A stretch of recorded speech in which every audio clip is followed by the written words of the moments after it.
The Jungle Book by Rudyard Kipling. Chapter 1. Mowgli's Brothers.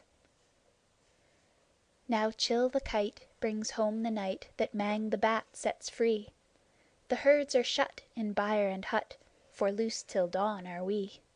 This is the hour of pride and power, talon and tush and claw. Oh, hear the call! Good hunting all that keep the jungle law. Night Song in the Jungle. It was 7 o'clock of a very warm evening in the Seeonee Hills when Father Wolf woke up from his day's rest, scratched himself, yawned, and spread out his paws one after the other to get rid of the sleepy feeling in their tips. Mother Wolf lay with her big gray nose dropped across her 4 tumbling, squealing cubs, and the moon shone into the mouth of the cave where they all lived. "Harr!" said Father Wolf. "It is time to hunt again." He was going to spring downhill when a little shadow with a bushy tail crossed the threshold and whined, "Good luck go with you, O Chief of the Wolves! And good luck and strong white teeth go with the noble children, that they may never forget the hungry in this world." It was the jackal, Tabaqui the Dishlicker, and the wolves of India despise Tabaqui because he runs about making mischief and telling tales and eating rags and pieces of leather from the village rubbish heaps. But they are afraid of him too, because Tabaqui, more than anyone else in the jungle, is apt to go mad. And then he forgets that he was ever afraid of anyone, and runs through the forest biting everything in his way. Even the tiger runs and hides when little Tabaqui goes mad, for madness is the most disgraceful thing that can overtake a wild creature. We call it hydrophobia, but they call it dewani, the madness, and run. "Enter then, and look," said Father Wolf stiffly. "But there is no food here." "For a wolf, no," said Tabaqui, "but for so mean a person as myself, a dry bone is a good feast. Who are we, the Giederlog, the Jackal people, to pick and choose?" He scuttled to the back of the cave, where he found the bone of a buck with some meat on it, and sat cracking the end merrily. "All thanks for this good meal," he said, licking his lips. "How beautiful are the noble children! How large are their eyes! And so young, too! Indeed, indeed, I might have remembered that the children of kings are men from the beginning." Now Tabaqui knew as well as anyone else that there is nothing so unlucky as to compliment children to their faces. It pleased him to see Mother and Father Wolf look uncomfortable. Tabaqui sat still, rejoicing in the mischief that he had made, and then he said spitefully, "Shere Khan, the Big One, has shifted his hunting grounds. He will hunt among these hills for the next moon, so he has told me."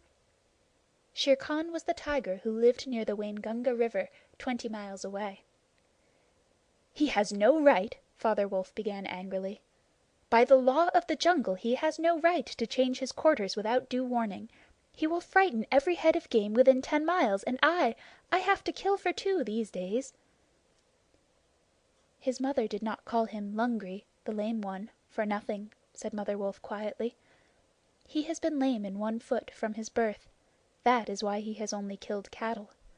Now the villagers of the Waingunga are angry with him, and he has come here to make our villagers angry. They will scour the jungle for him when he is far away, and we and our children must run when the grass is set alight. Indeed, we are very grateful to Shere Khan." "Shall I tell him of your gratitude?" said Tabaqui. "Out!" snapped Father Wolf. "Out and hunt with thy master. Thou hast done harm enough for one night." "I go," said Tabaqui quietly. "Ye can hear Shere Khan below in the thickets. I might have saved myself the message." Father Wolf listened, and below in the valley that ran down to a little river he heard the dry, angry, snarly, sing-song whine of a tiger who has caught nothing and does not care if all the jungle knows it. "The fool," said Father Wolf, "to begin a night's work with that noise! Does he think that our buck are like his fat Waingunga bullocks?" "Hush! It is neither bullock nor buck he hunts tonight," said Mother Wolf. "It is man." The whine had changed to a sort of humming purr that seemed to come from every quarter of the compass.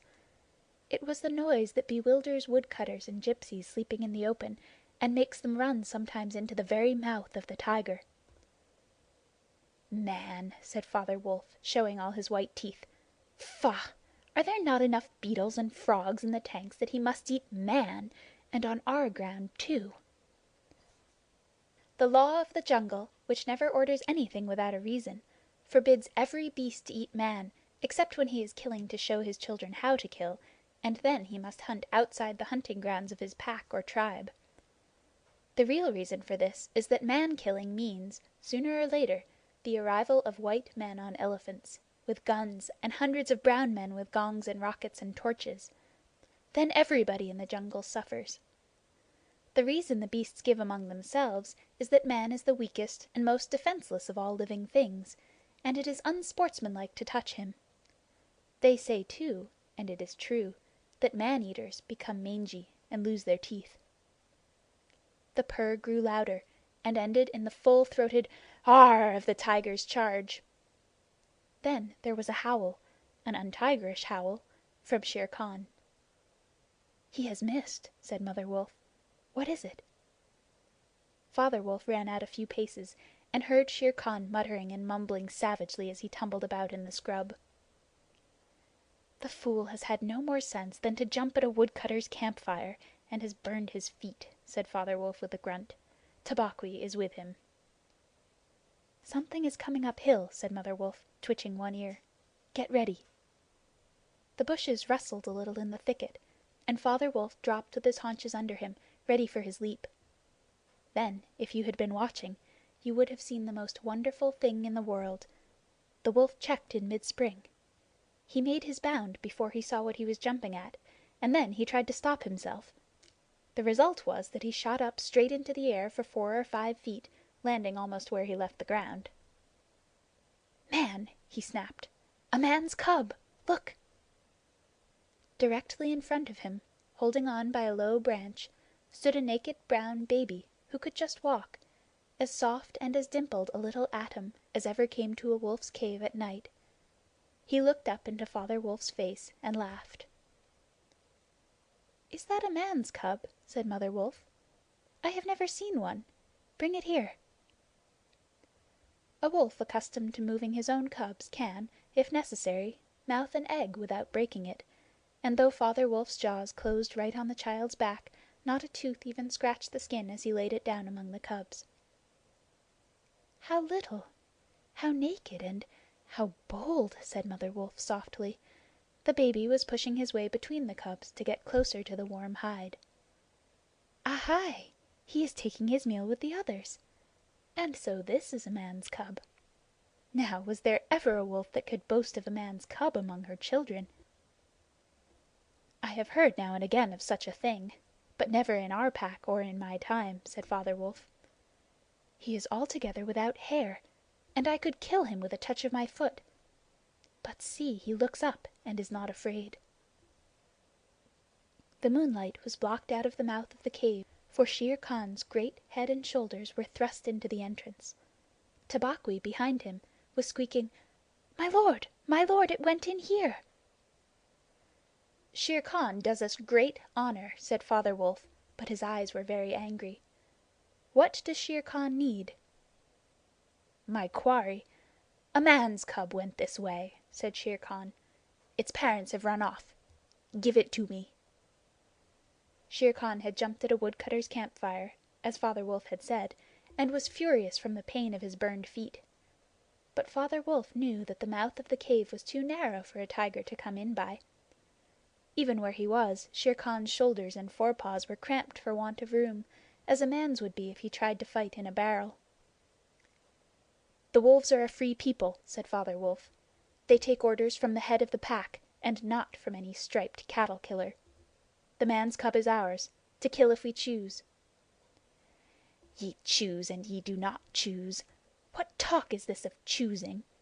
By the bull that I killed, am I to stand nosing in your dog's den for my fair dues? It is I, Shere Khan, who speak." The tiger's roar filled the cave with thunder.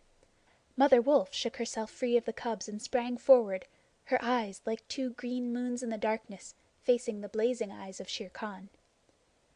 and it is I, Raksha, the demon, who answers. The man's cub is mine, Lungri, mine to me. He shall not be killed. He shall live to run with the Pack and to hunt with the Pack, and in the end, look you, hunter of little naked cubs, frog eater, fish killer, he shall hunt thee. Now get hence, or by Sambur that I killed, I eat no starved cattle, back thou goest to thy mother, burned beast of the jungle, lamer than ever thou camest into the world. Go!" Father Wolf looked on amazed. He had almost forgotten the days when he won Mother Wolf in fair fight from 5 other wolves, when she ran in the pack and was not called the demon for compliment's sake. Shere Khan might have faced Father Wolf, but he could not stand up against Mother Wolf, for he knew that where he was she had all the advantage of the ground and would fight to the death. So he backed out of the cave mouth growling, and when he was clear he shouted, "Each dog barks in his own yard. We will see what the Pack will say to this fostering of man cubs. The cub is mine, and to my teeth he will come in the end, O bush-tailed thieves!" Mother Wolf threw herself down panting among the cubs, and Father Wolf said to her gravely, "Shere Khan speaks this much truth. The cub must be shown to the Pack. Wilt thou still keep him, Mother?" "Keep him!" she gasped. "He came naked, by night, alone and very hungry, yet he was not afraid. Look, he has pushed one of my babes to one side already. And that lame butcher would have killed him, and would have run off to the Waingunga while the villagers here hunted through all our lairs in revenge. Keep him? Assuredly I will keep him. Lie still, little frog. O thou Mowgli, for Mowgli the Frog I will call thee. The time will come when thou wilt hunt Shere Khan as he has hunted thee." "But what will our Pack say?" said Father Wolf. "The law of the jungle lays down very clearly that any wolf may, when he marries, withdraw from the Pack he belongs to. But as soon as his cubs are old enough to stand on their feet, he must bring them to the Pack Council, which is generally held once a month at full moon, in order that the other wolves may identify them. After that inspection, the cubs are free to run where they please, and until they have killed their first buck, no excuse is accepted if a grown wolf of the Pack kills one of them. The punishment is death where the murderer can be found, and if you think for a minute you will see that this must be so." Father Wolf waited till his cubs could run a little, and then on the night of the Pack meeting took them and Mowgli and Mother Wolf to the Council Rock, a hilltop covered with stones and boulders where 100 wolves could hide. Akela, the great gray lone wolf who led all the Pack by strength and cunning, lay out at full length on his rock, and below him sat 40 or more wolves of every size and color, from badger-colored veterans who could handle a buck alone, to young black 3-year-olds who thought they could. The lone wolf had led them for a year now. He had fallen twice into a wolf trap in his youth, and once he had been beaten and left for dead, so he knew the manners and customs of men. There was very little talking at the rock. The cubs tumbled over each other in the center of the circle where their mothers and fathers sat, and now and again a senior wolf would go quietly up to a cub, look at him carefully, and return to his place on noiseless feet. Sometimes a mother would push her cub far out into the moonlight to be sure that he had not been overlooked. Akela from his rock would cry, "Ye know the law! Ye know the law! Look well, O wolves!" And the anxious mothers would take up the call, "Look, look well, O wolves!" At last, and Mother Wolf's neck bristles lifted as the time came, Father Wolf pushed Mowgli the Frog, as they called him, into the center, where he sat laughing and playing with some pebbles that glistened in the moonlight. Akela never raised his head from his paws, but went on with the monotonous cry, "Look well!" A muffled roar came up from behind the rocks, the voice of Shere Khan crying, "The cub is mine! Give him to me! What have the Free People to do with a man's cub?" Akela never even twitched his ears. All he said was, "Look well, O wolves! What have the Free People to do with the orders of any save the Free People? Look well!" There was a chorus of deep growls, and a young wolf in his 4th year flung back Shere Khan's question to Akela. "What have the Free People to do with a man's cub?" Now the law of the jungle lays down that if there is any dispute as to the right of a cub to be accepted by the Pack, he must be spoken for by at least 2 members of the Pack who are not his father and mother. "Who speaks for this cub?" said Akela. "Among the Free People, who speaks?" There was no answer, and Mother Wolf got ready for what she knew would be her last fight, if things came to fighting. Then the only other creature who is allowed at the Pack Council, Baloo, the sleepy brown bear who teaches the wolf cubs the law of the jungle, old Baloo, who can come and go where he pleases because he eats only nuts and roots and honey, rose upon his hind quarters and grunted. "The man's cub? The man's cub?" he said. "I speak for the man's cub. There is no harm in a man's cub. I have no gift of words, but I speak the truth. Let him run with the Pack and be entered with the others. I myself will teach him." "We need yet another," said Akela. "Baloo has spoken, and he is our teacher for the young cubs. Who speaks besides Baloo?" A black shadow dropped down into the circle. It was Bagheera, the black panther, inky black all over, but with the panther markings showing up in certain lights like the pattern of watered silk. Everybody knew Bagheera, and nobody cared to cross his path, for he was as cunning as Tabaqui, as bold as the wild buffalo, and as reckless as the wounded elephant. But he had a voice as soft as wild honey dripping from a tree, and a skin softer than down. "O Akela, and ye the Free People," he purred, "I have no right in your assembly, but the law of the jungle says that if there is a doubt which is not a killing matter in regard to a new cub, the life of that cub may be bought at a price. And the law does not say who may or may not pay that price. Am I right?" "Good, good," said the young wolves, who are always hungry. "Listen to Bagheera. The cub can be bought for a price. It is the law." "Knowing that I have no right to speak here, I ask your leave." "Speak, then!" cried 20 voices. "To kill a naked cub is a shame. Besides, he may be better sport for you when he is grown. Baloo has spoken in his behalf. Now, to Baloo's word, I will add 1 bull, and a fat one, newly killed, not half a mile from here, if you will accept the man's cub according to the law. Is it difficult?"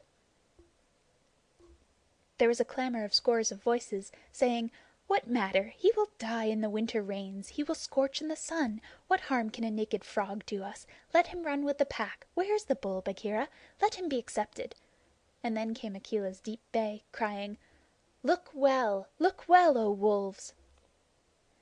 Mowgli was still deeply interested in the pebbles, and he did not notice when the wolves came and looked at him one by one.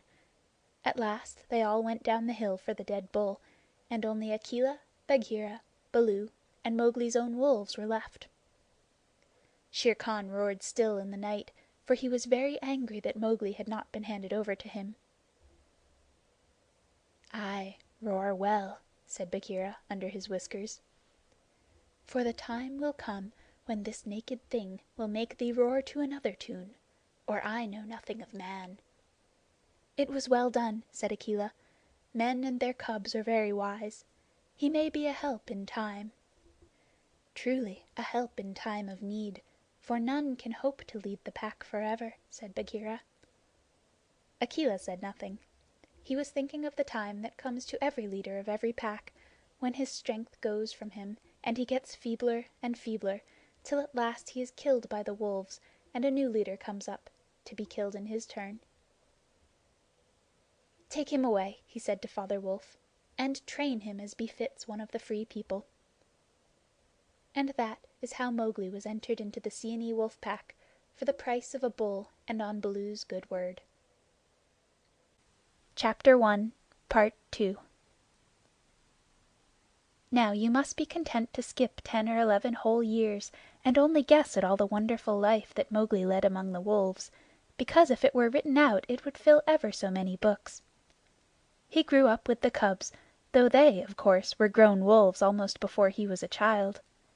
And Father Wolf taught him his business and the meaning of things in the jungle, till every rustle in the grass, Every breath of the warm night air, every note of the owls above his head, every scratch of a bat's claws as it roosted for a while in a tree, and every splash of every little fish jumping in a pool meant just as much to him as the work of his office means to a business man. When he was not learning, he sat out in the sun and slept and ate and went to sleep again. When he felt dirty or hot he swam in the forest pools, and when he wanted honey (Baloo told him that honey and nuts were just as pleasant to eat as raw meat) he climbed up for it, and that Bagheera showed him how to do. Bagheera would lie out on a branch and call, "Come along, Little Brother," and at first Mowgli would cling like the sloth, but afterward he would fling himself up through the branches almost as boldly as the gray ape. He took his place at the Council Rock, too, when the Pack met, and there he discovered that if he stared hard at any wolf, the wolf would be forced to drop his eyes, and so he used to stare for fun. At other times he would pick the long thorns out of the pads of his friends, for wolves suffer terribly from thorns and burrs in their coats. He would go down the hillside into the cultivated lands by night, and look very curiously at the villagers in their huts, but he had a mistrust of men because Bagheera showed him a square box with a drop gate so cunningly hidden in the jungle that he nearly walked into it, and told him that it was a trap. He loved better than anything else to go with Bagheera into the dark, warm heart of the forest, to sleep all through the drowsy day, and at night see how Bagheera did his killing. Bagheera killed right and left as he felt hungry, and so did Mowgli, with one exception. As soon as he was old enough to understand things, Bagheera told him that he must never touch cattle, because he had been bought into the Pack at the price of a bull's life. "All the jungle is thine," said Bagheera, "and thou canst kill everything that thou art strong enough to kill. But for the sake of the bull that bought thee, thou must never kill or eat any cattle, young or old. That is the law of the jungle." Mowgli obeyed faithfully. And he grew and grew strong, as a boy must grow who does not know that he is learning any lessons, and who has nothing in the world to think of except things to eat. Mother Wolf told him once or twice that Shere Khan was not a creature to be trusted, and that some day he must kill Shere Khan. But though a young wolf would have remembered that advice every hour, Mowgli forgot it because he was only a boy, though he would have called himself a wolf if he had been able to speak in any human tongue. Shere Khan was always crossing his path in the jungle, for as Akela grew older and feebler, the lame tiger had come to be great friends with the young wolves of the Pack, who followed him for scraps, a thing Akela would never have allowed if he had dared to push his authority to the proper bounds. Then Shere Khan would flatter them, and wonder that such fine young hunters were content to be led by a dying wolf and a man's cub.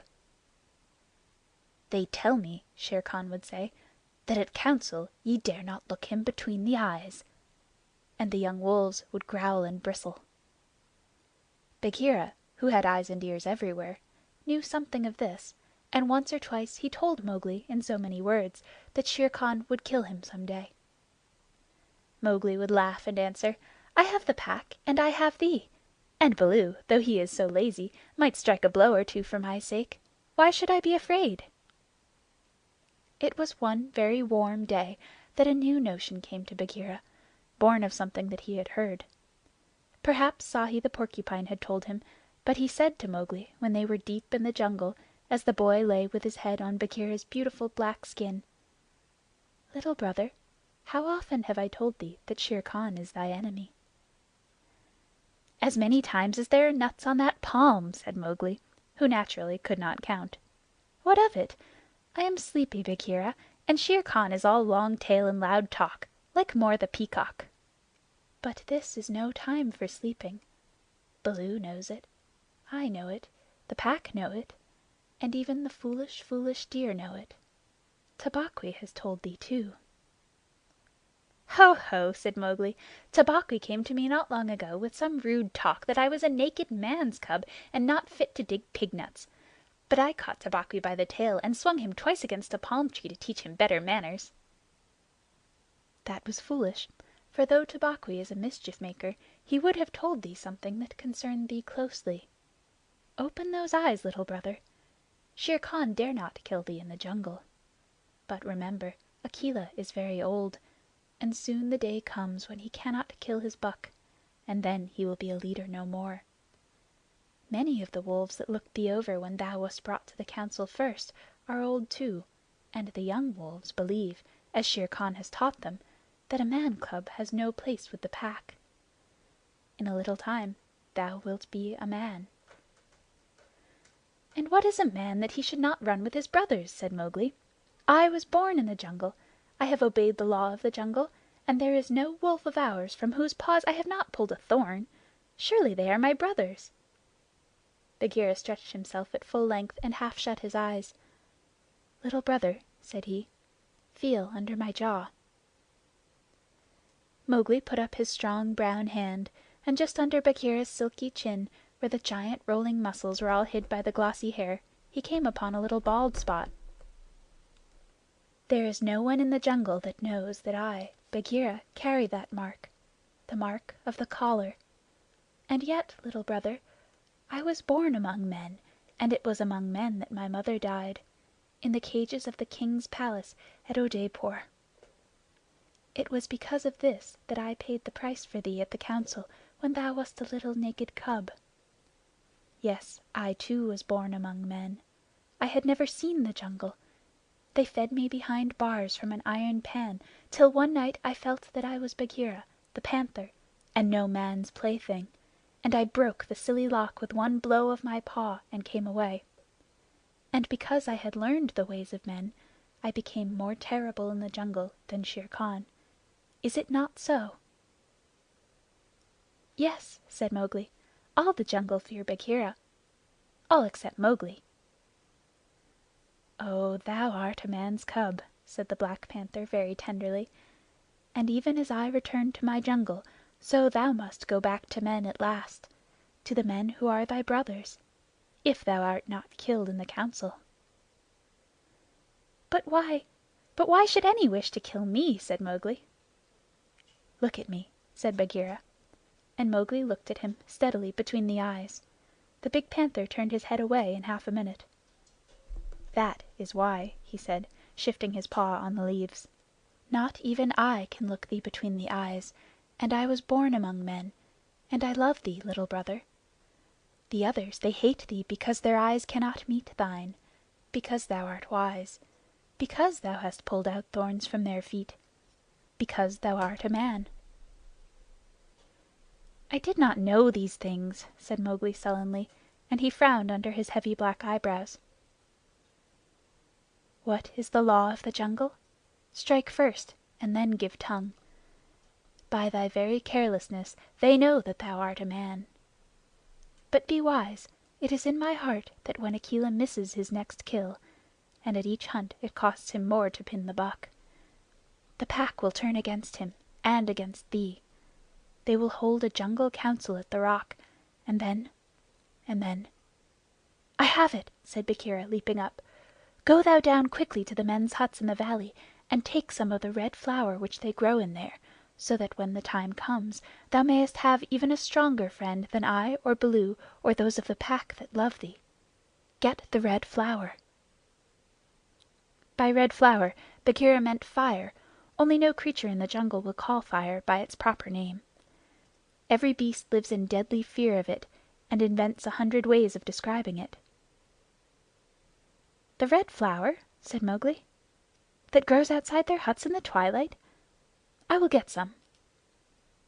"There speaks the man's cub," said Bagheera proudly. "Remember that it grows in little pots.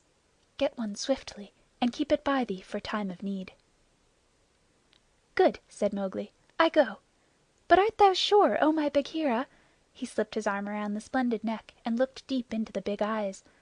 "Art thou sure that all this is Shere Khan's doing?" "By the broken lock that freed me, I am sure, little brother." "Then by the bull that bought me, I will pay Shere Khan full tale for this, and it may be a little over," said Mowgli, and he bounded away. "That is a man. That is all a man," said Bagheera to himself, lying down again. "Oh, Shere Khan, never was a blacker hunting than that frog hunt of thine 10 years ago." Mowgli was far and far through the forest, running hard, and his heart was hot in him. He came to the cave as the evening mist rose, and drew breath and looked down the valley. The cubs were out, but Mother Wolf, at the back of the cave, knew by his breathing that something was troubling her frog.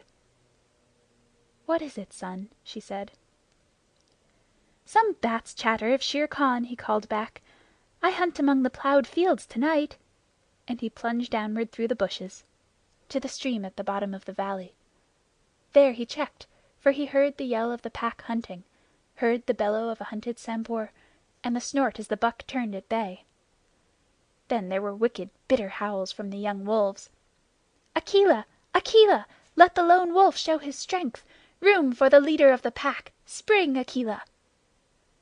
The Lone Wolf must have sprung and missed his hold, for Mowgli heard the snap of his teeth and then a yelp as the Sambhur knocked him over with his forefeet.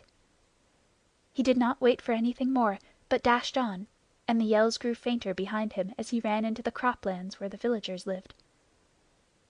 "Bagheera spoke truth," he panted, as he nestled down in some cattle fodder by the window of a hut. "Tomorrow is one day both for Akela and for me." Then he pressed his face close to the window and watched the fire on the hearth. He saw the husbandman's wife get up and feed it in the night with black lumps.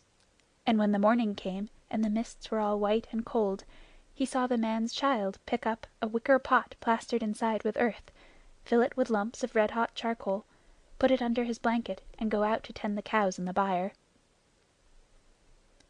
"Is that all?" said Mowgli. "If a cub can do it, there is nothing to fear." So he strode round the corner and met the boy, took the pot from his hand, and disappeared into the mist, while the boy howled with fear. "They are very like me," said Mowgli, blowing into the pot as he had seen the woman do. "This thing will die if I do not give it things to eat." And he dropped twigs and dried bark on the red stuff. Halfway up the hill he met Bagheera, with the morning dew shining like moonstones on his coat. "Akela has missed," said the panther.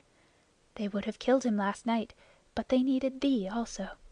They were looking for thee on the hill." "I was among the plowed lands. I am ready. See!"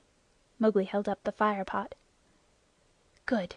Now I have seen men thrust a dry branch into that stuff, and presently the Red Flower blossomed at the end of it. Art thou not afraid?" "No. Why should I fear? I remember now, if it is not a dream, how before I was a wolf I lay beside the Red Flower, and it was warm and pleasant." All that day Mowgli sat in the cave tending his fire pot and dipping dry branches into it to see how they looked. He found a branch that satisfied him, and in the evening when Tabaqui came to the cave and told him rudely enough that he was wanted at the Council Rock, he laughed till Tabaqui ran away. Then Mowgli went to the council, still laughing.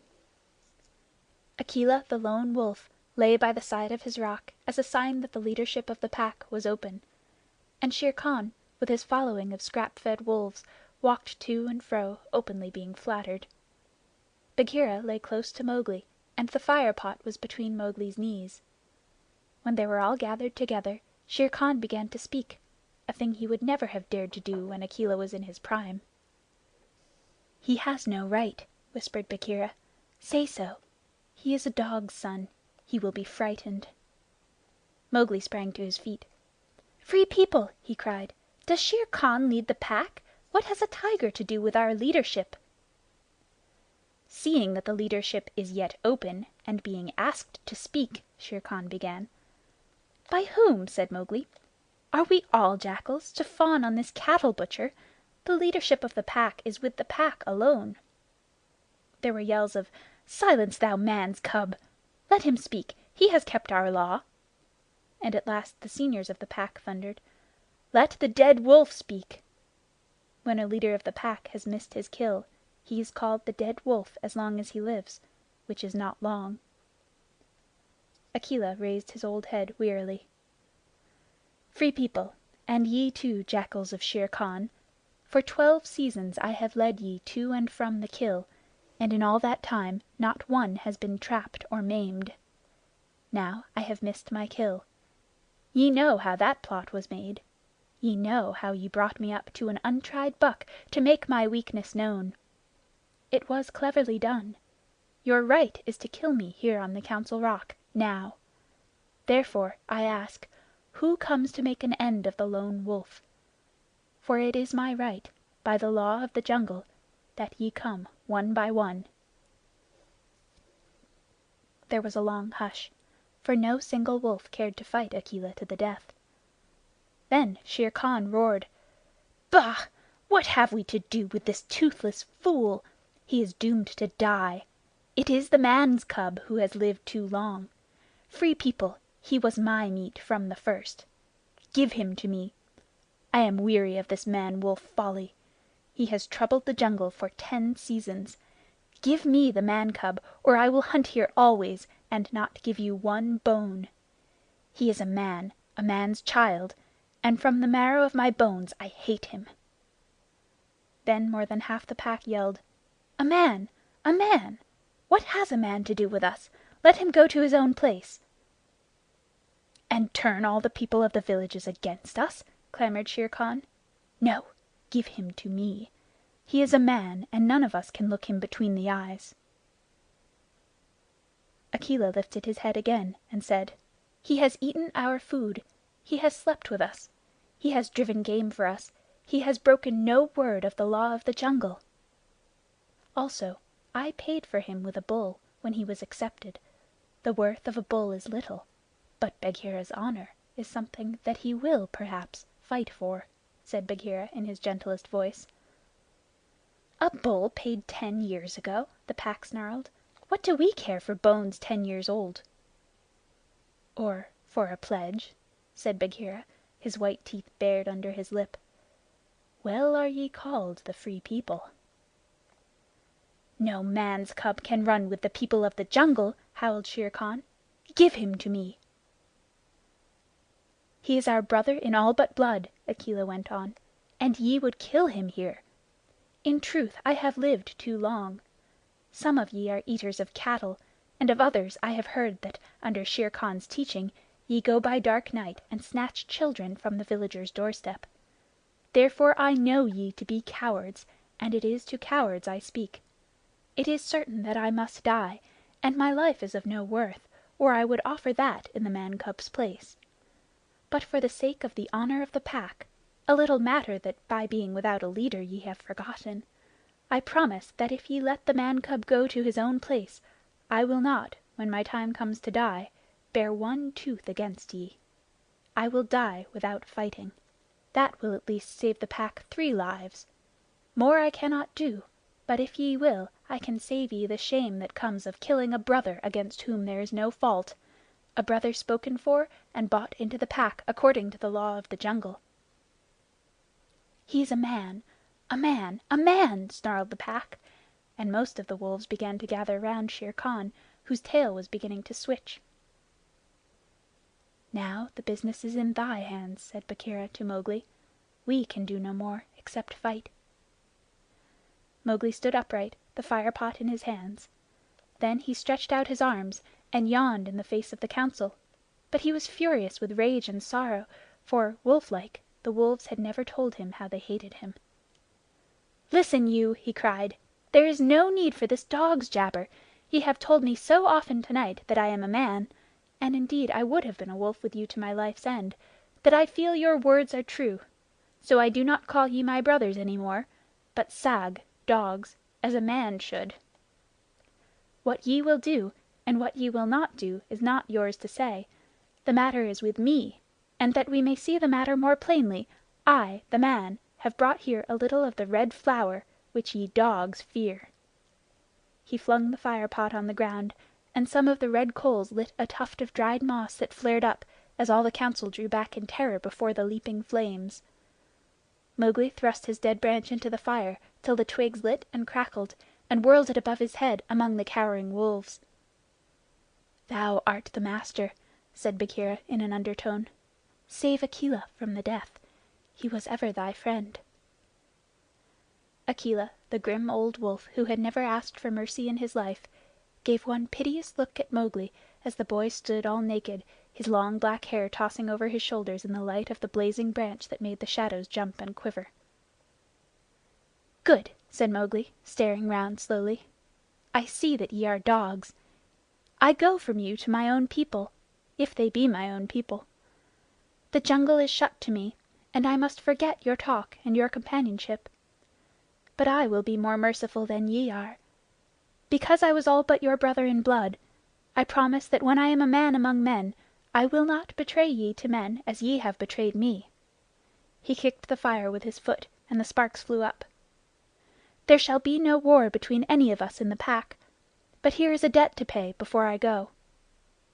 He strode forward to where Shere Khan sat blinking stupidly at the flames, and caught him by the tuft on his chin. Bagheera followed in case of accidents. "Up, dog!" Mowgli cried.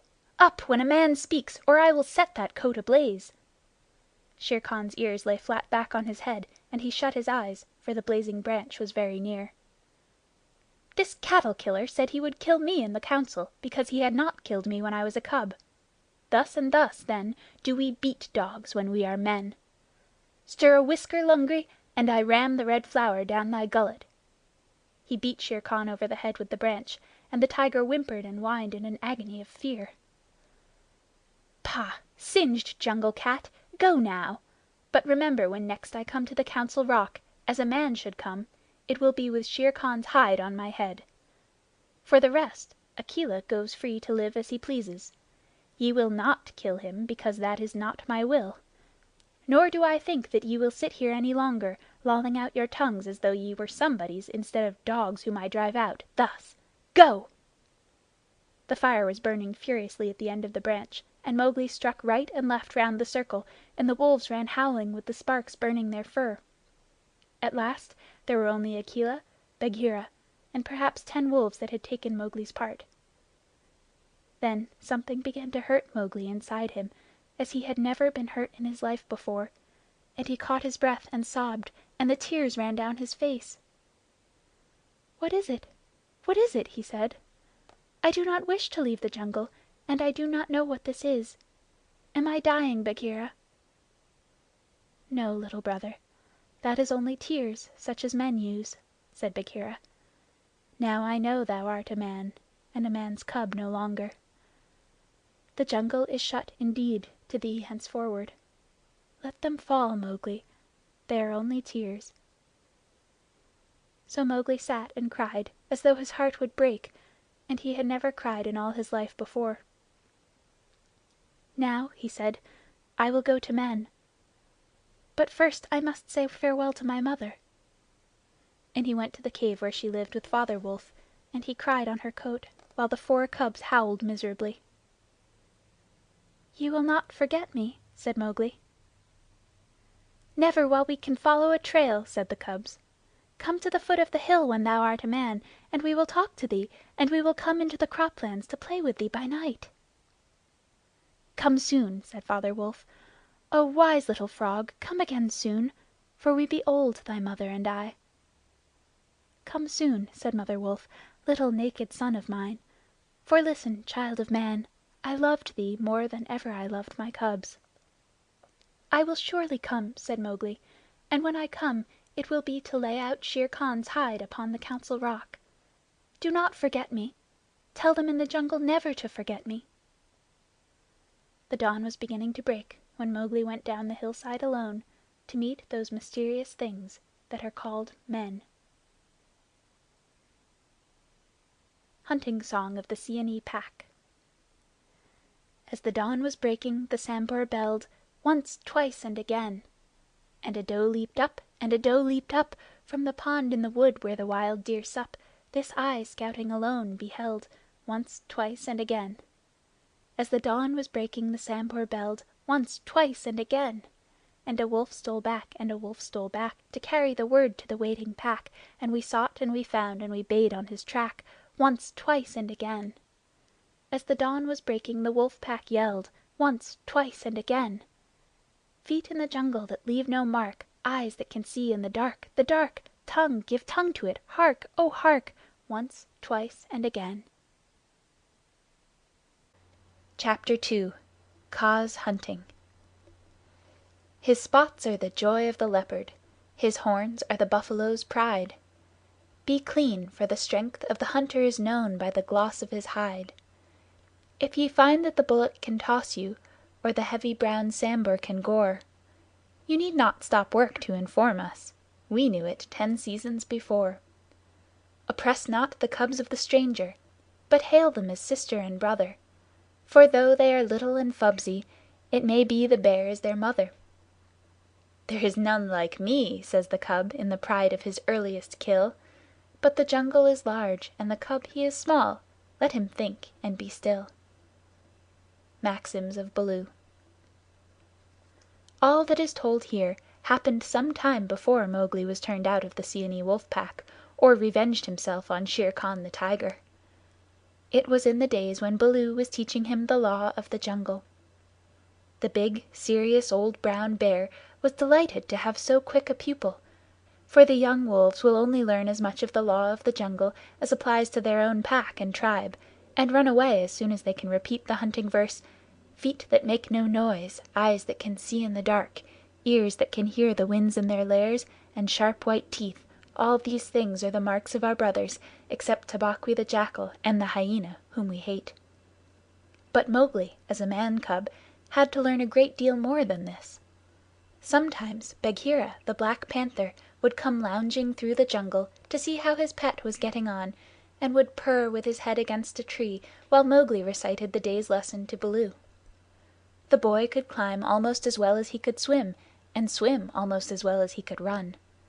So Baloo, the teacher of the Law, taught him the wood and water laws: how to tell a rotten branch from a sound one, how to speak politely to the wild bees when he came upon a hive of them 50 feet above the ground, what to say to Mang the bat when he disturbed him in the branches at midday, and how to warn the water snakes in the pools before he splashed down among them. None of the Jungle People like being disturbed, and all are very ready to fly at an intruder. Then, too, Mowgli was taught the stranger's hunting call, which must be repeated aloud till it is answered, whenever one of the Jungle People hunts outside his own grounds. It means, translated, "Give me leave to hunt here because I am hungry," and the answer is, "Hunt then for food, but not for pleasure." All this will show you how much Mowgli had to learn by heart, and he grew very tired of saying the same thing over 100 times. But, as Baloo said to Bagheera, one day when Mowgli had been cuffed and run off in a temper, "A man's cub is a man's cub, and he must learn all the Law of the Jungle." "But think how small he is," said the Black Panther, who would have spoiled Mowgli if he had had his own way. "How can his little head carry all thy long talk?" Is there anything in the jungle too little to be killed? No. That is why I teach him these things, and that is why I hit him, very softly, when he forgets. "Softly? What dost thou know of softness, old Iron Feet?" Bagheera grunted. "His face is all bruised today by thy softness. Ugh!" "Better he should be bruised from head to foot by me who love him than that he should come to harm through ignorance," Baloo answered very earnestly. "I am now teaching him the master words of the jungle that shall protect him with the birds and the Snake People and all that hunt on 4 feet, except his own pack. He can now claim protection, if he will only remember the words, from all the jungle. Is not that worth a little beating?" "Well, look to it then that thou dost not kill the man cub. He is no tree trunk to sharpen thy blunt claws upon. But what are these master words? I am more likely to give help than to ask it." Bagheera stretched out one paw and admired the steel blue, ripping chisel talons at the end of it. "Still, I should like to know." "I will call Mowgli, and he shall say them, if he will. Come, Little Brother." "My head is ringing like a bee tree," said a sullen little voice over their heads, and Mowgli slid down a tree trunk, very angry and indignant, adding as he reached the ground, "I come for Bagheera, and not for thee, fat old Baloo." "That is all one to me," said Baloo, though he was hurt and grieved. "Tell Bagheera, then, the master words of the jungle that I have taught thee this day." "Master words for which people?" said Mowgli, delighted to show off. "The jungle has many tongues. I know them all." "A little thou knowest, but not much. See, O Bagheera, they never thank their teacher. Not one small wolfling has ever come back to thank old Baloo for his teachings. Say the word for the Hunting People, then, great scholar." "We be of one blood, ye and I," said Mowgli, giving the words the Bear accent which all the Hunting People use. "Good. Now for the birds," Mowgli repeated, with the kite's whistle at the end of the sentence. "Now for the Snake People," said Bagheera.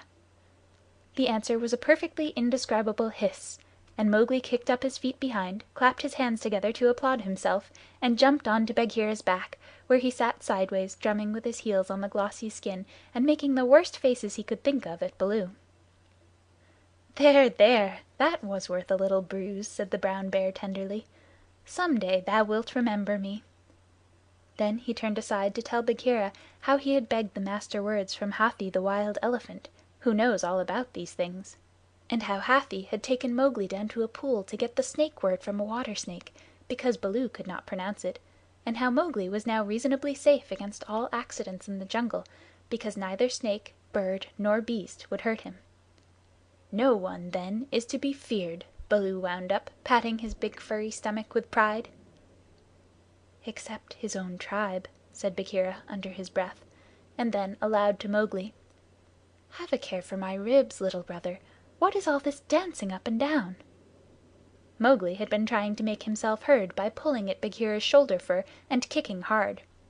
When the two listened to him, he was shouting at the top of his voice, "And so I shall have a tribe of my own, and lead them through the branches all day long."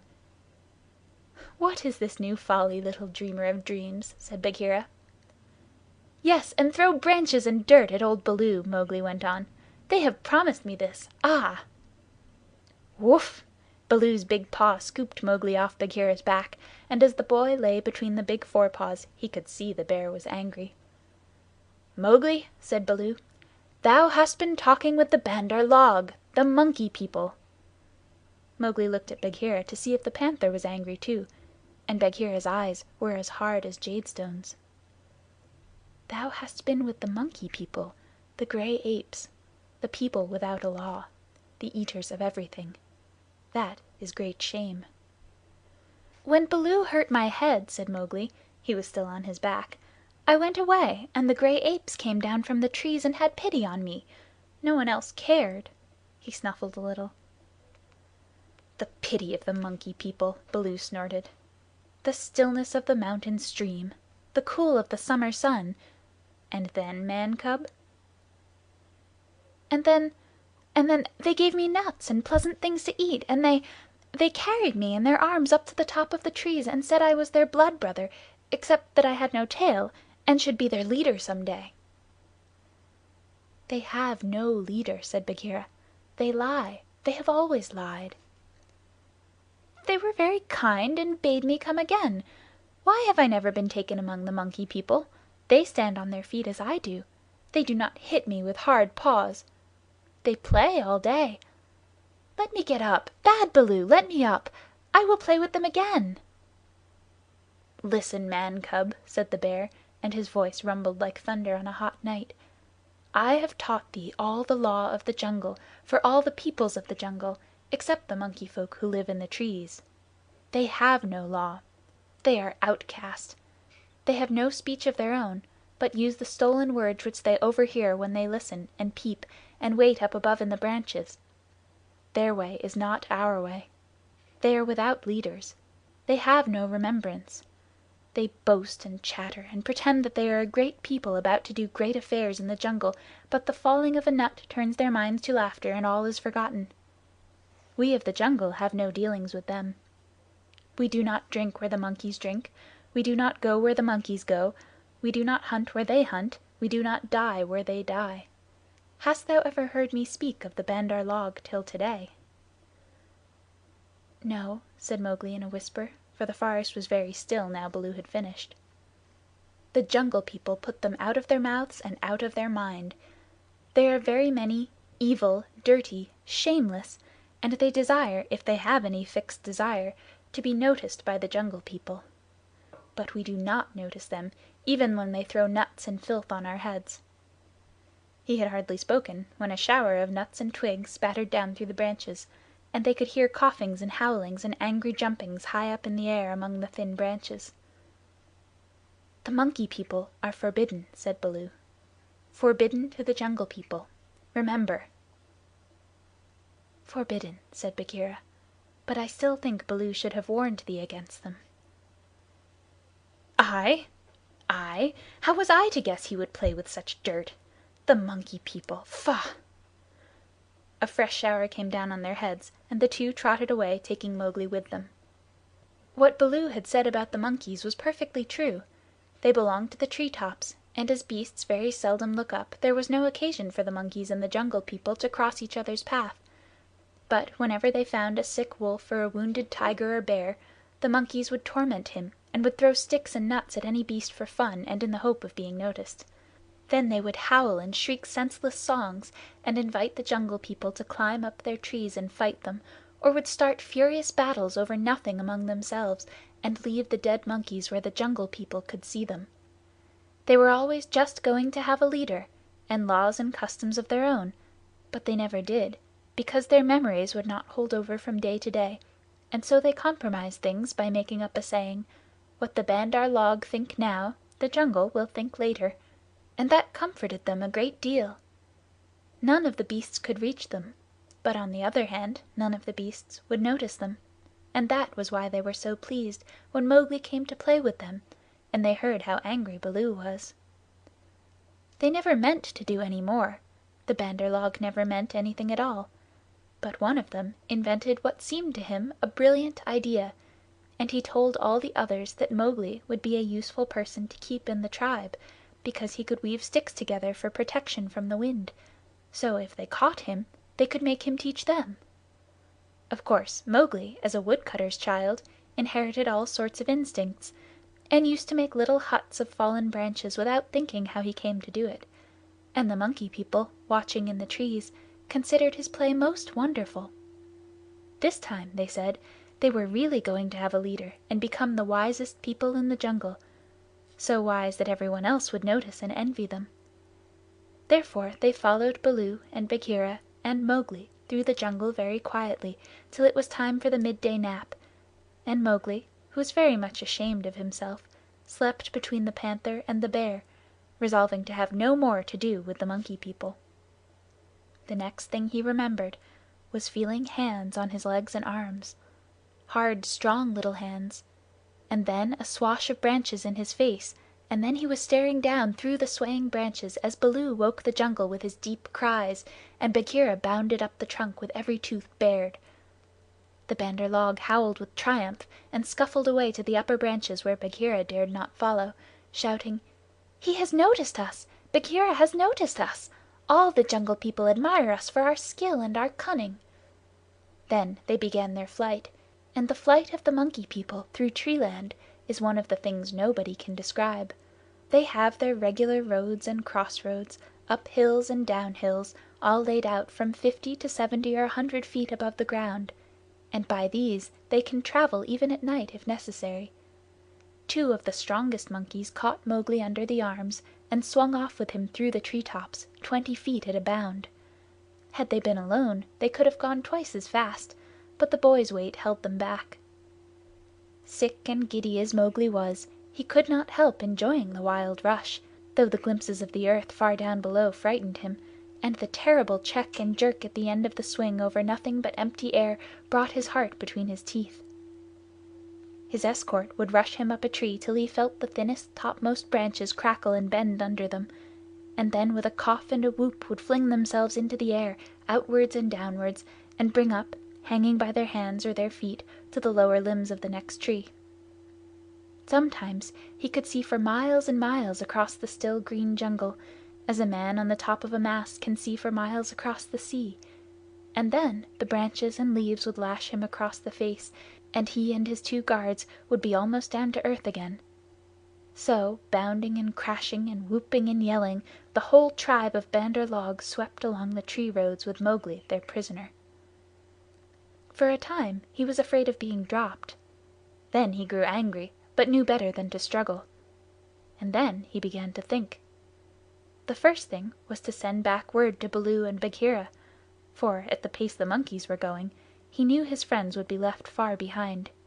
It was useless to look down, for he could only see the top sides of the branches, so he stared upwards and saw, far away in the blue, Chil the kite balancing and wheeling as he kept watch over the jungle, waiting for things to die.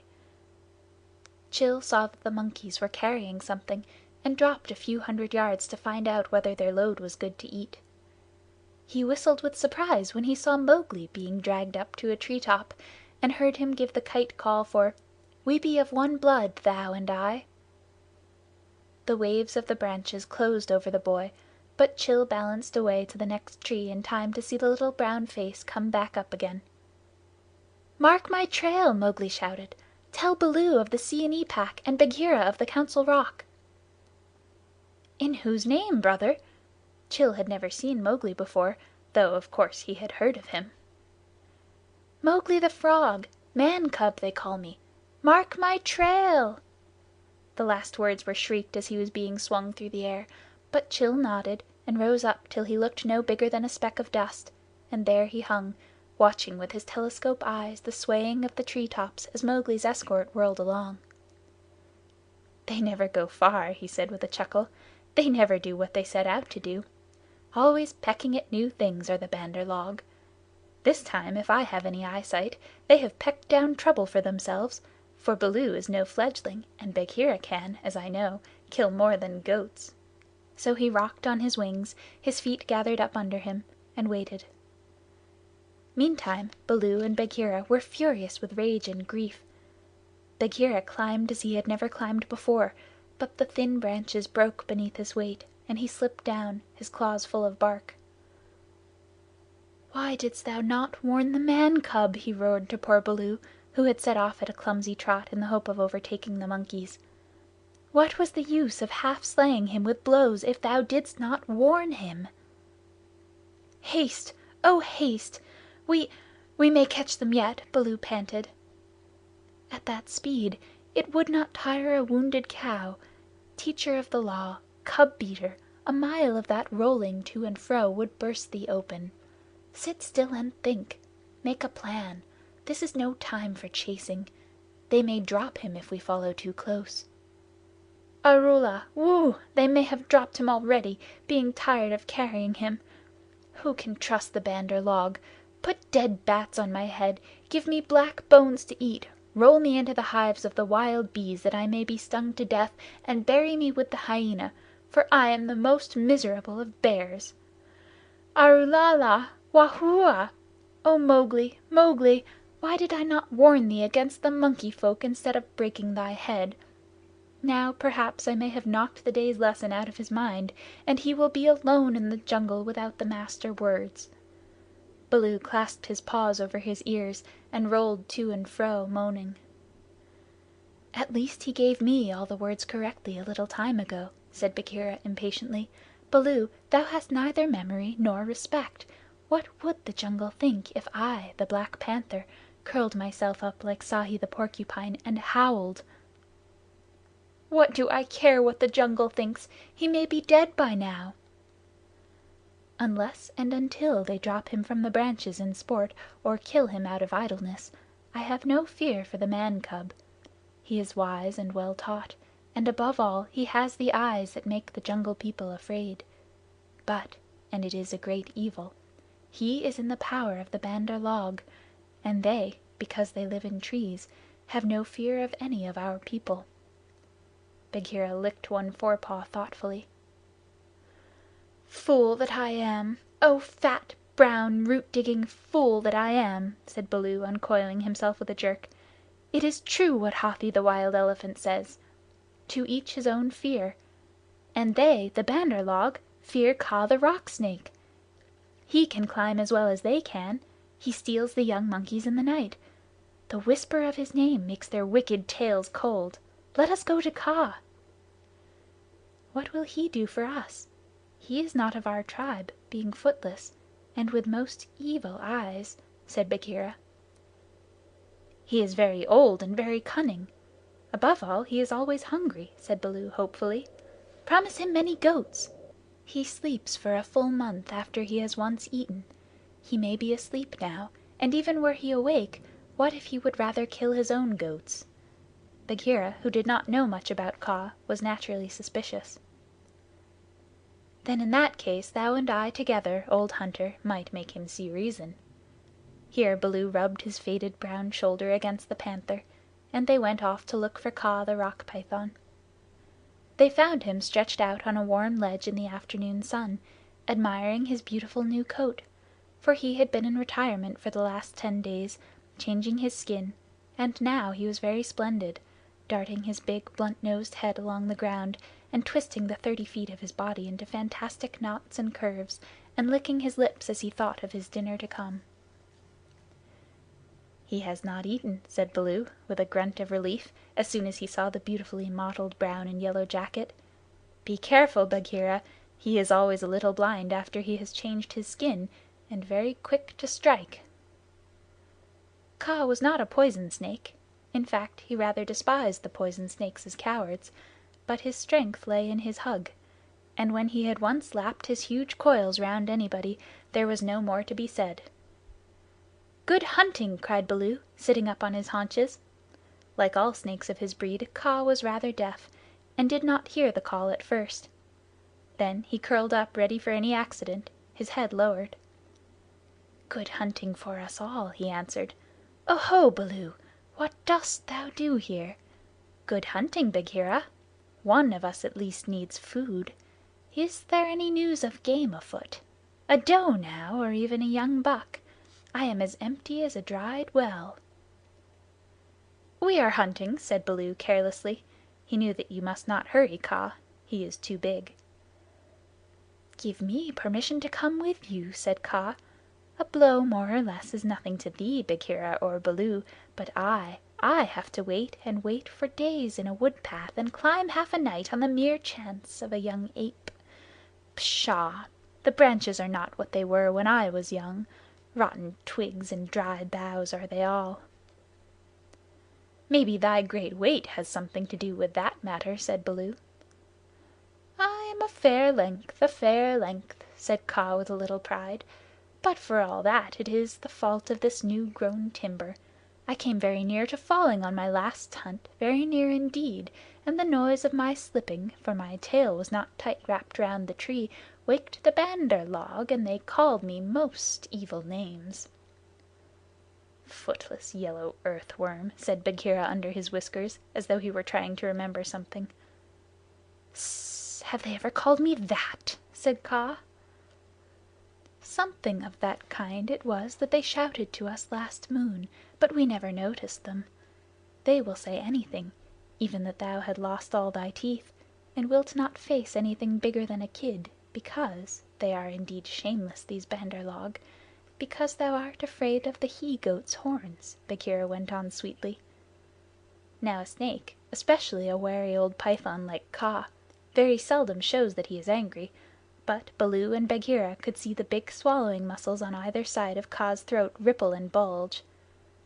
"The Bandar log have shifted their grounds," he said quietly. "When I came up into the sun today I heard them whooping among the tree tops." It is the Bandar log that we follow now," said Baloo, but the word stuck in his throat, for that was the first time in his memory that one of the Jungle People had owned to being interested in the doings of the monkeys. "Beyond doubt, then, it is no small thing that it takes two such hunters, leaders in their own jungle, I am certain, on the trail of the Bandar log," Kaa replied courteously as he swelled with curiosity. "Indeed," Baloo began, "I am no more than the old and sometimes very foolish teacher of the law to the Seeonee wolf cubs, and Bagheera here—" "Is Bagheera," said the Black Panther, and his jaws shut with a snap, for he did not believe in being humble. "The trouble is this, Kaa. Those nut stealers and pickers of palm leaves have stolen away our man cub, of whom thou hast, perhaps, heard. I heard some news from Sahi (his quills make him presumptuous) of a man thing that was entered into a wolf pack, but I did not believe. Sahi is full of stories half heard and very badly told." "But it is true. He is such a man cub as never was," said Baloo. "The best and wisest and boldest of man cubs, my own pupil, who shall make the name of Baloo famous throughout the jungles. And besides, we love him, Kaa." "Tss, tss," said Kaa, waving his head to and fro. "I also have known what love is. There are tales I could tell that need a clear night when we are all well fed to praise properly," said Bagheera quickly. "Our man cub is in the hands of the Bandar log now, and we know that of all the Jungle People they fear Kaa alone." "They fear me alone. They have good reason," said Kaa. "Chattering, foolish, vain, vain, foolish, and chattering are the monkeys. But a man thing in their hands is in no good luck. They grow tired of the nuts they pick and throw them down. They carry a branch half a day, meaning to do great things with it, and then they snap it in two. That man thing is not to be envied. They called me also Yellow Fish, was it not?" "Worm, worm, earthworm," said Bagheera, "as well as other things which I cannot now say for shame. We must remind them to speak well of their master. Ah, we must help their wandering memories. Now, whither went they with the cub?" "The jungle alone knows. Towards the sunset, I believe," said Baloo. "We had thought that thou wouldst know, Kaa." "I? How? I take them when they come in my way, but I do not hunt the Bandar log, or frogs, or green scum on a water hole for that matter. Hss!" "Up, up! Up, up! Hillo, illo, illo! Look up, Baloo of the Seeonee Wolf Pack!" Baloo looked up to see where the voice came from, and there was Chil the Kite sweeping down with the sun shining on the upturned flanges of his wings. It was near Chil's bedtime, but he had ranged all over the jungle looking for the Bear and missed him in the thick foliage. "What is it?" said Baloo. "I have seen Mowgli among the Bandar log. He bade me tell you. I watched. The Bandar log have taken him beyond the river to the Monkey City, to the Cold Lairs. They may stay there for a night, or 10 nights, or an hour. I have told the bats to watch through the dark time. That is my message. Good hunting, all you below." "Full gorge and a deep sleep to you, Chil," cried Bagheera. "I will remember thee in my next kill, and put aside the head for thee alone, O best of kites!" "It is nothing, it is nothing. The boy held the Master word. I could have done no less," and Chil circled up again to his roost. "He has not forgotten to use his tongue," said Baloo with a chuckle of pride. "To think of one so young remembering the Master word for the birds too while he was being pulled across the trees!" "It was most firmly driven into him," said Bagheera. "But I am proud of him, and now we must go to the Cold Lairs."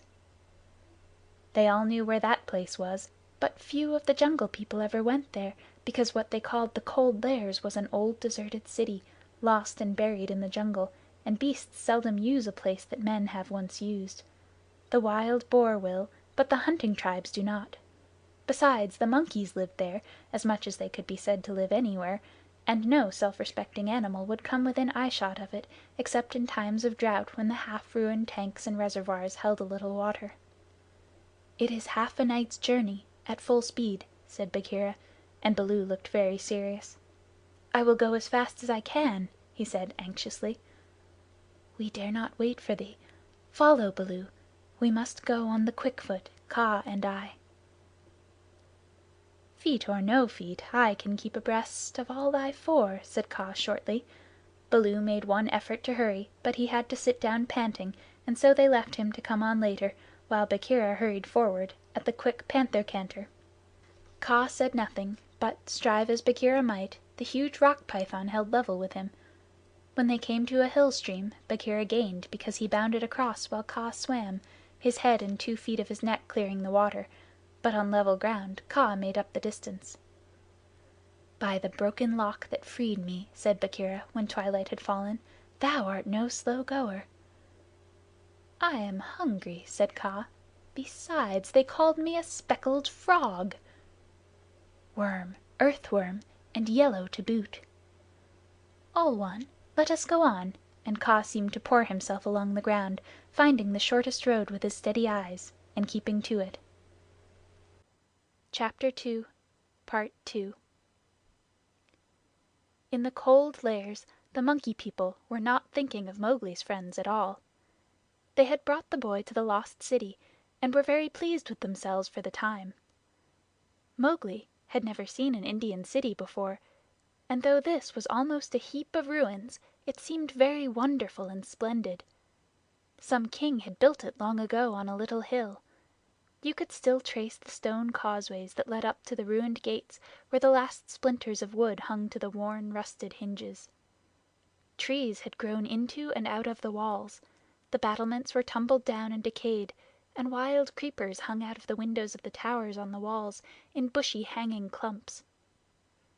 A great roofless palace crowned the hill, and the marble of the courtyards and the fountains was split and stained with red and green, and the very cobblestones in the courtyard where the king's elephants used to live had been thrust up and apart by grasses and young trees.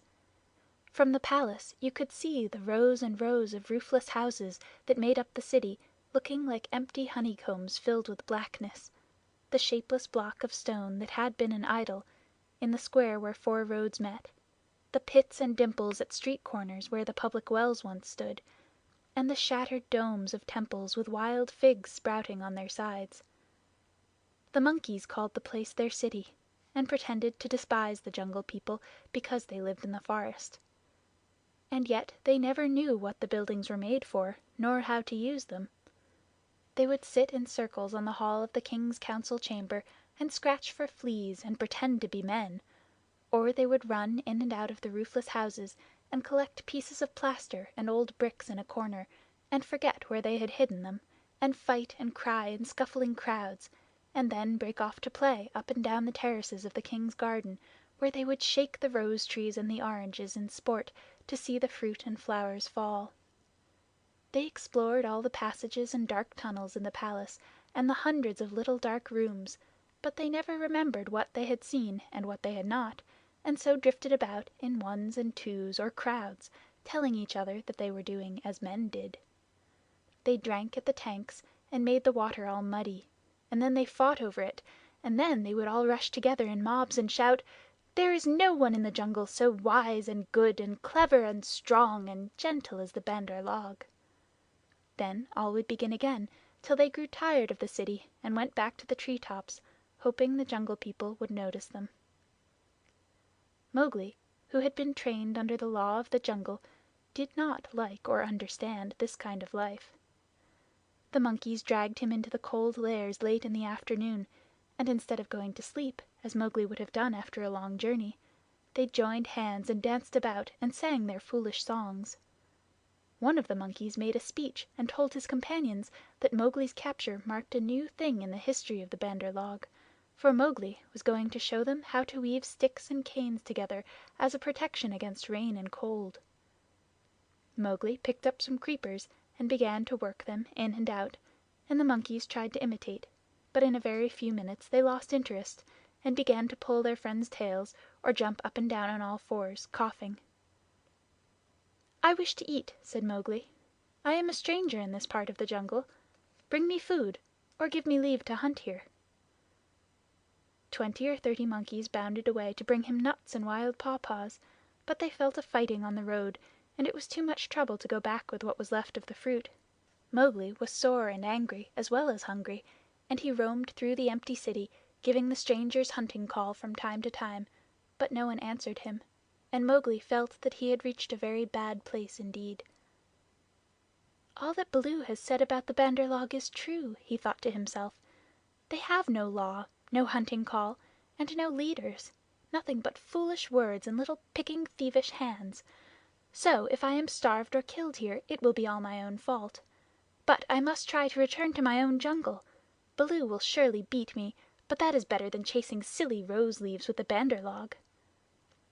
No sooner had he walked to the city wall than the monkeys pulled him back, telling him that he did not know how happy he was, and pinching him to make him grateful. He set his teeth and said nothing, but went with the shouting monkeys to a terrace above the red sandstone reservoirs that were half full of rain water. there was a ruined summer-house of white marble in the center of the terrace, built for queens dead 100 years ago. The domed roof had half fallen in and blocked up the underground passage from the palace by which the queens used to enter, but the walls were made of screens of marble tracery, beautiful milk-white fretwork, set with agates and cornelians and jasper and lapis lazuli, and as the moon came up behind the hill it shone through the open work, casting shadows on the ground like black velvet embroidery. Sore, sleepy, and hungry as he was, Mowgli could not help laughing when the Bandar log began, 20 at a time, to tell him how great and wise and strong and gentle they were, and how foolish he was to wish to leave them. "We are great. We are free. We are wonderful. We are the most wonderful people in all the jungle. We all say so, and so it must be true," they shouted. "Now, as you are a new listener and can carry our words back to the Jungle People so that they may notice us in the future, we will tell you all about our most excellent selves." Mowgli made no objection, and the monkeys gathered by hundreds and hundreds on the terrace to listen to their own speakers singing the praises of the Bandar log, and whenever a speaker stopped for want of breath they would all shout together, "This is true. We all say so." Mowgli nodded and blinked, and said yes when they asked him a question, and his head spun with all the noise. "Tabaqui the Jackal must have bitten all these people," he said to himself, "and now they have the madness. Certainly this is Dewanee, the madness. Do they never go to sleep? Now there is a cloud coming to cover the moon. If it were only a big enough cloud, I might try to run away in the darkness. But I am tired." That same cloud was being watched by two good friends in the ruined ditch below the city wall, for Bagheera and Kaa, knowing well how dangerous the Monkey People were in large numbers, did not wish to run any risks. The monkeys never fight unless they are 100 to 1, and few in the jungle care for those odds. "I will go to the west wall," Kaa whispered, "and come swiftly down the slope of the ground in my favor. They will not throw themselves upon my back in their hundreds, but—" "I know it," said Bagheera. "Would that Baloo were here, but we must do what we can. When that cloud covers the moon I shall go by the terrace. They hold some sort of council there over the boy." "Good hunting," said Kaa grimly, and glided away to the west wall. That happened to be the least ruined of any, and the big snake was delayed a while before he could find a way up the stones. The cloud hid the moon, and as Mowgli wondered what would come next, he heard Bagheera's light feet on the terrace. The Black Panther had raced up the slope almost without a sound, and was striking—he knew better than to waste time in biting—right and left among the monkeys, who were seated round Mowgli in circles 50 and 60 deep.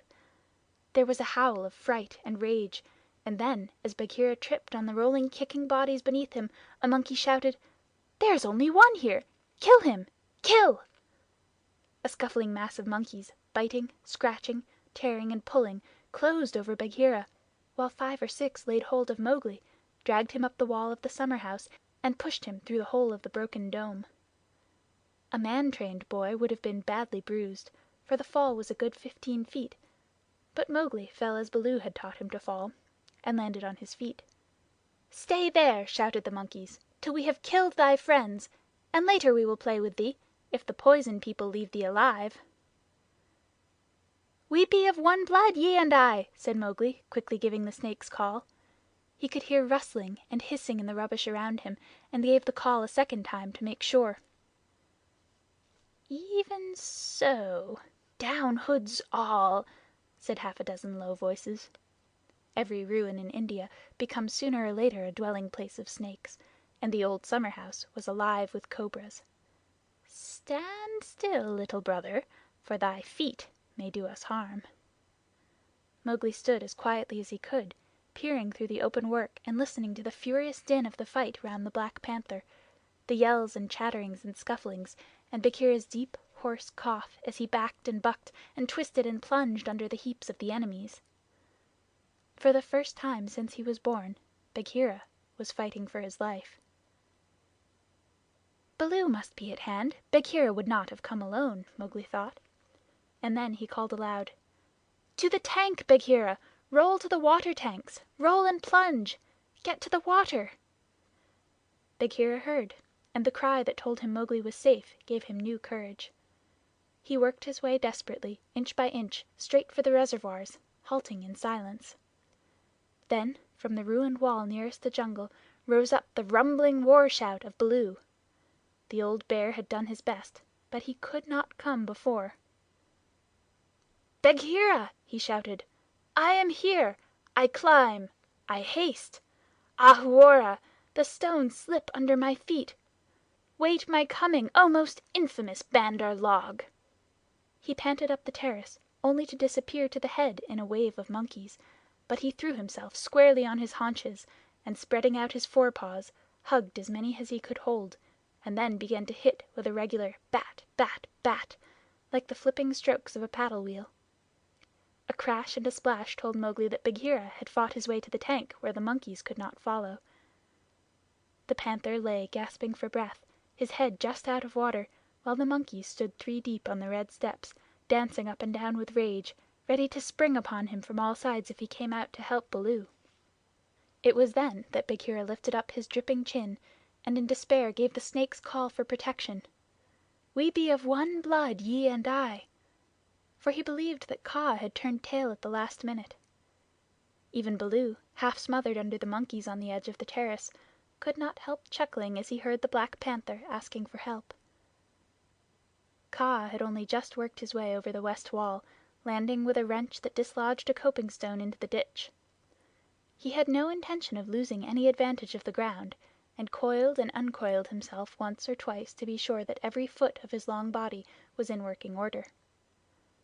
All that while the fight with Baloo went on, and the monkeys yelled in the tank round Bagheera, and Mang the Bat, flying to and fro, carried the news of the great battle over the jungle, till even Hathi the Wild Elephant trumpeted, and far away scattering bands of the Monkey Folk woke and came leaping along the tree roads to help their comrades in the cold lairs, and the noise of the fight roused all the day birds for miles round. Then Kaa came straight, quickly, and anxious to kill. The fighting strength of a python is in the driving blow of his head, backed by all the strength and weight of his body. If you can imagine a lance, or a battering ram, or a hammer weighing nearly half a ton driven by a cool, quiet mind living in the handle of it, you can roughly imagine what Kaa was like when he fought. A python 4 or 5 feet long can knock a man down if he hits him fairly in the chest, and Kaa was 30 feet long, as you know. His first stroke was delivered into the heart of the crowd round Baloo, was sent home with shut mouth in silence, and there was no need of a second. The monkeys scattered with cries of "Kaa! It is Kaa! Run! Run!" Generations of monkeys had been scared into good behavior by the stories their elders told them of Kaa, the night thief, who could slip along the branches as quietly as moss grows, and steal away the strongest monkey that ever lived, of old Kaa who could make himself look so like a dead branch or a rotten stump that the wisest were deceived, till the branch caught them. Kaa was everything that the monkeys feared in the jungle, for none of them knew the limits of his power. None of them could look him in the face, and none had ever come alive out of his hug. And so they ran, stammering with terror, to the walls and the roofs of the houses, and Baloo drew a deep breath of relief. His fur was much thicker than Bagheera's, but he had suffered sorely in the fight. Then Kaa opened his mouth for the first time and spoke one long hissing word, and the far-away monkeys, hurrying to the defense of the cold lairs, stayed where they were, cowering, till the loaded branches bent and crackled under them. The monkeys on the walls and the empty houses stopped their cries, and in the stillness that fell upon the city Mowgli heard Bagheera shaking his wet sides as he came up from the tank. Then the clamor broke out again. The monkeys leaped higher up on the walls. They clung round the necks of the big stone idols and shrieked as they skipped along the battlements, while Mowgli, dancing in the summer-house, put his eye to the screen-work and hooted owl fashion between his front teeth to show his derision and contempt.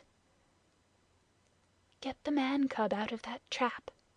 I can do no more," Bagheera gasped. "Let us take the man cub and go. They may attack again." "They will not move till I order them to. Stay you so!" Kaa hissed, and the city was silent once more. I could not come before, brother, but I think I heard thee call." This was to Bagheera. "I may have cried out in the battle," Bagheera answered. "Baloo, art thou hurt?" "I am sure that they did not pull me into 100 little bearlings," said Baloo, gravely shaking one leg after the other. "Wow, I am sore! Kaa, we owe thee, I think, our lives, Bagheera and I." "No matter. Where is the manling?" "Here, in a trap. I cannot climb out," cried Mowgli. The curve of the broken dome was above his head. "Take him away. He dances like Mor the Peacock. He will crush our young," said the cobras inside. "Ha!" said Kaa with a chuckle. "He has friends everywhere, this manling. Stand back, manling, and hide you, O Poison People. I break down the wall."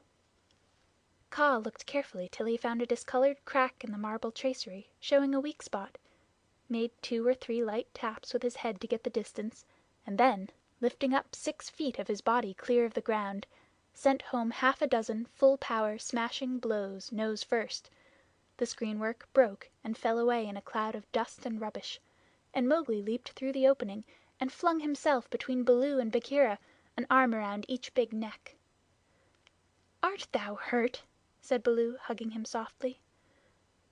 "I am sore, hungry, and not a little bruised. But oh, they have handled ye grievously, my brothers. Ye bleed."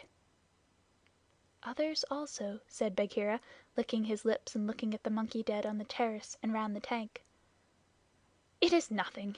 It is nothing, if thou art safe. Oh, my pride of all little frogs!" whimpered Baloo. "Of that we shall judge later," said Bagheera in a dry voice that Mowgli did not at all like. "But here is Kaa, to whom we owe the battle, and thou owest thy life. Thank him according to our customs, Mowgli." Mowgli turned and saw the great python's head swaying a foot above his own. "So this is the manling," said Kaa. "Very soft is his skin, and he is not unlike the Bandar log. Have a care, manling, that I do not mistake thee for a monkey some twilight when I have newly changed my coat." "We be of one blood, thou and I," Mowgli answered. "I take my life from thee tonight. My kill shall be thy kill if ever thou art hungry, O Kaa." "All thanks, Little Brother," said Kaa, though his eyes twinkled. "And what may so bold a hunter kill? I ask that I may follow when next he goes abroad." "I kill nothing. I am too little.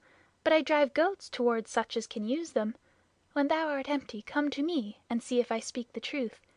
I have some skill in these," he held out his hands, "and if ever thou art in a trap, I may pay the debt which I owe to thee, to Bagheera and to Baloo here.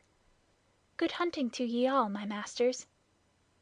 "Well said," growled Baloo, for Mowgli had returned thanks very prettily. The python dropped his head lightly for a minute on Mowgli's shoulder. "A brave heart and a courteous tongue," said he. "They shall carry thee far through the jungle, manling. But now go hence quickly with thy friends. Go and sleep, for the moon sets, and what follows it is not well that thou shouldst see." The moon was sinking behind the hills, and the lines of trembling monkeys huddled together on the walls and battlements looked like ragged, shaky fringes of things. Baloo went down to the tank for a drink, and Bagheera began to put his fur in order as Kaa glided out into the center of the terrace and brought his jaws together with a ringing snap that drew all the monkeys' eyes upon him. "The moon sets," he said. "Is there yet light enough to see?" From the walls came a moan like the wind in the tree tops. "We see, O Kaa." "Good. Begins now the dance of the hunger of Kaa. Sit still and watch." He turned twice or thrice in a big circle, weaving his head from right to left.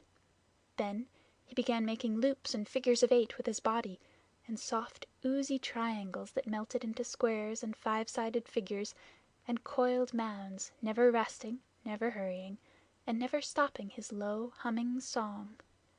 It grew darker and darker, till at last the dragging, shifting coils disappeared, but they could hear the rustle of the scales. Baloo and Bagheera stood still as stone, growling in their throats, their neck hair bristling, and Mowgli watched and wondered. "Bandar log," said the voice of Kaa at last, "can ye stir foot or hand without my order? Speak!" "Without thy order we cannot stir foot or hand, O Kaa." "Good. Come all one pace nearer to me." The lines of the monkeys swayed forward helplessly, and Baloo and Bagheera took one stiff step forward with them. "Nearer!" hissed Kaa, and they all moved again.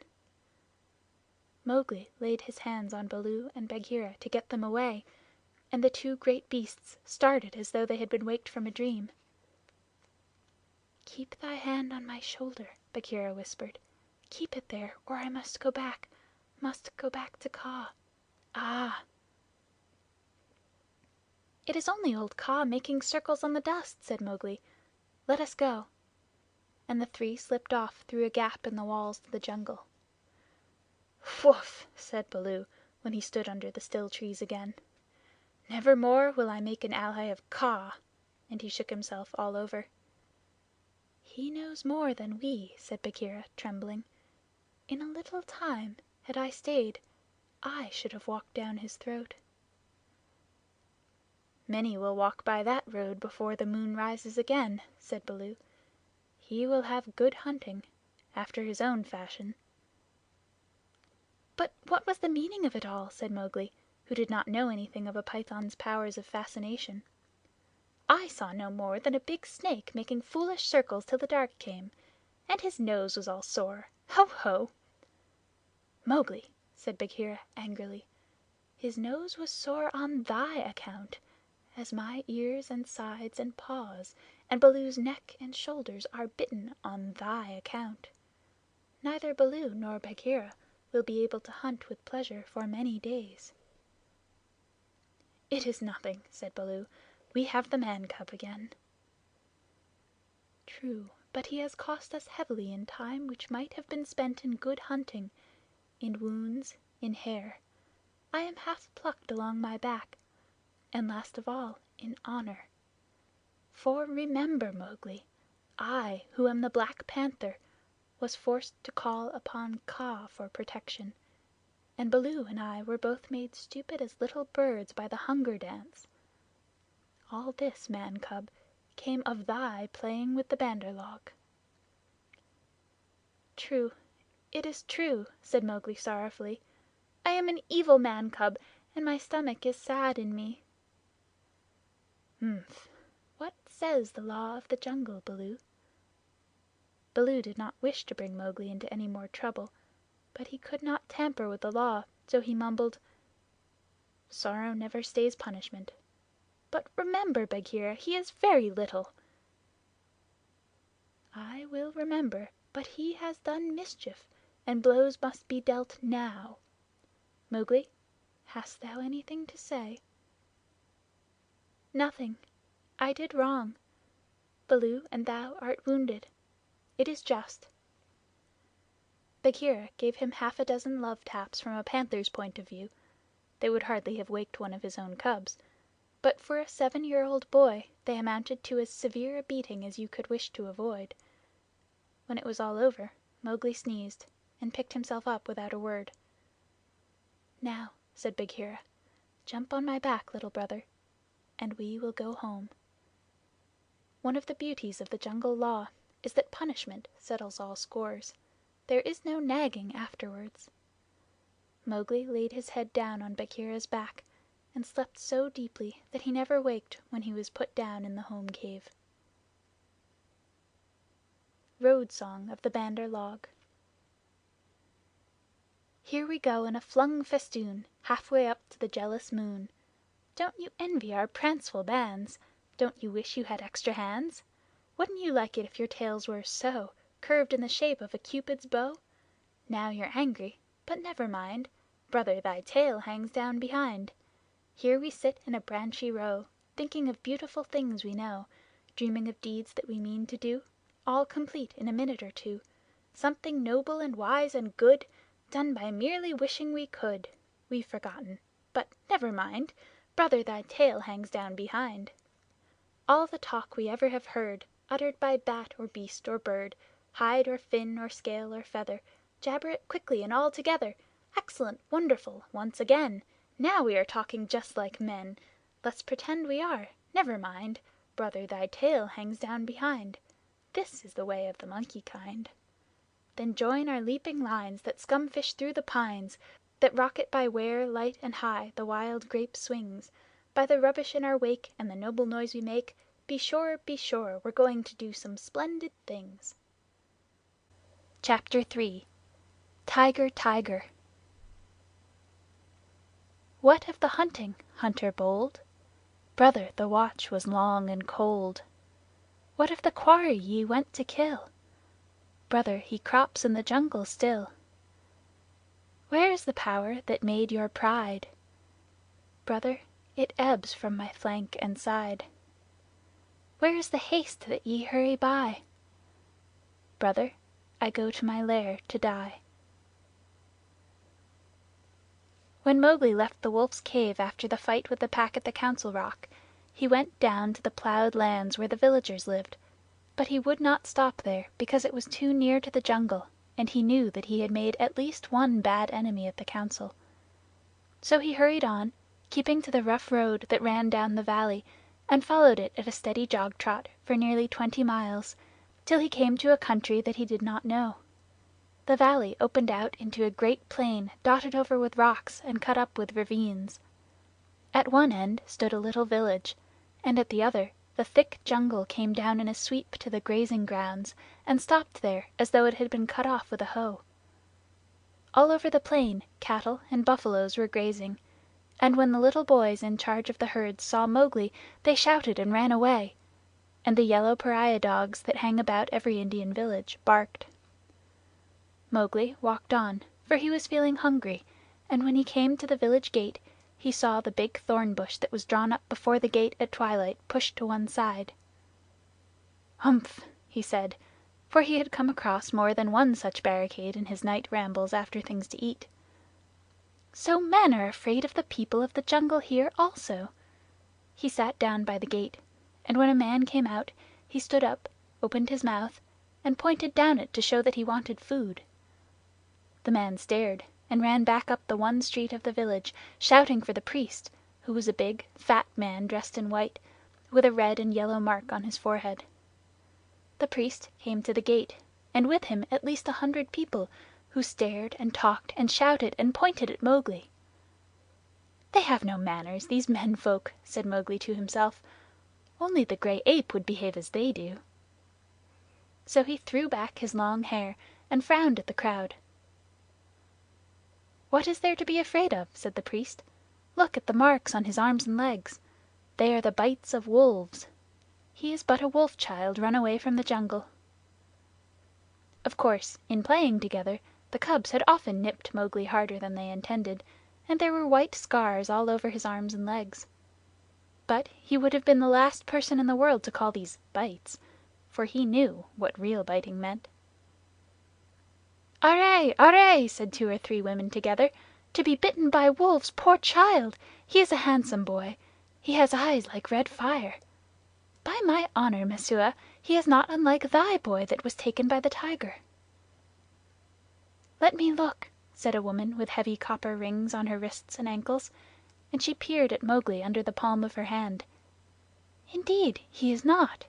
He is thinner, but he has the very look of my boy." The priest was a clever man, and he knew that Messua was wife to the richest villager in the place. So he looked up at the sky for a minute and said solemnly, "What the jungle has taken, the jungle has restored. Take the boy into thy house, my sister, and forget not to honor the priest who sees so far into the lives of men." "By the Bull that bought me," said Mowgli to himself, "but all this talking is like another looking over by the Pack. Well, if I am a man I must be."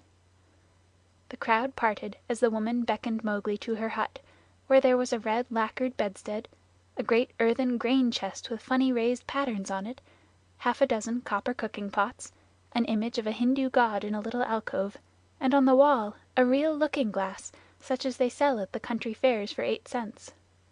She gave him a long drink of milk and some bread, and then she laid her hand on his head and looked into his eyes, for she thought perhaps that he might be her real son come back from the jungle where the tiger had taken him. So she said, "Nathoo! Oh, Nathoo!" Mowgli did not show that he knew the name. "Dost thou not remember the day when I gave thee thy new shoes?" She touched his foot, and it was almost as hard as horn. "No," she said sorrowfully. "These feet have never worn shoes. But thou art very like my Nathoo, and thou shalt be my son." Mowgli was uneasy, because he had never been under a roof before, but as he looked at the thatch he saw that he could tear it out at any time if he wanted to get away, and that the window had no fastenings. "What is the good of a man," he said to himself at last, "if he does not understand man's talk? Now I am as silly and dumb as a man would be with us in the jungle. I must speak their talk." He had not learned while he was with the wolves to imitate the challenge of bucks in the jungle and the grunt of the little wild pig for fun. So, as soon as Messua pronounced a word, Mowgli would imitate it almost perfectly, and before dark he had learned the name of many things in the hut. There was a difficulty at bedtime, because Mowgli would not sleep under anything that looked so like a panther trap as that hut, and when they shut the door he went through the window. "Give him his will," said Messua's husband. "Remember, he can never till now have slept on a bed. If he is indeed sent in the place of our son, he will not run away." So Mowgli stretched himself in some long, clean grass at the edge of the field, but before he had closed his eyes a soft gray nose poked him under the chin. "Phew!" said Gray Brother. He was the eldest of Mother Wolf's cubs. "This is a poor reward for following thee 20 miles. Thou smellest of wood smoke and cattle, altogether like a man already. Wake, Little Brother. I bring news." "Are all well in the jungle?" said Mowgli, hugging him. "All except the wolves that were burned with the Red Flower. Now listen. Shere Khan has gone away to hunt far off till his coat grows again, for he is badly singed. When he returns he swears that he will lay thy bones in the Waingunga." "There are 2 words to that. I also have made a little promise. But news is always good. I am tired tonight, very tired with new things, Gray Brother. But bring me the news always." "Thou wilt not forget that thou art a wolf? Men will not make thee forget?" said Gray Brother anxiously. "Never. I will always remember that I love thee and all in our cave, but also I will always remember that I have been cast out of the Pack." "And that thou mayest be cast out of another pack. Men are only men, Little Brother, and their talk is like the talk of frogs in a pond. When I come down here again, I will wait for thee in the bamboos at the edge of the grazing ground." For 3 months after that night Mowgli hardly ever left the village gate, he was so busy learning the ways and customs of men. First he had to wear a cloth round him, which annoyed him horribly, and then he had to learn about money, which he did not in the least understand, and about plowing, of which he did not see the use. Then the little children in the village made him very angry. Luckily the Law of the Jungle had taught him to keep his temper, for in the jungle life and food depend on keeping your temper. But when they made fun of him because he would not play games or fly kites, or because he mispronounced some word, only the knowledge that it was unsportsmanlike to kill little naked cubs kept him from picking them up and breaking them in 2. He did not know his own strength in the least. In the jungle he knew he was weak compared with the beasts, but in the village people said that he was strong as a bull. He certainly had no notion of what fear was, for when the village priest told him that the god in the temple would be angry with him if he ate the priest's mangoes, he picked up the image, brought it over to the priest's house, and asked the priest to make the god angry, and he would be happy to fight him. It was a horrible scandal, but the priest hushed it up, and Messua's husband paid much good silver to comfort the god. and Mowgli had not the faintest idea of the difference that caste makes between man and man. When the potter's donkey slipped in the clay pit, Mowgli hauled it out by the tail and helped to stack the pots for their journey to the market at Khanhiwara. That was very shocking too, for the potter is a low caste man, and his donkey is worse. When the priest scolded him, Mowgli threatened to put him on the donkey too, and the priest told Messua's husband that Mowgli had better be set to work as soon as possible, and the village headman told Mowgli that he would have to go out with the buffaloes the next day and herd them while they grazed. No one was more pleased than Mowgli, and that night, because he had been appointed a servant of the village, as it were, he went off to a circle that met every evening on a masonry platform under a great fig tree. It was the village club, and the headman and the watchman and the barber, who knew all the gossip of the village, and old Buldeo, the village hunter, who had a Tower musket, met and smoked. The monkeys sat and talked in the upper branches, and there was a hole under the platform where a cobra lived, and he had his little platter of milk every night, because he was sacred, and the old men sat around the tree and talked and pulled at the big hookahs, the water pipes, till far into the night. They told wonderful tales of gods and men and ghosts, and Buldeo told even more wonderful ones of the ways of beasts in the jungle, till the eyes of the children sitting outside the circle bulged out of their heads. Most of the tales were about animals, for the jungle was always at their door.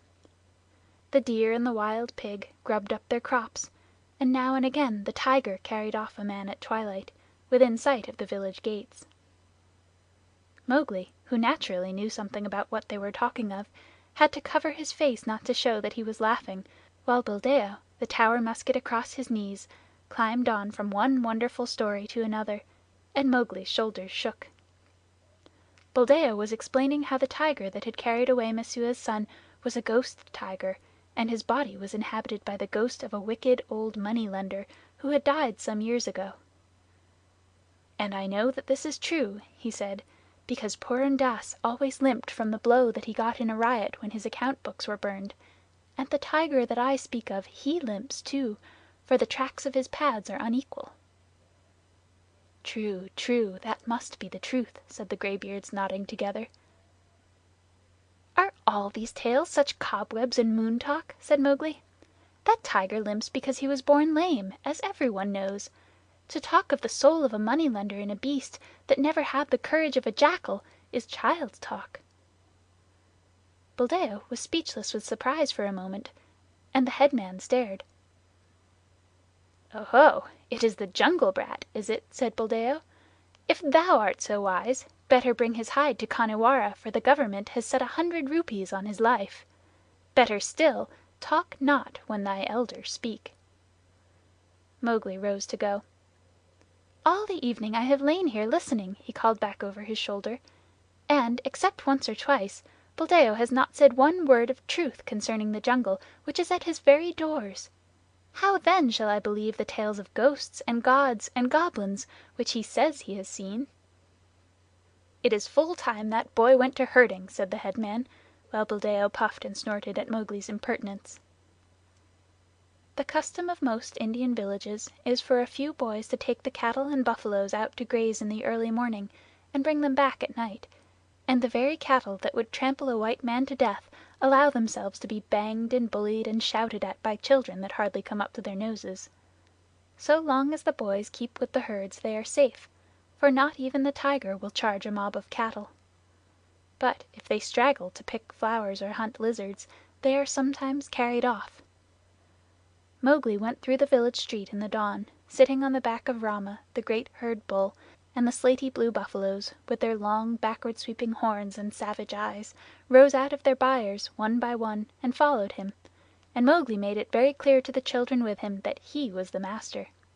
He beat the buffaloes with a long polished bamboo, and told Kamya, one of the boys, to graze the cattle by themselves, while he went on with the buffaloes, and to be very careful not to stray away from the herd. An Indian grazing ground is all rocks and scrubs and tussocks and little ravines, among which the herds scatter and disappear. The buffaloes generally keep to the pools and muddy places, where they lie wallowing or basking in the warm mud for hours. Mowgli drove them on to the edge of the plain where the Waingunga came out of the jungle, and then he dropped from Rama's neck, trotted off to a bamboo clump, and found Gray Brother. "Ah," said Gray Brother, "I have waited here very many days. What is the meaning of this cattle herding work?" "It is an order," said Mowgli. "I am a village herder for a while. What news of Shere Khan?" "He has come back to this country, and he has waited a long time for thee. Now he is gone off again, for the game is scarce. But he means to kill thee." "Very good," said Mowgli. "So long as he is away, do thou or one of the four brothers sit on that rock, so that I can see thee as I come out of the village. When he comes back, wait for me in the ravine by the dak tree in the center of the plain. We need not walk into Shere Khan's mouth." Then Mowgli picked out a shady place, and lay down and slept while the buffaloes grazed round him. Herding in India is one of the laziest things in the world. The cattle move and crunch and lie down, and move on again, and they do not even low. They only grunt, and the buffaloes very seldom say anything, but get down into the muddy pools one after another, and work their way into the mud till only their noses and staring china blue eyes show above the surface, and then they lie like logs. The sun makes the rocks dance in the heat, and the herd children hear one kite, never any more, whistling almost out of sight overhead, and they know that if they died, or a cow died, that kite would sweep down, and the next kite miles away would see him drop and follow, and the next, and almost before they were dead there would be a score of hungry kites come out of nowhere. Then they sleep and wake and sleep again, and weave little baskets of dried grass and put grasshoppers in them, or catch two praying mantises and make them fight, or string a necklace of red and black jungle nuts, or watch a lizard basking on a rock, or a snake hunting a frog near the wallows. Then they sing long, long songs, with odd native quavers at the end of them, and the day seems longer than most people's whole lives, and perhaps they make a mud castle with mud figures of men and horses and buffaloes, and put reeds into the men's hands, and pretend that they are kings, and the figures are their armies, or that they are gods to be worshipped. Then evening comes, and the children call, and the buffaloes lumber up out of the sticky mud with noises like gunshots going off one after the other, and they all string across the gray plain back to the twinkling village lights. Day after day Mowgli would lead the buffaloes out to their wallows, and day after day he would see Gray Brother's back a mile and a half away across the plain, so he knew that Shere Khan had not come back. And day after day he would lie on the grass listening to the noises round him and dreaming of the old days in the jungle. If Shere Khan had made a false step with his lame paw up in the jungles by the Waingunga, Mowgli would have heard him in those long still mornings. At last a day came when he did not see Gray Brother at the signal place, and he laughed and headed the buffaloes for the ravine by the dak tree, which was all covered with golden red flowers. There sat Gray Brother, every bristle on his back lifted. "He has hidden for a month to throw thee off thy guard. He crossed the ranges last night with Tabaqui, hot foot on thy trail," said the wolf, panting. Mowgli frowned. "I am not afraid of Shere Khan, but Tabaqui is very cunning." "Have no fear," said Gray Brother, licking his lips a little. "I met Tabaqui in the dawn. Now he is telling all his wisdom to the kites, but he told me everything before I broke his back. Shere Khan's plan is to wait for thee at the village gate this evening, for thee and for no one else. He is lying up now in the big dry ravine of the Waingunga." "Has he eaten today, or does he hunt empty?" said Mowgli, for the answer meant life and death to him. "He killed at dawn a pig, and he has drunk too. Remember, Shere Khan could never fast even for the sake of revenge." "Oh, fool, fool! What a cub's cub it is! Eaten and drunk too, and he thinks that I shall wait till he has slept. Now, where does he lie up? If there were but 10 of us we might pull him down as he lies. These buffaloes will not charge unless they wind him, and I cannot speak their language. Can we get behind his track so that they may smell it?" "He swam far down the Waingunga to cut that off," said Gray Brother. "Tabaqui told him that, I know. He would never have thought of it alone." Mowgli stood with his finger in his mouth, thinking. "The big ravine of the Waingunga. That opens out on the plain not half a mile from here. I can take the herd round through the jungle to the head of the ravine, and then sweep down. But he would slink out at the foot. We must block that end. Gray Brother, canst thou cut the herd in two for me?" "Not I, perhaps, but I have brought a wise helper." Gray Brother trotted off and dropped into a hole. Then there lifted up a huge gray head that Mowgli knew well, and the hot air was filled with the most desolate cry of all the jungle, the hunting howl of a wolf at midday. "Akela! Akela!" said Mowgli, clapping his hands. "I might have known that thou wouldst not forget me. We have a big work in hand.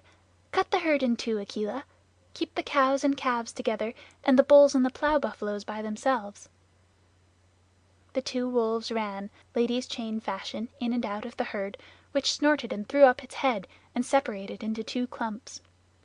In one the cow buffaloes stood with their calves in the center and glared and pawed, ready, if a wolf would only stay still, to charge down and trample the life out of him.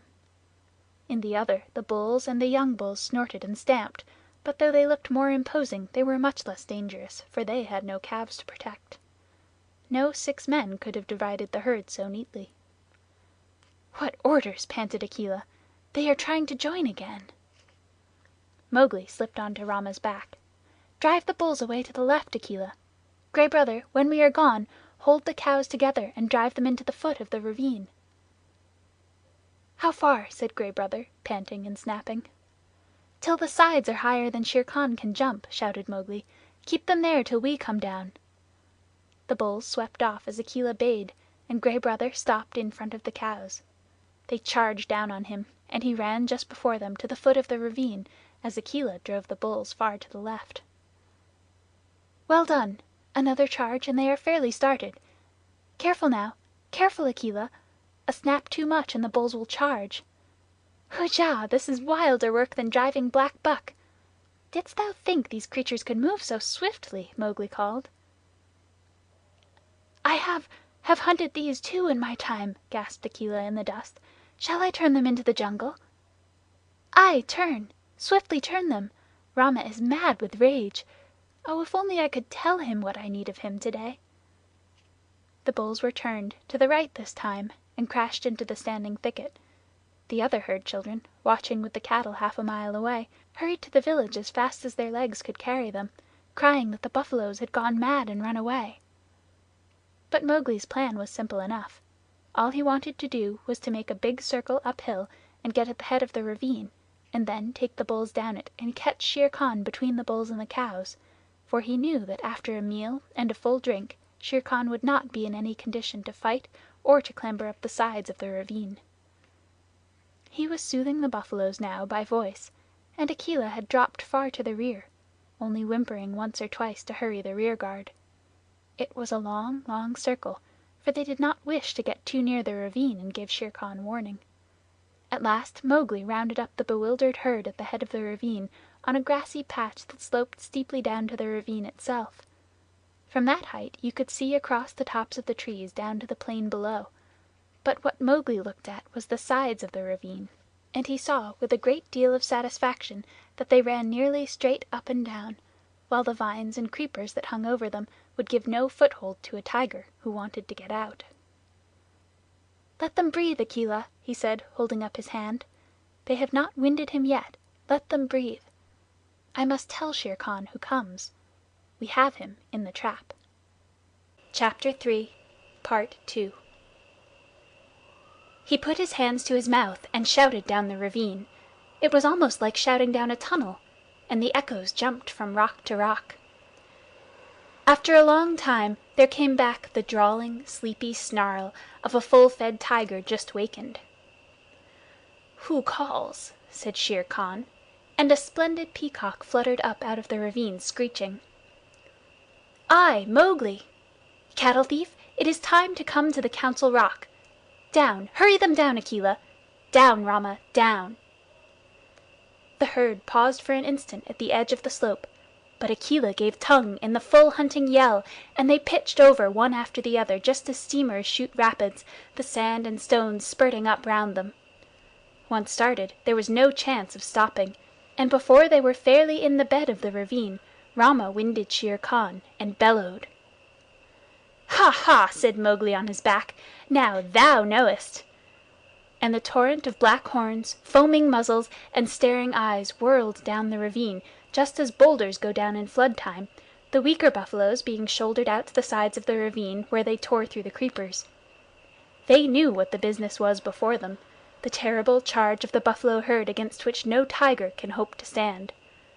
Shere Khan heard the thunder of their hoofs, picked himself up, and lumbered down the ravine, looking from side to side for some way of escape, but the walls of the ravine were straight, and he had to hold on, heavy with his dinner and his drink, willing to do anything rather than fight. The herd splashed through the pool he had just left, bellowing till the narrow cut rang. Mowgli heard an answering bellow from the foot of the ravine, saw Shere Khan turn. The tiger knew, if the worst came to the worst, it was better to meet the bulls than the cows with their calves. And then Rama tripped, stumbled, and went on again over something soft, and, with the bulls at his heels, crashed full into the other herd, while the weaker buffaloes were lifted clean off their feet by the shock of the meeting. That charge carried both herds out into the plain, goring and stamping and snorting. Mowgli watched his time, and slipped off Rama's neck, laying about him right and left with his stick. "Quick, Akela! Break them up! Scatter them, or they will be fighting one another! Drive them away, Akela! Hi, Rama! Hi, hi, hi, my children! Softly now, softly! It is all over."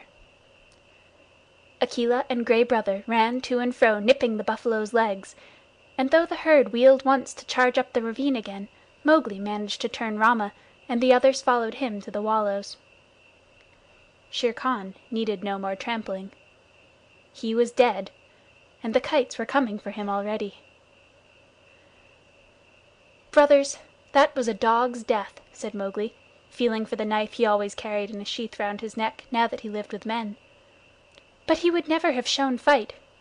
Wallah! His hide will look well on the Council Rock. We must get to work swiftly." A boy trained among men would never have dreamed of skinning a 10-foot tiger alone, but Mowgli knew better than anyone else how an animal's skin is fitted on, and how it can be taken off. But it was hard work, and Mowgli slashed and tore and grunted for an hour, while the wolves lolled out their tongues, or came forward and tugged as he ordered them. Presently a hand fell on his shoulder, and looking up he saw Buldeo with the Tower musket. The children had told the village about the buffalo stampede, and Buldeo went out angrily, only too anxious to correct Mowgli for not taking better care of the herd. The wolves dropped out of sight as soon as they saw the man coming. "What is this folly?" said Buldeo angrily. "To think that thou canst skin a tiger! Where did the buffaloes kill him? It is the lame tiger, too, and there is 100 rupees on his head. Well, well, we will overlook thy letting the herd run off, and perhaps I will give thee one of the rupees of the reward when I have taken the skin to Kanahiwara." He fumbled in his waistcloth for flint and steel, and stooped down to singe Shere Khan's whiskers. Most native hunters always singe a tiger's whiskers to prevent his ghost from haunting them. Said Mowgli, half to himself as he ripped back the skin of a forepaw. "So thou wilt take the hide to Kanahiwara for the reward, and perhaps give me 1 rupee. Now it is in my mind that I need the skin for my own use. Heh! Old man, take away that fire." "What talk is this to the chief hunter of the village? Thy luck and the stupidity of thy buffaloes have helped thee to this kill. The tiger has just fed, or he would have gone 20 miles by this time. Thou canst not even skin him properly, little beggar brat, and forsooth I, Buldeo, must be told not to singe his whiskers? Mowgli, I will not give thee 1 anna of the reward, but only a very big beating. Leave the carcass." "By the bull that bought me," said Mowgli, who was trying to get at the shoulder, "must I stay babbling to an old ape all noon? Here, Akela, this man plagues me." Buldeo, who was still stooping over Shere Khan's head, found himself sprawling on the grass, with a gray wolf standing over him, while Mowgli went on skinning as though he were alone in all India. "Yes," he said between his teeth, "thou art altogether right, Buldeo. Thou wilt never give me one anna of the reward. There is an old war between this lame tiger and myself, a very old war, and I have won." To do Buldeo justice, if he had been 10 years younger he would have taken his chance with Akela had he met the wolf in the woods. But a wolf who obeyed the orders of this boy who had private wars with man-eating tigers was not a common animal. It was sorcery, magic of the worst kind, thought Buldeo, and he wondered whether the amulet round his neck would protect him. He lay as still, expecting every minute to see Mowgli turn into a tiger too. "Maharaj! Great King!" he said at last in a husky whisper. "Yes," said Mowgli, without turning his head, chuckling a little. "I am an old man. I did not know thou wast anything more than a herdsboy. May I rise up and go away, or will thy servant tear me to pieces?" "Go, and peace go with thee. Only another time do not meddle with my game. Let him go, Akela." Buldeo hobbled away to the village as fast as he could, looking back over his shoulder in case Mowgli should change into something terrible. When he got to the village he told a tale of magic and enchantment and sorcery that made the priest look very grave. Mowgli went on with his work, but it was nearly twilight before he and the wolves had drawn the great gay skin clear of the body. "Now we must hide this and take the buffaloes home. Help me to herd them, Akela." The herd rounded up in the misty twilight, and when they got near the village Mowgli saw lights and heard the conches and bells in the temple blowing and banging. Half the village seemed to be waiting for him by the gate. "That is because I have killed Shere Khan," he said to himself. But a shower of stones whistled about his ears, and the villagers shouted, "Sorcerer! Wolf's brat! Jungle demon! Go away! Get hence quickly, or the priest will turn thee into a wolf again! Shoot, Buldeo, shoot!" The old tower musket went off with a bang, and a young buffalo bellowed in pain. "More sorcery!" shouted the villagers. "He can turn bullets! Buldeo, that was thy buffalo!" "Now what is this?" said Mowgli, bewildered, as the stones flew thicker. "They are not unlike the Pack, these brothers of thine," said Akela, sitting down composedly. "It is in my head that if bullets mean anything, they would cast thee out." "Wolf! Wolf's cub! Go away!" shouted the priest, waving a sprig of the sacred tulsi plant. "Again? Last time it was because I was a man. This time it is because I am a wolf. Let us go, Akela." A woman, it was Messua, ran across to the herd and cried, "Oh, my son, my son! They say thou art a sorcerer who can turn himself into a beast at will. I do not believe, but go away, or they will kill thee. Buldeo says thou art a wizard, but I know thou hast avenged Nathu's death." "Come back, Messua!" shouted the crowd. "Come back, or we will stone thee!" Mowgli laughed a little, short, ugly laugh, for a stone had hit him in the mouth. "Run back, Messua. This is one of the foolish tales that they tell under the big tree at dusk. I have at least paid for thy son's life. Farewell, and run quickly, for I shall send the herd in more swiftly than their brickbats. I am no wizard, Messua. Farewell!" "Now once more, Akela!" he cried. "Bring the herd in." The buffaloes were anxious enough to get to the village. They hardly needed Akela's yell, but charged through the gate like a whirlwind, scattering the crowd right and left. "Keep count!" shouted Mowgli scornfully. "It may be that I have stolen one of them. Keep count, for I will do your herding no more. Fare you well, children of men, and thank Messua that I do not come in with my wolves and hunt you up and down your street." He turned on his heel and walked away with the lone wolf, and as he looked up at the stars he felt happy. "No more sleeping in traps for me, Akela. Let us get Shere Khan's skin and go away. No, we will not hurt the village, for Messua was kind to me." When the moon rose over the plain, making it look all milky, the horrified villagers saw Mowgli, with 2 wolves at his heels and a bundle on his head, trotting across at the steady wolf's trot that eats up the long miles like fire. Then they banged the temple's bells and blew the conches louder than ever. And Messua cried, and Buldeo embroidered the story of his adventures in the jungle till he ended by saying that Akela stood up on his hind legs and talked like a man. The moon was just going down when Mowgli and the 2 wolves came to the hill of the Council Rock, and they stopped at Mother Wolf's cave. "They have cast me out from the Man Pack, Mother," shouted Mowgli, "but I come with the hide of Shere Khan to keep my word." Mother Wolf walked stiffly from the cave with the cubs behind her, and her eyes glowed as she saw the skin. "I told him on that day, when he crammed his head and shoulders into this cave hunting for thy life, little frog. I told him that the hunter would be the hunted. It is well done." "Little brother, it is well done," said a deep voice in the thicket. "We were lonely in the jungle without thee." And Bagheera came running to Mowgli's bare feet. They clambered up the Council Rock together, and Mowgli spread the skin out on the flat stone where Akela used to sit, and pegged it down with 4 slivers of bamboo. And Akela lay down upon it, and called the old call to the council. "Look! Look well, O wolves!" exactly as he had called it when Mowgli was first brought there. Ever since Akela had been deposed, the pack had been without a leader, hunting and fighting at their own pleasure. But they answered the call from habit, and some of them were lame from the traps they had fallen into, and some limped from shot wounds, and some were mangy from eating bad food, and many were missing.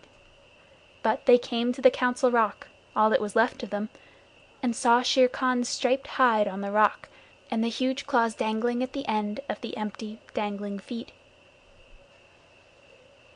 "Look well, O wolves! Have I kept my word?" said Mowgli. And the wolves bayed "Yes!" and one tattered wolf howled, "Lead us again, O Akela! Lead us again, O Man cub, for we be sick of this lawlessness, and we would be the free people once more." "Nay," purred Bagheera, "that may not be. When ye are full fed, the madness may come upon you again. Not for nothing are ye called the Free People. Ye fought for freedom, and it is yours. Eat it, O wolves." "Man Pack and Wolf Pack have cast me out," said Mowgli. "Now I will hunt alone in the jungle." "And we will hunt with thee," said the 4 cubs. So Mowgli went away and hunted with the 4 cubs in the jungle from that day on. But he was not always alone, because, years afterward, he became a man and married. But that is a story for grown-ups. Mowgli's song that he sang at the Council Rock when he danced on Shere Khan's hide. "The song of Mowgli, I, Mowgli, am singing. Let the jungle listen to the things I have done. Shere Khan said he would kill, would kill. At the gates in the twilight he would kill Mowgli the Frog. He ate and drank. Drink deep, Shere Khan, for when wilt thou drink again? Sleep and dream of the kill. I am alone on the grazing grounds. Gray Brother, come to me! Come to me, Lone Wolf, for there is big game afoot. Bring up the great bull buffaloes and blue-skinned herd bulls with the angry eyes. Drive them to and fro as I order. Sleepest thou still, Shere Khan? Wake, oh wake! Here come I, and the bulls are behind.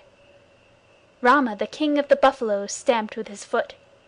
Waters of the Waingunga, whither went Shere Khan?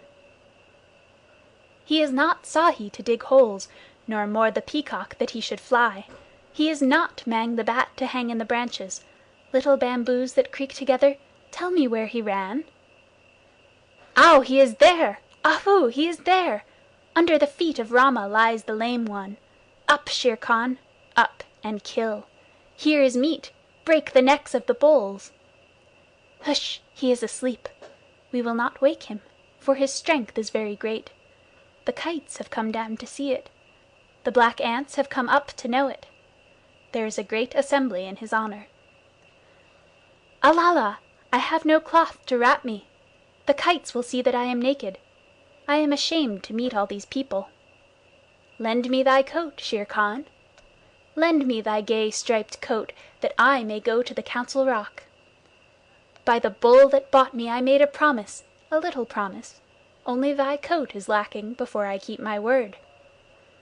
With the knife that men use, with the knife of the hunter, I will stoop down for my gift. Waters of the Waingunga, Shere Khan gives me his coat for the love that he bears me. Pull, Gray Brother! Pull, Akela! Heavy is the hide of Shere Khan. The Man Pack are angry. They throw stones and talk child's talk. My mouth is bleeding. Let me run away. Through the night, through the hot night, run swiftly with me, my brothers. We will leave the lights of the village and go to the low moon. Waters of the Waingunga, the Man Pack, have cast me out. I did them no harm, but they were afraid of me. Why? Wolf Pack, ye have cast me out too. The jungle is shut to me, and the village gates are shut. Why? As Mang flies between the beasts and birds, so fly I between the village and the jungle. Why? I dance on the hide of Shere Khan, but my heart is very heavy. My mouth is cut and wounded with the stones from the village, but my heart is very light, because I have come back to the jungle. Why? These two things fight together in me as the snakes fight in the spring. The water comes out of my eyes, yet I laugh while it falls. Why? I am two Mowglis, but the hide of Shere Khan is under my feet. All the jungle knows that I have killed Shere Khan. Look, look well, O wolves! Ahai! My heart is heavy with the things that I do not understand. Chapter 4 The White Seal Part 1 Oh, hush thee, my baby, the night is behind us, and black are the waters that sparkled so green. The moon o'er the combers looks downward to find us, at rest in the hollows that rustle between. Where billow meets billow, then soft be thy pillow. O weary wee flipperling, curl at thy ease. The storm shall not wake thee, nor shark overtake thee, asleep in the arms of the slow swinging seas. Seal Lullaby. All these things happened several years ago at a place called Novastoshnah, or Northeast Point, on the island of St. Paul, away and away in the Bering Sea. Limmershin, the winter wren, told me the tale when he was blown on to the rigging of a steamer going to Japan, and I took him down into my cabin and warmed him and fed him for a couple of days till he was fit to fly back to St. Paul again. Limmershin is a very quaint little bird, but he knows how to tell the truth. Nobody comes to Novastoshnah except on business, and the only people who have regular business there are the seals. They come in the summer months by hundreds and hundreds of thousands out of the cold gray sea, for Novastoshnah Beach has the finest accommodation for seals of any place in all the world. Sea Catch knew that, and every spring would swim from whatever place he happened to be in, would swim like a torpedo boat straight for Novastoshnah, and spend a month fighting with his companions for a good place on the rocks, as close to the sea as possible.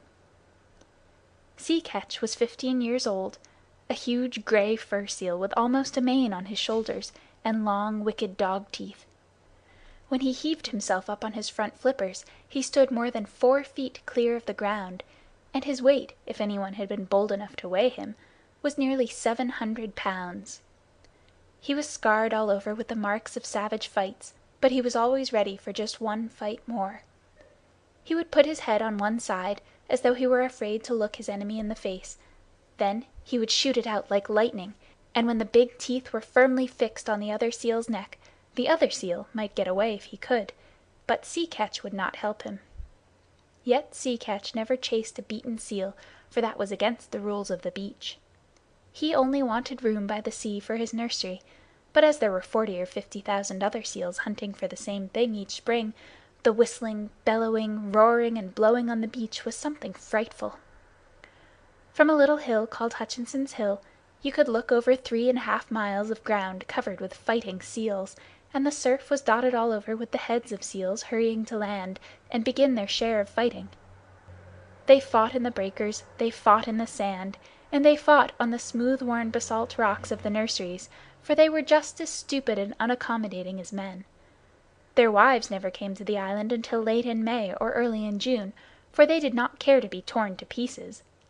And the young 2-, 3-, and 4-year-old seals, who had not begun housekeeping, went inland about half a mile, through the ranks of the fighters, and played about on the sand dunes in droves and legions, and rubbed off every single green thing that grew. They were called the holluschickie, the bachelors, and there were perhaps 200,000 or 300,000 of them at Novastoshnah alone. Sea Catch had just finished his 45th fight one spring, when Matka, his soft, sleek, gentle-eyed wife, came up out of the sea, and he caught her by the scruff of the neck and dumped her down on his reservation, saying gruffly, "Late as usual! Where have you been?" It was not the fashion for Sea Catch to eat anything during the 4 months he stayed on the beaches, and so his temper was generally bad. Matka knew better than to answer back. She looked round and cooed, "How thoughtful of you! You've taken the old place again." "I should think I had," said Sea Catch. "Look at me." He was scratched and bleeding in 20 places, one eye was almost out, and his sides were torn to ribbons. "Oh, you men!" Matka said, fanning herself with her hind flipper. "Why can't you be sensible and settle your places quietly? You look as though you had been fighting with a killer whale." "I haven't been doing anything but fight since the middle of May. The beach is disgracefully crowded this season. I've met at least 100 seals from Lukannon Beach, house hunting. Why can't people stay where they belong?" "I've often thought we should be much happier if we hauled out at Otter Island instead of this crowded place," said Matka. "Bah! Only the holluschickie go to Otter Island. If we went there, they would say we were afraid. We must preserve appearances, my dear." Sea Catch sank his head proudly between his fat shoulders and pretended to go to sleep for a few minutes, but all the time he was keeping a sharp lookout for a fight.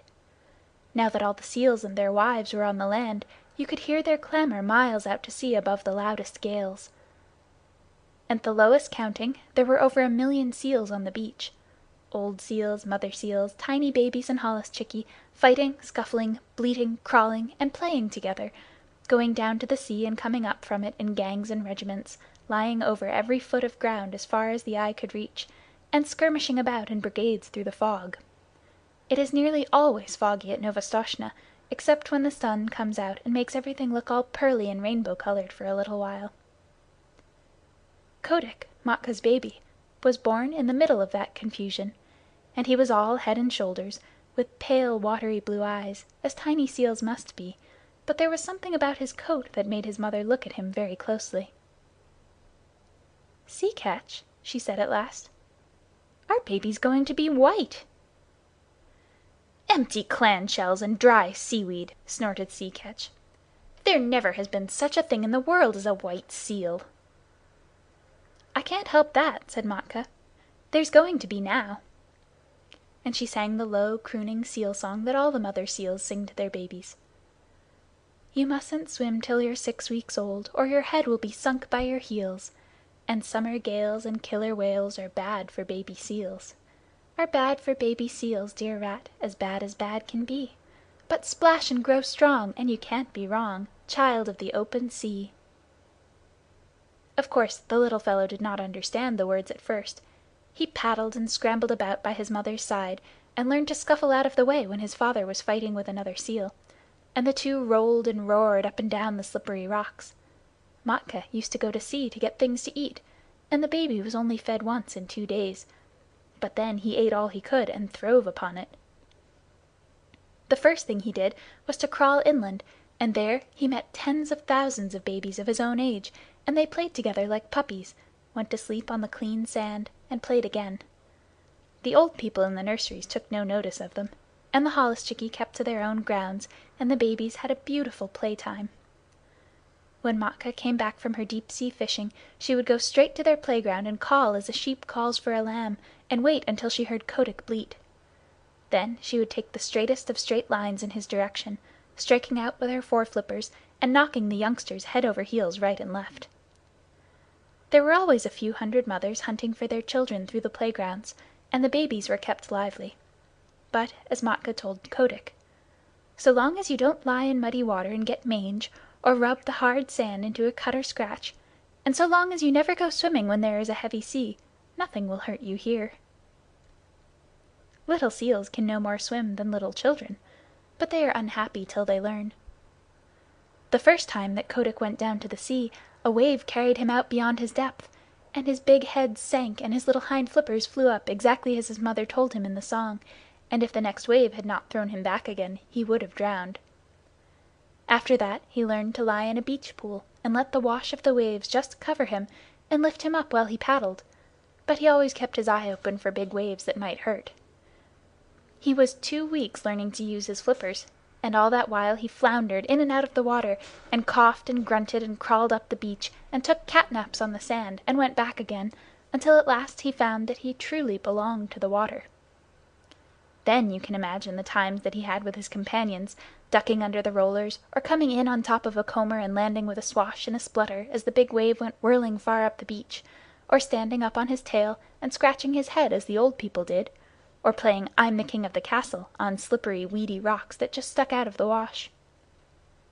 Now and then he would see a thin fin, like a big shark's fin, drifting along close to the shore, and he knew that this was the killer whale, the grampus, who eats young seals when he can get them, and Kotick would head for the beach like an arrow, and the fin would jig off slowly, as if it were looking for nothing at all.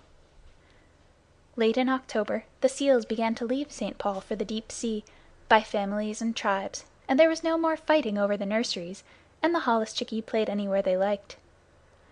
"Next year," said Matka to Kotick, "you will be a holluschickie, but this year you must learn how to catch fish."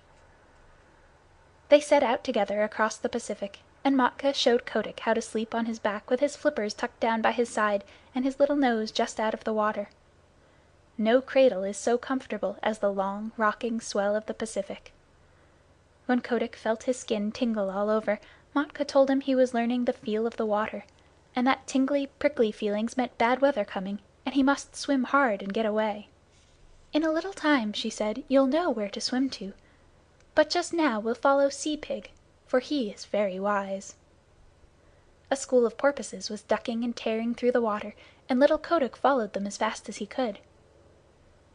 "How do you know where to go?" he panted.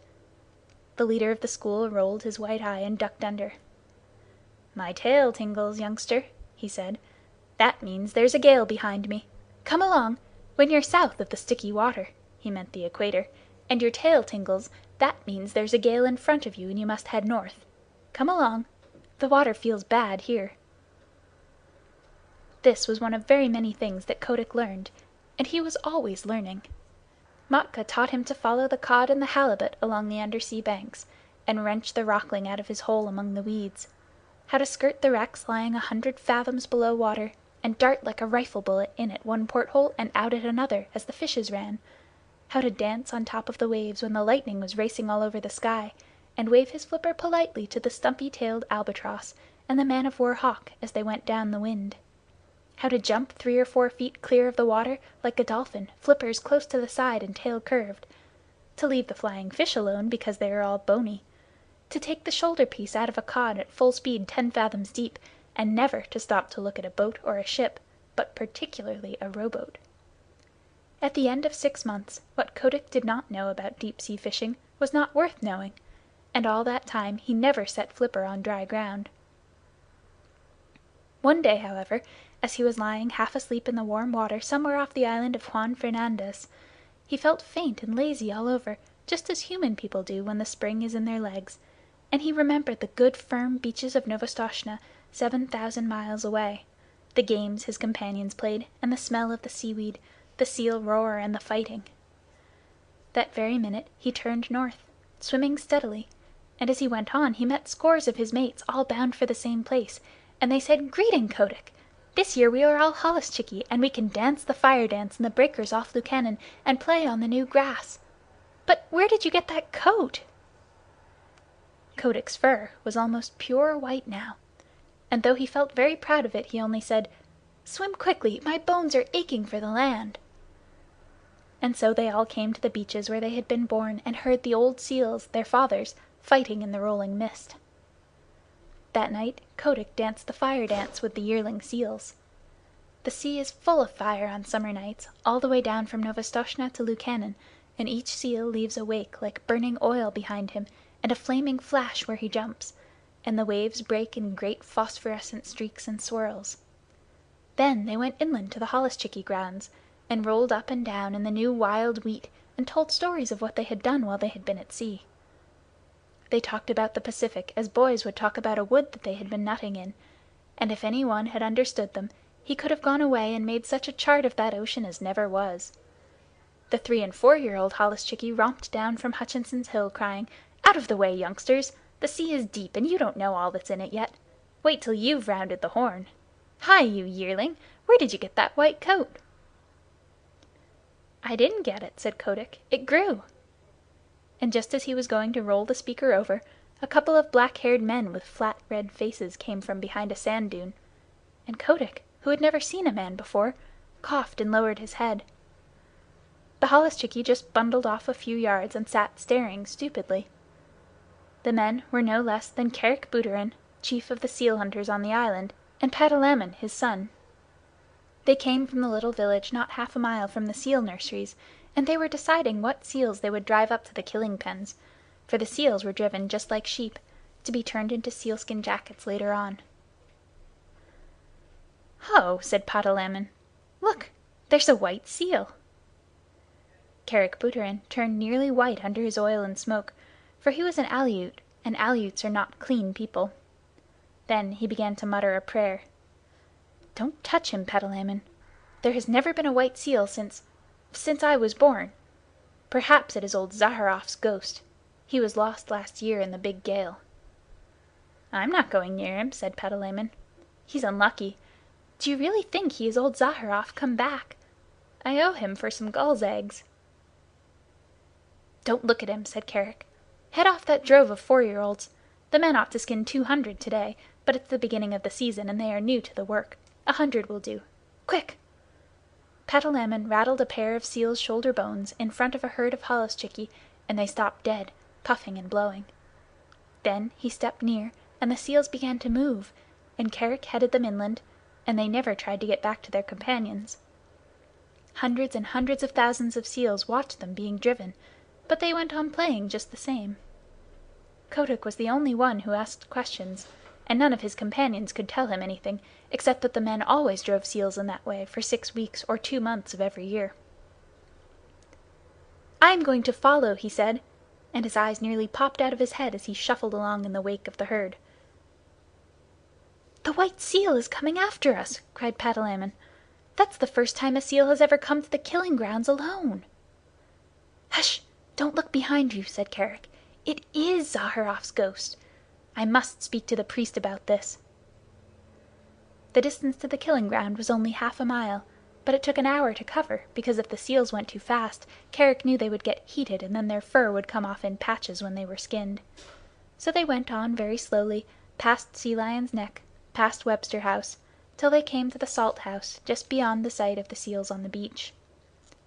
Kotick followed, panting and wondering.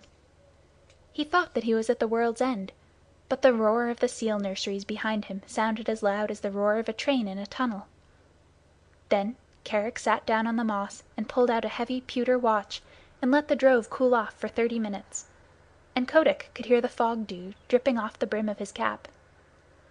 Then 10 or 12 men, each with an iron-bound club 3 or 4 feet long, came up, and Kerick pointed out 1 or 2 of the drove that were bitten by their companions or too hot, and the men kicked those aside with their heavy boots made of the skin of a walrus's throat, and then Kerick said, "Let go!" And then the men clubbed the seals on the head as fast as they could. 10 minutes later little Kotick did not recognize his friends any more, for their skins were ripped off from the nose to the hind flippers, whipped off, and thrown down on the ground in a pile. That was enough for Kotick. He turned and galloped (a seal can gallop very swiftly for a short time) back to sea, his little new mustache bristling with horror. At Sea Lion's Neck, where the great sea lions sit on the edge of the surf, he flung himself flipper overhead into the cool water and rocked there, gasping miserably. "What's here?" said a sea lion gruffly, for as a rule the sea lions keep themselves to themselves. "Scoochnie, ochen scoochnie." "I'm lonesome, very lonesome," said Kotick. "They're killing all the holluschickie on all the beaches." The sea lion turned his head inshore. "Nonsense," he said. "Your friends are making just as much noise as ever. You must have seen old Kerick polishing off a drove. He's done that for 30 years." "It's horrible," said Kotick, backing water as a wave went over him, and steadying himself with a screw stroke of his flippers that brought him all standing within 3 inches of a jagged edge of rock. "Well done for a yearling," said the sea lion, who could appreciate good swimming. "I suppose it is rather awful from your way of looking at it, but if you seals will come here year after year, of course the men get to know of it, and unless you can find an island where no men ever come, you will always be driven." "Isn't there any such island?" began Kotick. "I've followed the poltoos, the halibut, for 20 years, and I can't say I've found it yet. But look here, you seem to have a fondness for talking to your betters. Supposing you go to Walrus Islet and talk to Sea Vitch. He may know something. Don't flounce off like that. It's a 6-mile swim, and if I were you I should haul out and take a nap first, little one." Kotick thought that was good advice, so he swam round to his own beach, hauled out, and slept for half an hour, twitching all over as seals will. Then he headed straight for Walrus Islet, a little low sheet of rocky island almost due northeast from Novastoshnah, all ledges of rock and gulls' nests, where the walrus herded by themselves. He landed close to old Sea Vitch, the big, ugly, bloated, pimpled, fat-necked, long-tusked walrus of the North Pacific, who has no manners except when he is asleep, as he was then, with his hind flippers half in and half out of the surf. "Wake up!" barked Kotick, for the gulls were making a great noise. "Ha! Ho! Humph! What's that?" said Sea Vitch, and he struck the next walrus a blow with his tusks and waked him up, and the next struck the next, and so on till they were all awake and staring in every direction but the right one. "Hi! It's me!" said Kotick, bobbing in the surf and looking like a little white slug. "Well, may I be skinned!" said Sea Vitch, and they all looked at Kotick as you can fancy a club full of drowsy old gentlemen would look at a little boy. Kotick did not care to hear any more about skinning just then. He had seen enough of it, so he called out, "Isn't there any place for seals to go where men don't ever come?" "Go and find out," said Sea Vitch, shutting his eyes. "Run away. We're busy here." Kotick made his dolphin jump in the air and shouted as loud as he could, "Clam eater! Clam eater!" He knew that Sea Vitch never caught a fish in his life, but always rooted for clams and seaweeds, though he pretended to be a very terrible person. Naturally, the chickies and the goovarooskis and the apatkas, the burgomaster gulls and the kittiwakes and the puffins, who were always looking for a chance to be rude, took up the cry. And, so Limmershin told me, for nearly 5 minutes you could not have heard a gun fired on Walrus Islet. All the population was yelling and screaming, "Clam eater! Stareek! Old man!" while Sea Vitch rolled from side to side, grunting and coughing. "Now will you tell?" said Kotick, all out of breath. "Go and ask Sea Cow," said Sea Vitch. "If he is living still, he'll be able to tell you." "How shall I know Sea Cow when I meet him?" said Kotick, sheering off. "He's the only thing in the sea uglier than Sea Vitch," screamed a burgomaster gill, wheeling under Sea Vitch's nose. "Uglier, and with worse manners. Streak!" Kotick swam back to Novastoshnah, leaving the gulls to scream. There he found that no one sympathized with him in his little attempt to discover a quiet place for the seals. They told him that men had always driven the holluschickie, it was part of the day's work, and that if he did not like to see ugly things he should not have gone to the killing grounds. But none of the other seals had seen the killing, and that made the difference between him and his friends. Besides, Kotick was a white seal. "What you must do," said old Sea Catch, after he had heard his son's adventures, "is to grow up and be a big seal like your father, and have a nursery on the beach, and then they will leave you alone. In another 5 years you ought to be able to fight for yourself." Even gentle Matka, his mother, said, "You will never be able to stop the killing. Go and play in the sea, Kotick." And Kotick went off and danced the fire dance with a very heavy little heart. Chapter 4, Part 2. That autumn he left the beach as soon as he could, and set off alone because of a notion in his bullet head. He was going to find Sea Cow, if there was such a person in the sea, and he was going to find a quiet island with a good firm beach for seals to live on, where men could not get at them. So he explored and explored by himself from the North to the South Pacific, swimming as much as 300 miles in a day and a night. He met with more adventures than can be told, and narrowly escaped being caught by the basking shark, and the spotted shark, and the hammerhead, and he met all the untrustworthy ruffians that loaf up and down the seas, and the heavy, polite fish, and the scarlet-spotted scallops that are moored in one place for hundreds of years, and grow very proud of it. But he never met Sea Cow, and he never found an island that he could fancy.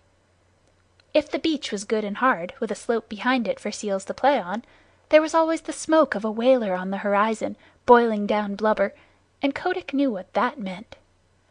Or else he could see that seals had once visited the island and had been killed off, and Kotick knew that where men had come once they would come again.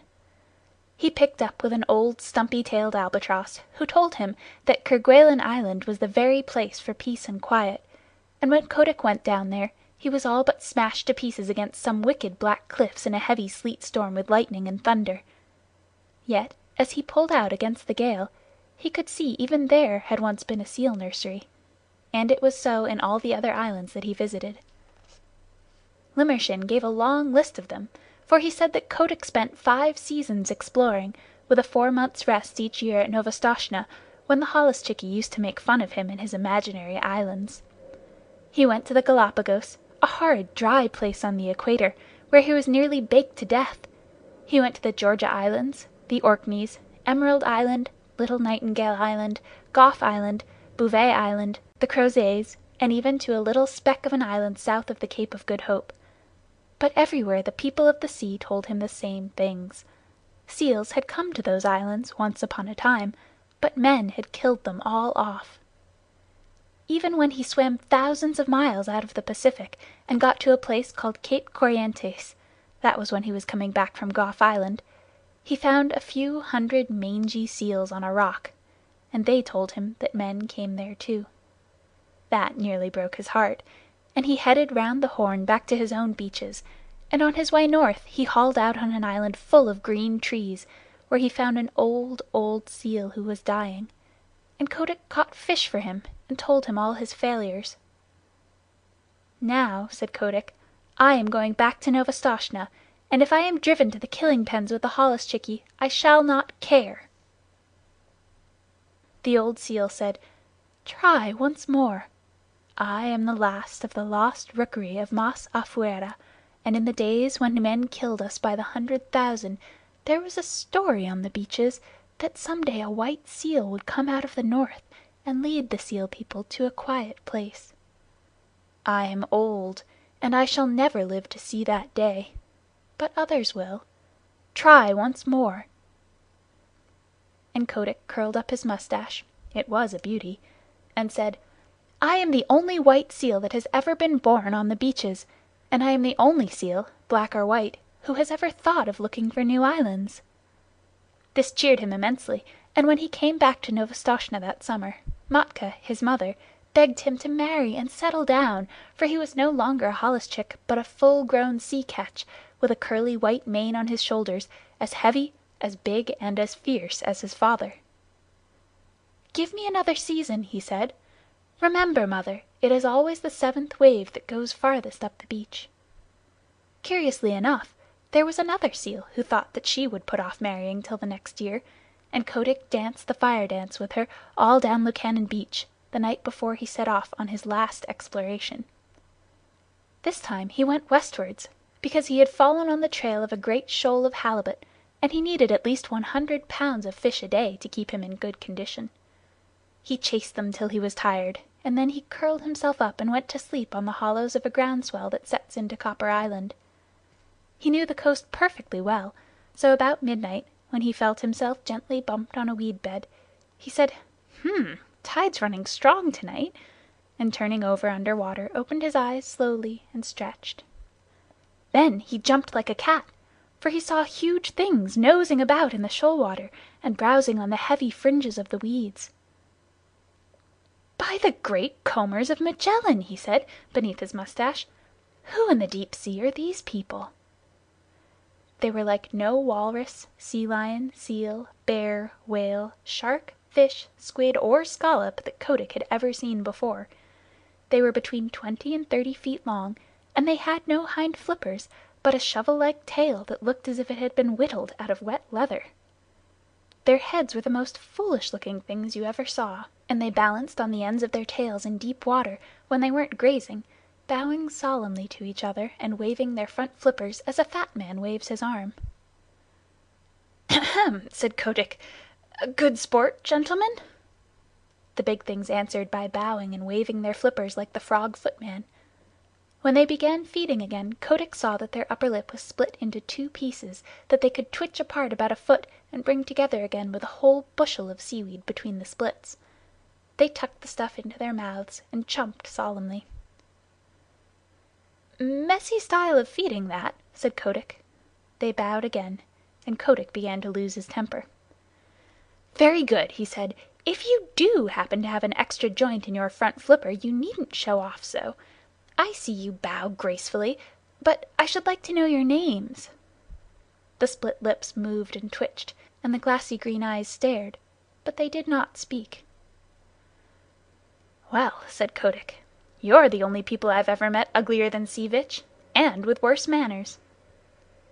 Then he remembered in a flash what the Burgomaster Gull had screamed to him when he was a little yearling at Walrus Islet, and he tumbled backwards in the water, for he knew that he had found Sea Cow at last. The sea cows went on schlooping and grazing and chumping in the weed, and Kotick asked them questions in every language he had picked up in his travels, and the sea people talk nearly as many languages as human beings. But the sea cows did not answer, because Sea Cow cannot talk.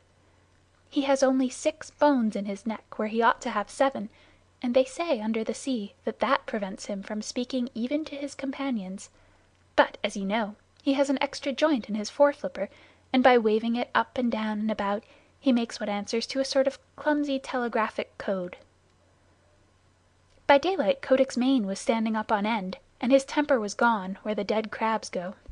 Then the sea cows began to travel northwards, very slowly, stopping to hold absurd bowing councils from time to time, and Kotick followed them, saying to himself, "People who are such idiots as these are would have been killed long ago if they hadn't found out some safe island. And what is good enough for the sea cow is good enough for the sea catch. All the same, I'd wish they'd hurry." It was weary work for Kotick. The sea cow's herd never went more than 40 or 50 miles a day, and stopped to feed at night, and kept close to the shore all the time, while Kotick swam round them and over them and under them, but he could not hurry them up 1 mile. As they went farther north, they held a bowing council every few hours, and Kotick nearly bit off his mustache with impatience till he saw that they were following up a warm current of water, and then he respected them more. One night they sank through the shiny water, sank like stones, and for the first time since he had known them, began to swim quickly. Kotick followed, and the pace astonished him, for he never dreamed that Sea Cow was anything of a swimmer. They headed for a cliff by the shore, a cliff that ran down into deep water, and plunged into a dark hole at the foot of it, 20 fathoms under the sea. It was a long, long swim, and Kotick badly wanted fresh air before he was out of the dark tunnel they led him through. "My wig!" he said when he rose, gasping and puffing into the open water at the farther end. "It was a long dive, but it was worth it." The sea cows had separated, and were browsing lazily along the edges of the finest beaches that Kotick had ever seen. There were long stretches of smooth-worn rock running for miles, exactly fitted to make seal nurseries, and there were playgrounds of hard sand sloping inland behind them, and there were rollers for seals to dance in, and long grass to roll in, and sand dunes to climb up and down, and best of all, Kotick knew by the feel of the water, which never deceives a sea catch, that no men had ever come there. The first thing he did was to assure himself that the fishing was good, and then he swam along the beaches and counted up the delightful low sandy islands half hidden in the beautiful rolling fog. Away to the northward, out to sea, ran a line of bars and shoals and rocks that would never let a ship come within 6 miles of the beach. and between the islands and the mainland was a stretch of deep water that ran up to the perpendicular cliffs, and somewhere below the cliffs was the mouth of the tunnel. "It's Novastoshnah over again, but 10 times better," said Kotick. "Sea Cow must be wiser than I thought. Men can't come down the cliffs, even if there were any men, and the shoals to seaward would knock a ship to splinters. If any place in the sea is safe, this is it." He began to think of the seal he had left behind him. But though he was in a hurry to go back to Novastoshnah, he thoroughly explored the new country, so that he would be able to answer all questions. Then he dived and made sure of the mouth of the tunnel, and raced through to the southward. No one but a sea cow or a seal would have dreamed of there being such a place, and when he looked back at the cliffs, even Kotick could hardly believe that he had been there. He was 10 days going home, though he was not swimming slowly, and when he hauled out just above Sea Lion's neck, the first person he met was the seal who had been waiting for him, and she saw by the look in his eyes that he had found his island at last. But the holluschickie and Sea Catch, his father, and all the other seals laughed at him when he told them what he had discovered, and a young seal about his own age said, "This is all very well, Kotick, but you can't come from no one knows where and order us off like this. Remember, we've been fighting for our nurseries, and that's a thing you never did. You preferred prowling about in the sea." The other seals laughed at this, and the young seal began twisting his head from side to side. He had just married that year, and was making a great fuss about it. "I've no nursery to fight for," said Kotick. "I only want to show you all a place where you will be safe. What's the use of fighting?" "Oh, if you're trying to back out, of course I've no more to say," said the young seal, with an ugly chuckle. "Will you come with me if I win?" said Kotick, and a green light came into his eye, for he was very angry at having to fight at all. "Very good," said the young seal, carelessly. "If you win, I'll come." He had no time to change his mind, for Kotick's head was out and his teeth sank in the blubber of the young seal's neck. Then he threw himself back on his haunches and hauled his enemy down the beach, shook him, and knocked him over. Then Kotick roared to the seals, "I've done my best for you these 5 seasons past. I've found you the island where you'll be safe, but unless your heads are dragged off your silly necks, you won't believe. I'm going to teach you now. Look out for yourselves." Limmershin told me that never in his life, and Limmershin sees 10,000 big seals fighting every year, never in his life did he see anything like Kotick's charge into the nurseries. He flung himself at the biggest sea catch he could find, caught him by the throat, choked him, and bumped him and banged him till he grunted for mercy, and then threw him aside and attacked the next. You see, Kotick had never fasted for 4 months as the big seals did every year, and his deep-sea swimming trips kept him in perfect condition. And best of all, he had never fought before. His curly white mane stood up with rage, and his eyes flamed, and his big dog teeth glistened, and he was splendid to look at. Old Sea Catch, his father, saw him tearing past, hauling the grizzled old seals about as though they had been halibut, and upsetting the young bachelors in all directions, and Sea Catch gave a roar and shouted, "He may be a fool, but he is the best fighter on the beaches. Don't tackle your father, my son, he's with you." Kotick roared in answer, and old Sea Catch waddled in with his mustache on end, blowing like a locomotive, while Matka and the seal that was going to marry Kotick cowered down and admired their menfolk. It was a gorgeous fight, for the two fought as long as there was a seal that dared lift up his head, and when there were none, they paraded grandly up and down the beach side by side, bellowing. At night, just as the northern lights were winking and flashing through the fog, Kotick climbed a bare rock and looked down on the scattered nurseries and the torn and bleeding seals. "Now," he said, "I've taught you your lesson." "My wig!" said old Sea Catch, boosting himself up stiffly, for he was fearfully mauled. "The killer whale himself could not have cut them up worse. Son, I'm proud of you, and what's more, I'll come with you to your island, if there is such a place. Here, you fat pigs of the sea! Who comes with me to Sea Cow's tunnel? Answer, or I shall teach you again!" roared Kotick. There was a murmur like the ripple of the tide all up and down the beaches. "We will come," said thousands of tired voices. "We will follow Kotick the White Seal." Then Kotick dropped his head between his shoulders and shut his eyes proudly. He was not a white seal any more, but red from head to tail. All the same, he would have scorned to look at or touch one of his wounds. A week later he and his army, nearly 10,000 Holluschickie old seals, went away north to Sea Cow's tunnel, Kotick leading them, and the seals that stayed at Novastoshnah called them idiots. But the next spring, when they all met off the fishing banks of the Pacific, Kotick seals told such tales of the new beaches beyond Sea Cow's tunnel that more and more seals left Novastoshnah. Of course it was not all done at once, for the seals are not very clever, and they need a long time to turn things over in their minds. But year after year more seals went away from Novastoshnah and Lukannon and the other nurseries to the quiet, sheltered beaches where Kotick sits all the summer through, getting bigger and fatter and stronger each year, while the Holluschickie play round him, in that sea where no man comes. Lukannon. This is a sort of sad seal national anthem. I met my mates in the morning, and oh, but I am old, where roaring on the ledges and summer groundswell rolled. I heard them lift the chorus that drowned the breakers' song, the beaches of Lukannon, 2,000,000 voices strong. The song of pleasant stations beside the salt lagoons, the song of blowing squadrons that shuffled down the dunes, the song of midnight dances that churned the swell to flame, the beaches of Lukannon before the sealers came. I met my mates in the morning, I'll never meet them more.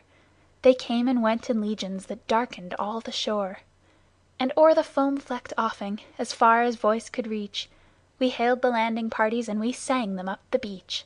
The beaches of Lukannon, the winter wheat so tall, the dripping crinkled lichens and the sea fog drenching all, the platforms of our playground all shining smooth and worn, the beaches of Lukannon, the home where we were born.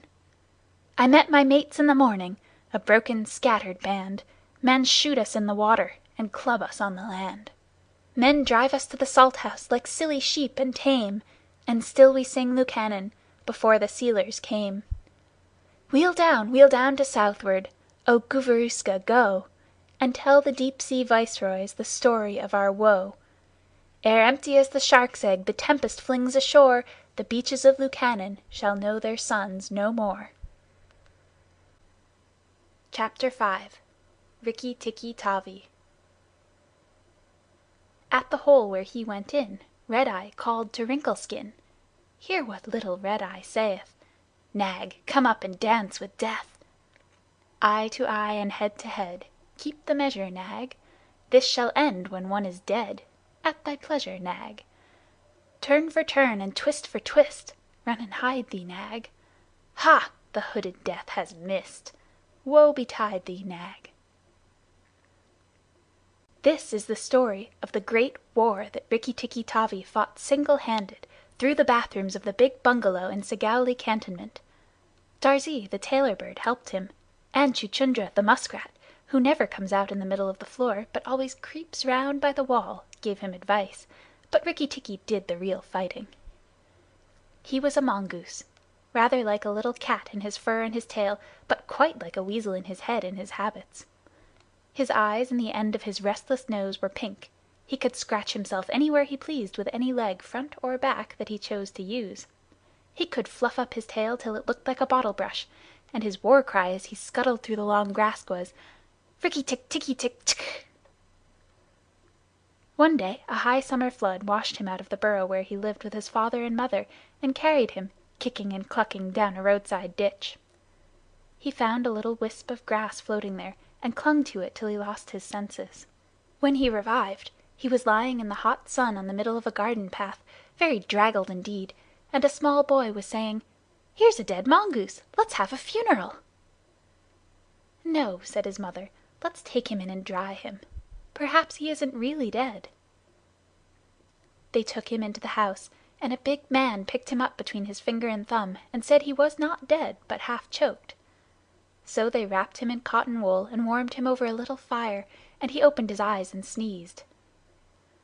"Now," said the big man, he was an Englishman who had just moved into the bungalow, "don't frighten him, and we'll see what he'll do." It is the hardest thing in the world to frighten a mongoose, because he is eaten up from nose to tail with curiosity. The motto of the mongoose family is "Run and find out," and Rikki-Tikki was a true mongoose. He looked at the cotton wool, decided that it was not good to eat, ran all round the table, sat up and put his fur in order, scratched himself, and jumped on the small boy's shoulder. "Don't be frightened, Teddy," said his father. "That's his way of making friends." "Ouch! He's tickling under my chin," said Teddy. Rikki-Tikki looked down between the boy's collar and neck, snuffed at his ear, and climbed down to the floor, where he sat rubbing his nose. "Good gracious!" said Teddy's mother. "And that's a wild creature? I suppose he's so tame because we've been kind to him." "All mongooses are like that," said her husband. "If Teddy doesn't pick him up by the tail or try to put him in a cage, he'll run in and out of the house all day long. Let's give him something to eat." They gave him a little piece of raw meat. Rikki-Tikki liked it immensely, and when it was finished he went out into the veranda and sat in the sunshine and fluffed up his fur to make it dry to the roots. Then he felt better. "There are more things to find out about in this house," he said to himself, "than all my family could find out in all their lives. I shall certainly stay and find out." He spent all that day roaming over the house.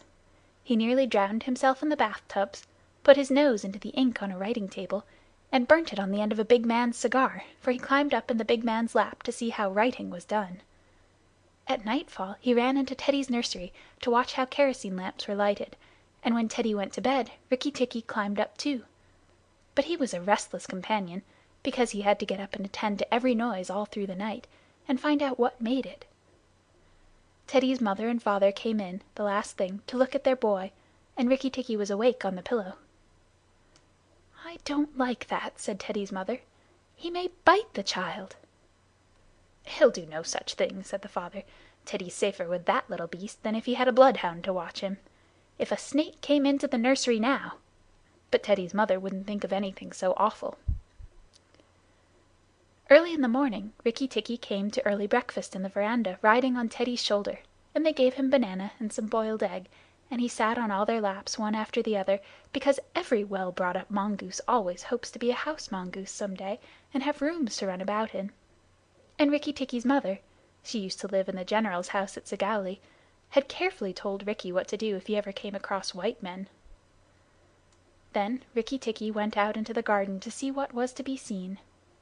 It was a large garden, only half cultivated, with bushes as big as summer-houses of Marshall Neil roses, lime and orange trees, clumps of bamboos, and thickets of high grass. Rikki-Tikki licked his lips. "This is a splendid hunting ground," he said, and his tail grew bottle-brushy at the thought of it, and he scuttled up and down the garden, snuffling here and there till he heard very sorrowful voices in a thorn bush. It was Darzee the tailor bird and his wife. They had made a beautiful nest by pulling 2 big leaves together and stitching them up at the edges with fibers, and had filled the hollow with cotton and downy fluff. The nest swayed to and fro as they sat on the rim and cried. "What is the matter?" asked Rikki-Tikki. "We are very miserable," said Darzee. "One of our babies fell out of the nest yesterday, and Nag ate him." "Hm!" said Rikki-Tikki. "That is very sad. But I am a stranger here. Who is Nag?" Darzee and his wife only cowered down in the nest without answering, for from the thick grass at the foot of the bush there came a low hiss, a horrid cold sound that made Rikki-Tikki jump back 2 clear feet. Then, inch by inch out of the grass, rose up the head and spread hood of Nag, the big black cobra, and he was 5 feet long from tongue to tail. When he had lifted 1/3 of himself clear of the ground, he stayed balancing to and fro exactly as a dandelion tuft balances in the wind, and he looked at Rikki-Tikki with the wicked snake's eyes that never change their expression, whatever the snake may be thinking of.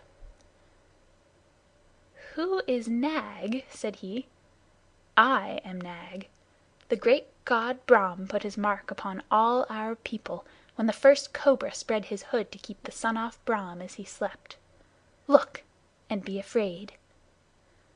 He spread out his hood more than ever, and Rikki-Tikki saw the spectacle mark on the back of it that looks exactly like the eye part of a hook and eye fastening. He was afraid for the minute, but it is impossible for a mongoose to stay frightened for any length of time, and though Rikki-Tikki had never met a live cobra before, his mother had fed him on dead ones, and he knew that all a grown mongoose's business in life was to fight and eat snakes. Nag knew this too, and at the bottom of his cold heart he was afraid. "Well," said Rikki-Tikki, and his tail began to fluff up again, "marks or no marks, do you think it is right for you to eat fledglings out of a nest?" Nag was thinking to himself, and watching the least little movement in the grass behind Rikki-Tikki. He knew that mongooses in the garden meant death sooner or later for him and his family, but he wanted to get Rikki-Tikki off his guard. So he dropped his head a little and put it on one side. "Let us talk," he said. "You eat eggs. Why should not I eat birds?" "Behind you! Look behind you!" sang Darzee. Rikki-Tikki knew better than to waste time in staring. He jumped up in the air as high as he could go, and just under him whizzed by the head of Nagina, Nag's wicked wife. She had crept up behind him as he was talking, to make an end of him, and he heard her savage hiss as the stroke missed. He came down almost across her back, and if he had been an old mongoose he would have known that then was the time to break her back with one bite, but he was afraid of the terrible lashing return stroke of the cobra.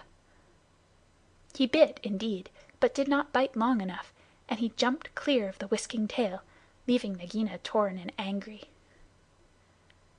"Wicked, wicked Darzee!" said Nag, lashing up as high as he could reach toward the nest in the thorn bush, but Darzee had built it out of reach of snakes, and it only swayed to and fro. Rikki-Tikki felt his eyes growing red and hot. When a mongoose's eyes grow red he is angry, and he sat back on his tail and hind legs like a little kangaroo and looked all round him and chattered with rage. But Nag and Nagina had disappeared into the grass.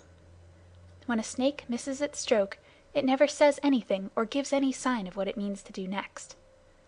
Rikki-Tikki did not care to follow them, for he did not feel sure that he could manage 2 snakes at once. So he trotted off to the gravel path near the house and sat down to think. It was a serious matter for him. If you read the old books of natural history, you will find that they say that when the mongoose fights the snake and happens to get bitten, he runs off and eats some herb that cures him. That is not true. The victory is only a matter of quickness of eye and quickness of foot. Snakes blow against mongooses jump. And as no eye can follow the motion of a snake's head when it strikes, this makes things much more wonderful than any magic herb. Rikki-Tikki knew he was a young mongoose, and it made him all the more pleased to think that he had managed to escape a blow from behind. It gave him confidence in himself, and when Teddy came running down the path, Rikki-Tikki was ready to be petted. But just as Teddy was stooping, something wriggled a little in the dust, and a tiny voice said, "Be careful. I am Death." It was Karait, the dusty brown snakeling that lies for choice on the dusty earth, and his bite is as dangerous as the cobra's. But he is so small that nobody thinks of him, and so he does the more harm to people. Rikki-Tikki's eyes grew red again, and he danced up to Karait with the peculiar rocking, swaying motion that he had inherited from his family. It looks very funny, but it is so perfectly balanced a gait that you can fly off from it at any angle you please, and in dealing with snakes this is an advantage. If Rikki-Tikki had only known, he was doing a much more dangerous thing than fighting Nag, for Karait is so small and can turn so quickly that unless Rikki bit him close to the back of his head, he would get the return stroke in his eye or his lip. But Rikki did not know. His eyes were all red, and he rocked back and forth looking for a good place to hold. Karait struck out. Rikki jumped sideways and tried to run in, but the wicked little dusty gray head lashed within a fraction of his shoulder, and he had to jump over the body, and the head followed his heels close. Teddy shouted to the house, "Oh, look here! Our mongoose is killing a snake!" And Rikki-Tikki heard a scream from Teddy's mother. His father ran out with a stick, but by the time he came up, Karait had lunged out once too far, and Rikki-Tikki had sprung, jumped on the snake's back, dropped his head far between his forelegs, bitten as high up the back as he could get hold, and rolled away. That bite paralyzed Karait, and Rikki-Tikki was just going to eat him up from the tail, after the custom of his family at dinner, when he remembered that a full meal makes a slow mongoose, and if he wanted all his strength and quickness ready, he must keep himself thin. He went away for a dust bath under the castor oil bushes, while Teddy's father beat the dead Karait. "What is the use of that?" thought Rikki-Tikki. I have settled it all." And then Teddy's mother picked him up from the dust and hugged him, crying that he had saved Teddy from death, and Teddy's father said that he was a providence, and Teddy looked on with big scared eyes. Rikki-Tikki was rather amused at all this fuss, which of course he did not understand. Teddy's mother might just as well have petted Teddy for playing in the dust. Rikki was thoroughly enjoying himself. That night at dinner, walking to and fro among the wine glasses on the table, he might have stuffed himself 3 times over with nice things.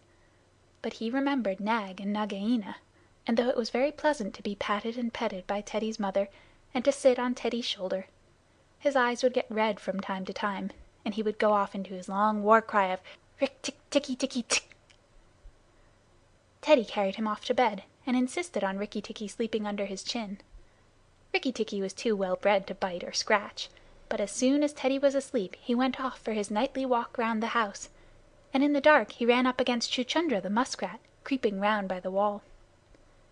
Chuchundra is a broken-hearted little beast.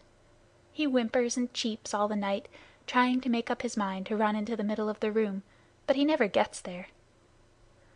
"Don't kill me," said Chuchundra, almost weeping. "Rikki-Tikki, don't kill me." "Do you think a snake killer kills muskrats?" said Rikki-Tikki scornfully. "Those who kill snakes get killed by snakes," said Chuchundra, more sorrowfully than ever. "And how am I to be sure that Nag won't mistake me for you some dark night?"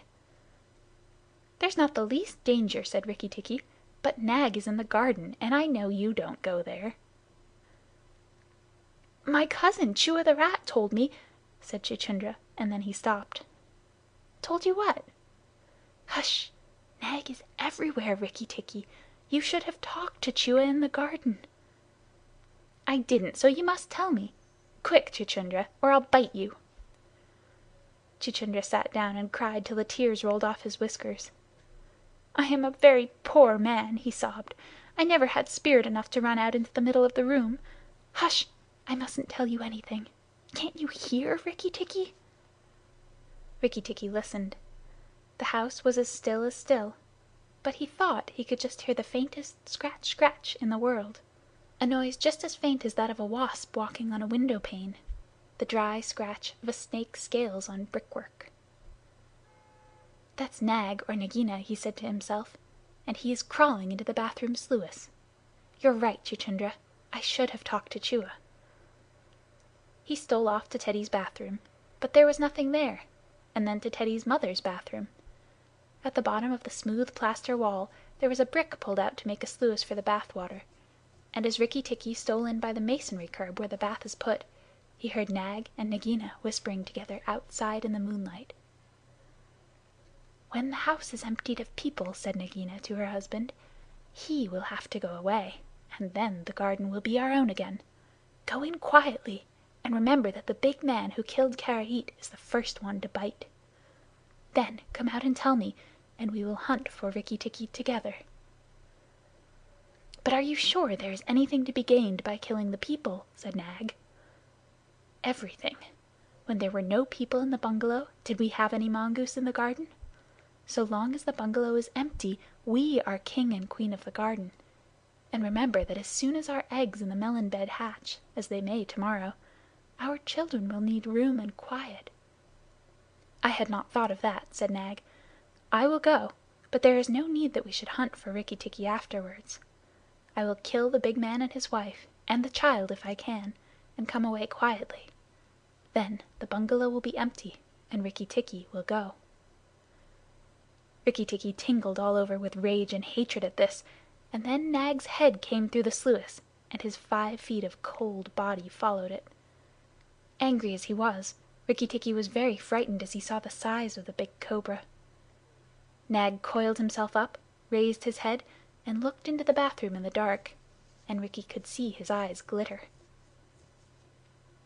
"Now, if I kill him here, Nagina will know, and if I fight him on the open floor, the odds are in his favor. What am I to do?" said Rikki-Tikki-Tavi. Nag waved to and fro, and then Rikki-Tikki heard him drinking from the biggest water jar that was used to fill the bath. "That is good," said the snake. "Now, when Karait was killed, the big man had a stick. He may have that stick still, but when he comes in to bathe in the morning he will not have a stick. I shall wait here till he comes. Nagaina, do you hear me? I shall wait here in the cool till daytime." There was no answer from outside, so Rikki-Tikki knew Nagaina had gone away. Nag coiled himself down, coil by coil, round the bulge at the bottom of the water jar, and Rikki-Tikki stayed still as death. After an hour he began to move, muscle by muscle, towards the jar.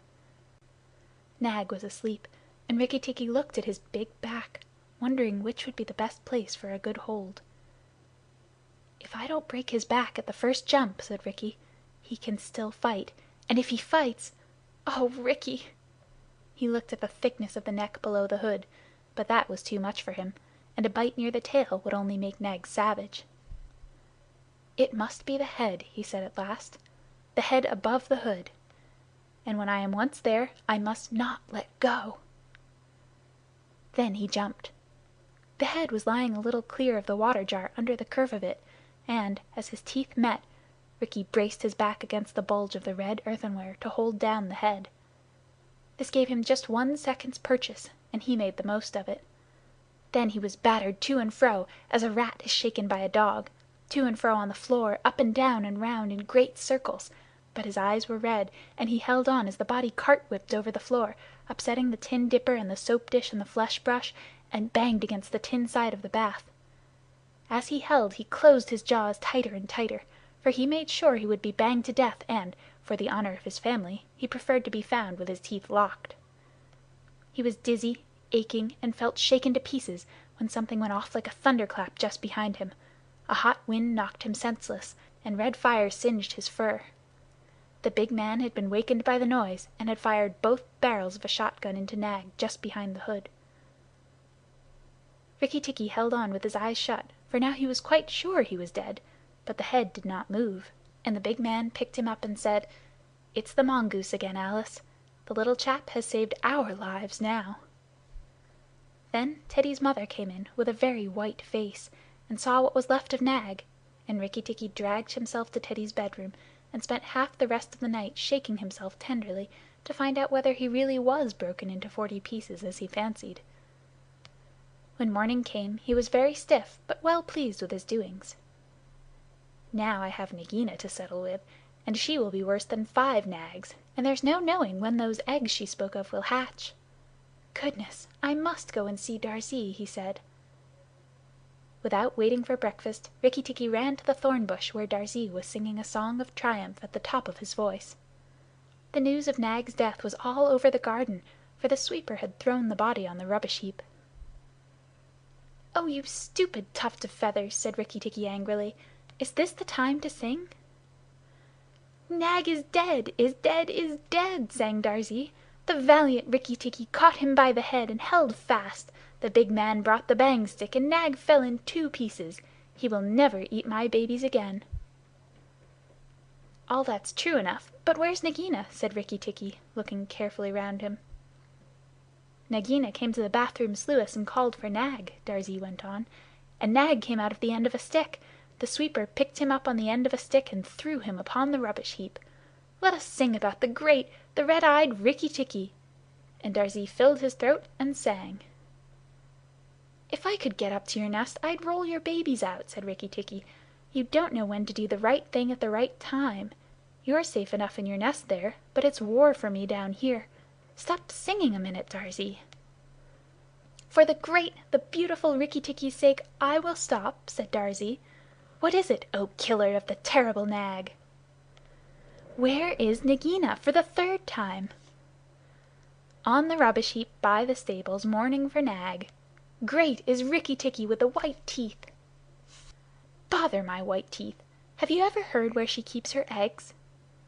"In the melon bed on the end nearest the wall where the sun strikes nearly all day. She hid them there weeks ago." "And you never thought it worth while to tell me? The end nearest the wall, you said." "Rikki-Tikki, you are not going to eat her eggs?" "Not eat exactly, no. Darzee, if you have a grain of sense, you will fly off to the stables and pretend that your wing is broken, and let Nagaina chase you away to this bush. I must get to the melon bed, and if I went there now she'd see me." Darzee was a feather-brained little fellow who could never hold more than one idea at a time in his head, and just because he knew that Nagina's children were born in eggs like his own, he didn't think at first that it was fair to kill them. But his wife was a sensible bird, and she knew that the cobra's eggs meant young cobras later on. So she flew off from the nest and left Darzee to keep the babies warm and continue his song about the death of Nag. Darzee was very like a man in some ways. She fluttered in front of Nagina by the rubbish heap and cried out, "Oh, my wing is broken! The boy in the house threw a stone at me and broke it!" Then she fluttered more desperately than ever. Nagina lifted up her head and hissed, "You warned Rikki-Tikki when I would have killed him. Indeed and truly you've chosen a bad place to be lame in." And she moved towards Darzee's wife, slipping along over the dust. "The boy broke it with a stone!" shrieked Darzee's wife. "Well, it may be some consolation to you when you're dead to know that I shall settle accounts with the boy. My husband lies on the rubbish heap this morning, but before night the boy in the house will lie very still. What is the use of running away? I am sure to catch you. Little fool, look at me." Darzee's wife knew better than to do that, for a bird who looks at a snake's eyes gets so frightened that she cannot move. Darzee's wife fluttered on, piping sorrowfully and never leaving the ground, and Nagina quickened her pace. Rikki-Tikki heard them going up the path from the stables, and he raced for the end of the melon patch near the wall. There, in the warm litter above the melons, very cunningly hidden, he found 25 eggs, about the size of a bantam's eggs, but with whitish skins instead of shells. "I was not a day too soon," he said, for he could see the baby cobras curled up inside the skin, and he knew that the minute they were hatched they could each kill a man or a mongoose. He bit off the tops of the eggs as fast as he could, taking care to crush the young cobras, and turned over the litter from time to time to see whether he had missed any. At last there were only 3 eggs left, and Rikki-Tikki began to chuckle to himself when he heard Darzee's wife screaming, "Rikki-Tikki, I led Nagina toward the house, and she has gone into the veranda, and oh, come quickly, she means killing!" Rikki-Tikki smashed 2 eggs and tumbled backwards down the melon bed with the 3rd egg in his mouth, and scuttled to the veranda as hard as he could put foot to the ground.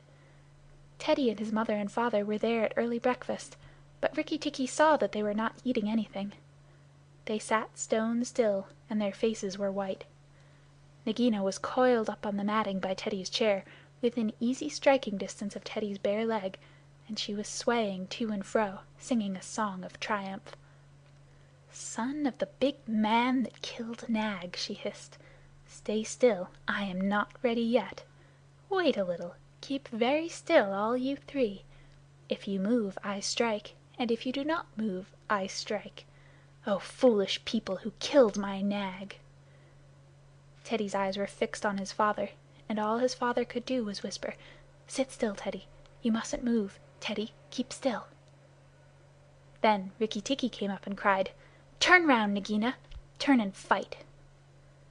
"All in good time," said she, without moving her eyes.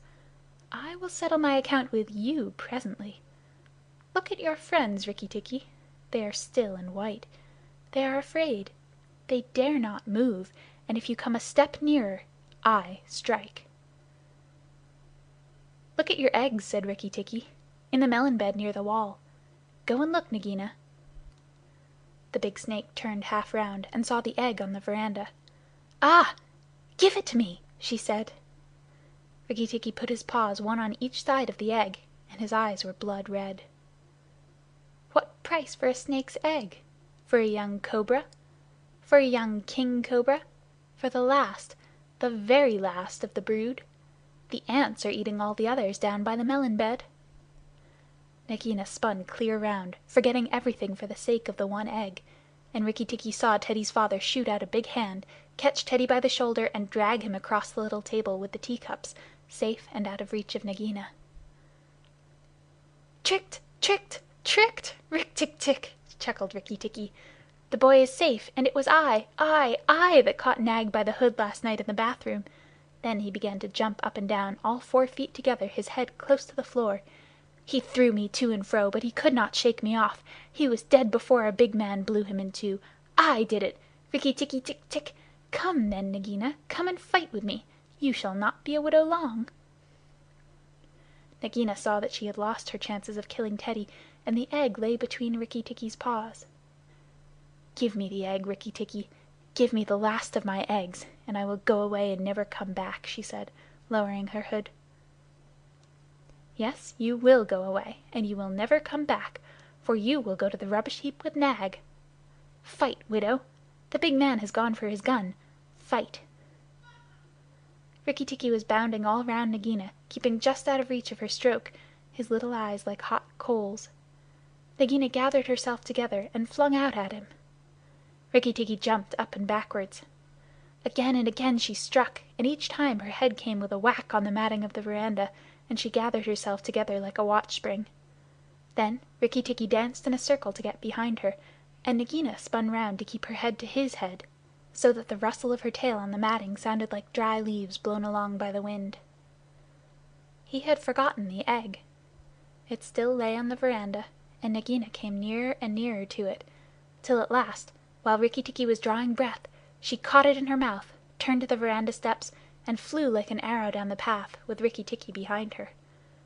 When the cobra runs for her life, she goes like a whiplash flicked across a horse's neck. Rikki-Tikki knew that he must catch her, or all the trouble would begin again. She headed straight for the long grass by the thorn bush, and as he was running, Rikki-Tikki heard Darzee still singing his foolish little song of triumph. But Darzee's wife was wiser. She flew off her nest as Nagaina came along, and flapped her wings about Nagaina's head. If Darzee had helped, they might have turned her, but Nagaina only lowered her hood and went on. Still, the instant's delay brought Rikki-Tikki up to her, and as she plunged into the rat hole where she and Nag used to live, his little white teeth were clenched on her tail, and he went down with her, and very few mongooses, however wise and old they may be, care to follow a cobra into its hole. It was dark in the hole, and Rikki-Tikki never knew when it might open out and give Nagaina room to turn and strike at him. He held on savagely, and stuck out his feet to act as brakes on the dark slope of the hot, moist earth. Then the grass by the mouth of the hole stopped waving, and Darzee said, "It is all over with Rikki-Tikki. We must sing his death song. Valiant Rikki-Tikki is dead, for Nagaina will surely kill him underground." So he sang a very mournful song that he made up on the spur of the minute, and just as he got to the most touching part, the grass quivered again, and Rikki-Tikki, covered with dirt, dragged himself out of the hole, leg by leg, licking his whiskers. Darzee stopped with a little shout. Rikki-Tikki shook some of the dust out of his fur and sneezed. "It is all over," he said. "The widow will never come out again." And the red ants that live between the grass stems heard him, and began to troop down one after another to see if he had spoken the truth. Rikki-Tikki curled himself up in the grass and slept where he was, slept and slept till it was late in the afternoon, for he had done a hard day's work. "Now," he said when he awoke, "I will go back to the house. Tell the coppersmith, Darzee, and he will tell the garden that Nagaina is dead." The coppersmith is a bird who makes a noise exactly like the beating of a little hammer on a copper pot, and the reason he is always making it is because he is the town crier to every Indian garden, and tells all the news to everybody who cares to listen. As Rikki-Tikki went up the path, he heard his attention notes like a tiny dinner gong, and then the steady ding dong tock! Nag is dead, dong! Nagaina is dead, ding dong tock! That set all the birds in the garden singing, and the frogs croaking, for Nag and Nagaina used to eat frogs as well as little birds. When Rikki got to the house, Teddy and Teddy's mother, she looked very white still, for she had been fainting, and Teddy's father came out and almost cried over him. And that night he ate all that was given him till he could eat no more, and went to bed on Teddy's shoulder, where Teddy's mother saw him when she came to look late at night. "He saved our lives and Teddy's life," she said to her husband. "Just think, he saved all our lives." Rikki-Tikki woke up with a jump, for mongooses are light sleepers. "Oh, it's you," said he. "What are you bothering for? All the cobras are dead, and if they weren't, I'm here." Rikki-Tikki had a right to be proud of himself, but he did not grow too proud, and he kept that garden as a mongoose should keep it, with tooth and jump and spring and bite, till never a cobra dared show its head inside the walls. Darzee's Chant, sung in honor of Rikki-Tikki-Tavi. Singer and tailor am I, doubled the joys that I know. Proud of my lilt to the sky, proud of the house that I sew. Over and under, so weave I my music, so weave I the house that I sew. Sing to your fledglings again, Mother, oh lift up your head! Evil that plagued us is slain, Death in the garden lies dead. Terror that hid in the roses is impotent, flung on the dunghill and dead. Who has delivered us, who? Tell me his nest and his name. Rikki the valiant, the true, Tikki with eyeballs of flame. Rikki-Tikki-Tikki, the ivory-fanged, the hunter with the eyeballs of flame. Give him the thanks of the birds, bowing with tail feathers spread. Praise him with nightingale words. Nay, I will praise him instead. Here, I will sing you the praise of the bottle-tailed Rikki with eyeballs of red. Here Rikki-Tikki interrupted, so the rest of the song is lost. Chapter 6. Toomai of the Elephants. I will remember what I was. I am sick of rope and chain. I will remember my old strength and all my forest affairs. I will not sell my back to man for a bundle of sugar cane. I will go out to my own kind, and the wood folk in their lairs. I will go out until the day, until the morning break, out to the wind's untainted kiss, the water's clean caress. I will forget my ankle ring and snap my picket stake. I will revisit my lost loves and playmates masterless. Kala Nag, which means black snake, had served the Indian government in every way that an elephant could serve it for 47 years, and as he was fully 20 years old when he was caught, that makes him nearly 70, a ripe age for an elephant. He remembered pushing, with a big leather pad on his forehead, at a gun stuck deep in mud. And that was before the Afghan War of 1842, and he had not then come to his full strength. His mother, Radha Pyari, Radha the Darling, who had been caught in the same drive with Kala Nag, told him, before his little milk tusks had dropped out, that elephants who were afraid always got hurt. And Kala Nag knew that that advice was good, for the first time that he saw a shell burst he backed, screaming, into a stand of piled rifles, and the bayonets pricked him in all his softest places. So before he was 25 he gave up being afraid, and so he was the best loved and the best looked after elephant in the service of the government of India. He had carried tents, 1,200 pounds weight of tents, on the march in Upper India. He had been hoisted into a ship at the end of a steam crane, and taken for days across the water, and made to carry a mortar on his back in a strange and rocky country very far from India, and had seen the Emperor Theodore lying dead in Magdala, and had come back again in the steamer entitled, so the soldiers said, to the Abyssinian War Medal. He had seen his fellow elephants die of cold and epilepsy, and starvation and sunstroke up at a place called Ali Masjid, 10 years later, and afterwards he had been sent down thousands of miles south to haul and pile big balks of teak in the timber yards at Moulmein. There he had half killed an insubordinate young elephant who was shirking his fair share of work. After that he was taken off timber hauling, and employed, with a few score other elephants who were trained to the business, in helping to catch wild elephants among the Garo hills. Elephants are very strictly preserved by the Indian government. There is one whole department which does nothing else but hunt them, and catch them, and break them in, and send them up and down the country as they are needed for work. Kala Nag stood 10 fair feet at the shoulders, and his tusks had been cut off short at 5 feet, and bound round the ends, to prevent them splitting, with bands of copper. But he could do more with those stumps than any untrained elephant could do with the real sharpened ones. When, after weeks and weeks of cautious driving of scattered elephants across the hills, the 40 or 50 wild monsters were driven into the last stockade, and the big drop gate, made of tree trunks lashed together, jarred down behind them, Kala Nag, at the word of command, would go into that flaring, trumpeting pandemonium, generally at night when the flickering of the torches made it difficult to judge distances, and, picking out the biggest and wildest tusker of the mob, would hammer him and hustle him into quiet, while the men on the backs of the other elephants roped and tied the smaller ones.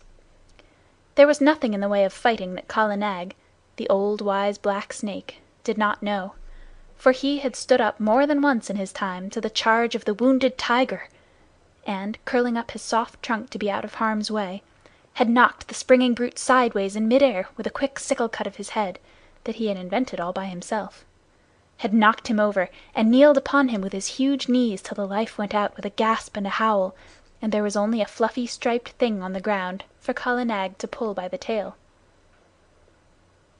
"Yes," said Big Toomai, his driver, the son of Black Toomai who had taken him to Abyssinia, and grandson of Toomai of the Elephants who had seen him caught.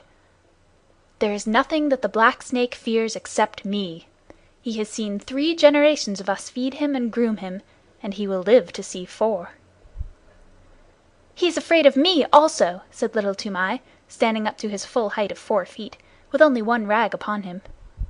He was 10 years old, the eldest son of Big Toomai, and according to custom he would take his father's place on Kala Nag's neck when he grew up, and would handle the heavy iron ankus, the elephant goad, that had been worn smooth by his father and his grandfather and his great-grandfather. He knew what he was talking of, for he had been born under Kala Nag's shadow, had played with the end of his trunk before he could walk, had taken him down to water as soon as he could walk, and Kala Nag would no more have dreamed of disobeying his shrill little orders than he would have dreamed of killing him on that day when Big Toomai carried the little brown baby under Kala Nag's tusks and told him to salute his master that was to be. "Yes," said Little Toomai, "he is afraid of me." And he took long strides up to Kala Nag, called him a fat old pig, and made him lift up his feet one after the other. "Hwah!" said Little Toomai, "thou art a big elephant." And he wagged his fluffy head, quoting his father. "The government may pay for elephants, but they belong to us mahouts. When thou art old, Kala Nag, there will come some rich Rajah, and he will buy thee from the government, on account of thy size and thy manners, and then thou wilt have nothing to do but to carry gold earrings in thy ears, and a gold howdah on thy back, and a red cloth covered with gold on thy sides, and walk at the head of the processions of the king. Then I shall sit on thy neck, O Kala Nag, with a silver ankus, and men will run before us with golden sticks, crying, 'Room for the king's elephant!' That will be good, Kala Nag, but not so good as this hunting in the jungles." "Humph!" said Big Toomai. "Thou art a boy, and as wild as a buffalo calf. This running up and down among the hills is not the best government service. I am getting old, and I do not love wild elephants. Give me brick elephant lines, one to stall each elephant, and big stumps to tie them safely, and flat, broad roads to exercise upon, instead of this come-and-go camping. Aha! The Cawnpore barracks were good. There was a bazaar close by, and only 3 hours' work a day." Little Toomai remembered the Cawnpore elephant lines, and said nothing. He very much preferred the camp life, and hated those broad, flat roads, with the daily grubbing for grass in the forage reserve, and the long hours when there was nothing to do except watch Kala Nag fidgeting in his pickets. What Little Toomai liked was to scramble up bridle paths that only an elephant could take, the dip into the valley below, the glimpses of the wild elephants browsing miles away, the rush of the frightened pig and peacock under Kala Nag's feet, the blinding warm rains when all the hills and valleys smoked, the beautiful misty mornings when nobody knew where he would camp that night, the steady, cautious drive of the wild elephants, and the mad rush and blaze and hullabaloo of the last night's drive, when the elephants poured into the stockade like boulders in a landslide, found that they could not get out, and flung themselves at the heavy posts only to be driven back by yells and flaring torches and volleys of blank cartridge. Even a little boy could be of use there, and Toomai was as useful as 3 boys. He would get his torch and wave it, and yell with the best. But the really good time came when the driving out began, and the Keddah, that is, the stockade, looked like a picture of the end of the world, and men had to make signs to one another because they could not hear themselves speak. Then Little Toomai would climb up to the top of one of the quivering stockade posts, his sun-bleached brown hair flying loose all over his shoulders, and he looking like a goblin in the torchlight. And as soon as there was a lull, you could hear his high-pitched yells of encouragement to Kala Nag, above the trumpeting and crashing and snapping of ropes and groans of the tethered elephants. Mail, mail, Kala Nag! Go on, Black Snake! Danto! Give him the tusk! Somalo, somalo! Careful, careful! Maro, mar! Hit him! Mind the post! Array, hi, yai, kya he would shout, and the big fight between Kala Nag and the wild elephant would sway to and fro across the Keddah, and the old elephant catchers would wipe the sweat out of their eyes and find time to nod to Little Toomai wriggling with joy on the top of the posts. He did more than wriggle. One night he slid down from the post and slipped in between the elephants, and threw up the loose end of a rope which had dropped to a driver who was trying to get a purchase on the leg of a kicking young calf. Calves always give more trouble than full-grown animals. Kala Nag saw him, caught him in his trunk, and handed him up to Big Toomai, who slapped him then and there and put him back on the post. Next morning he gave him a scolding and said, "Are not good brick elephant lines and a little tent carrying enough, that thou must needs go elephant catching on thy own account, little worthless? Now those foolish hunters, whose pay is less than my pay, have spoken to Petersen Sahib of the matter." Little Toomai was frightened. He did not know much of white men, but Petersen Sahib was the greatest white man in the world to him. He was the head of all the Keddah operations, the man who caught all the elephants for the government of India, and who knew more about the ways of wild elephants than any living man. What will happen?" said Little Toomai. "Happen? The worst that can happen. Petersen Sahib is a madman, else why should he go hunting these wild devils? He may even require thee to be an elephant catcher, to sleep anywhere in these fever-filled jungles, and at last to be trampled to death on the Keddah. It is well that this nonsense ends safely. Next week the catching is over, and we of the plains are sent back to our stations. Then we will march on smooth roads and forget all this hunting. But, son, I am angry that thou shouldst meddle in the business that belongs to these dirty Assamese jungle folk. Kala Nag will obey none but me, so I must go with him into the Keddah, but he is only a fighting elephant, and he does not help to rope them. So I sit at my ease, as befits a mahout, not a mere hunter. A mahout, I say, and a man who gets a pension at the end of his service. Is the family of Toomai of the Elephants to be trodden under foot in the dirt of a Keddah? Bad one! Wicked one! Worthless son! Go and wash Kala Nag and attend to his ears, and see that there are no thorns in his feet, or else Petersen Sahib will surely catch thee and make thee a wild hunter, a follower of elephants' foot tracks. A jungle bear! Bah! Shame! Go!" Little Toomai went off without saying a word, but he told Kala Nag all his grievances while he was examining his feet. "No matter," said Little Toomai, turning up the fringe of Kala Nag's huge right ear. "They have said my name to Petersen Sahib, and perhaps, who knows? Hi, that is a big thorn that I have pulled out." The next few days were spent in getting the elephants together, in walking the newly caught wild elephants up and down between a couple of tame ones to prevent them giving too much trouble on the downward march to the plains, and in taking stock of the blankets and ropes and things that had been worn out or lost in the forest. Petersen Sahib came in on his clever she-elephant Pudmini.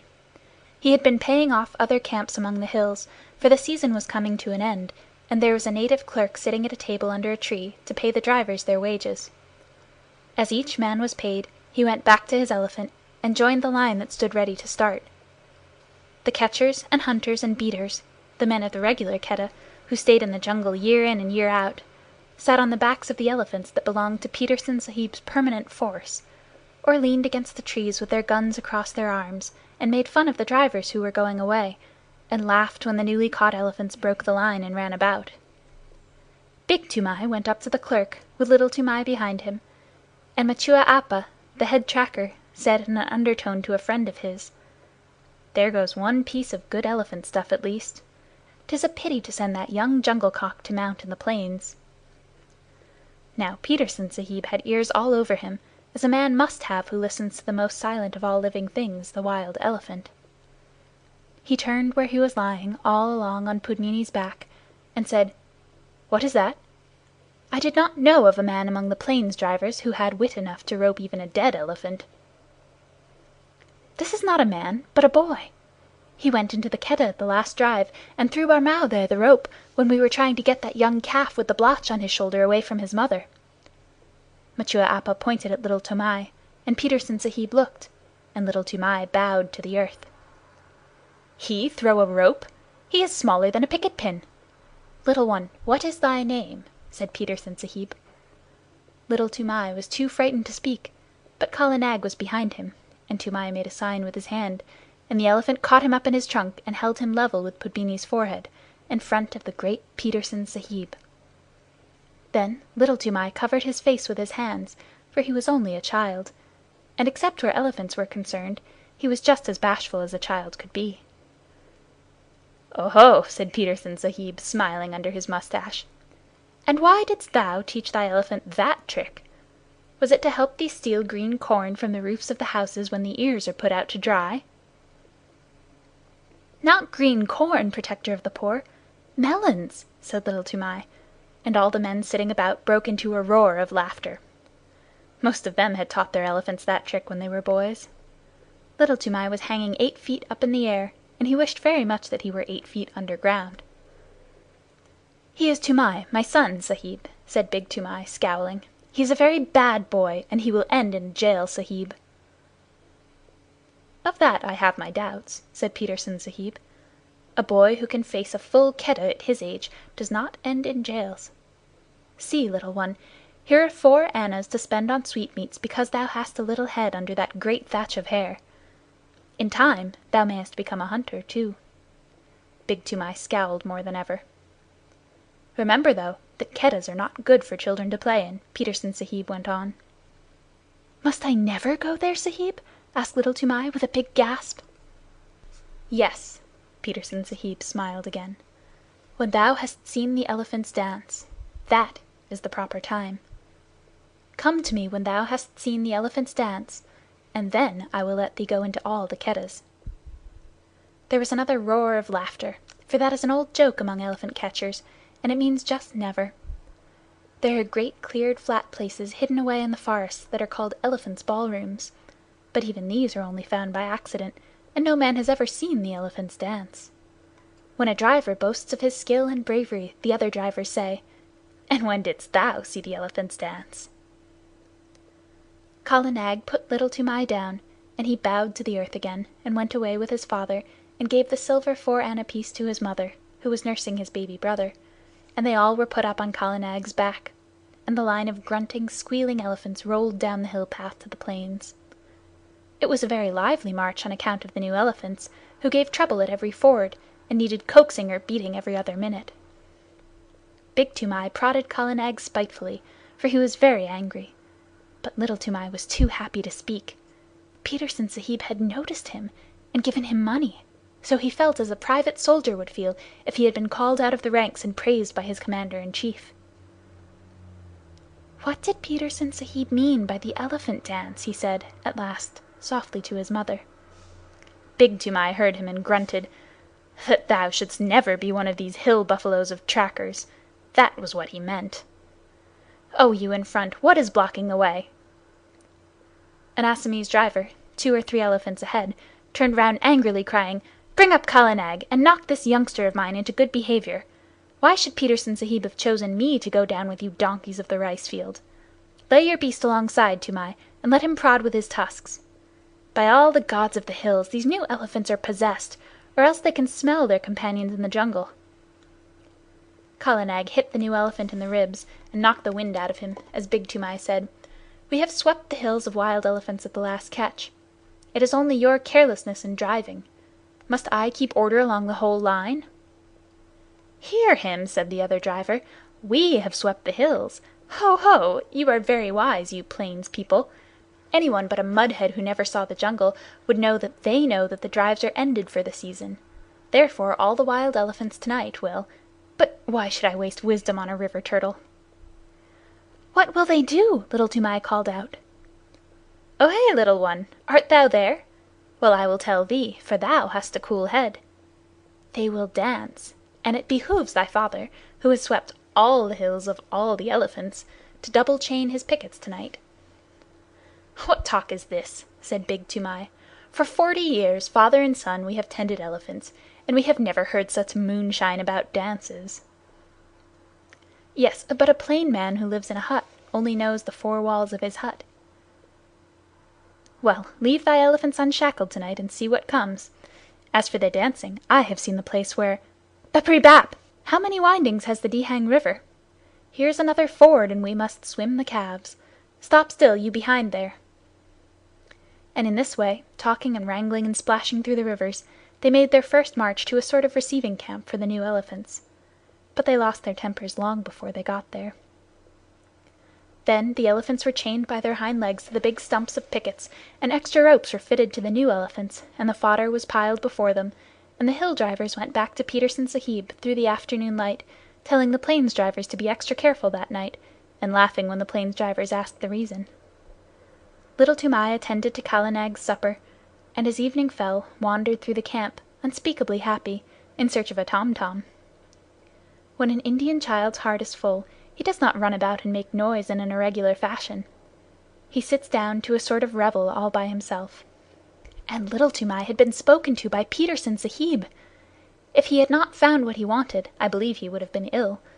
But the sweetmeat seller in the camp lent him a little tom-tom, a drum beaten with the flat of the hand, and he sat down, cross-legged, before Kala Nag as the stars began to come out, the tom-tom in his lap, and he thumped and he thumped and he thumped, and the more he thought of the great honor that had been done to him, the more he thumped, all alone among the elephant fodder.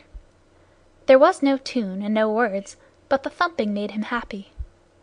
The new elephants strained at their ropes, and squealed and trumpeted from time to time, and he could hear his mother in the camp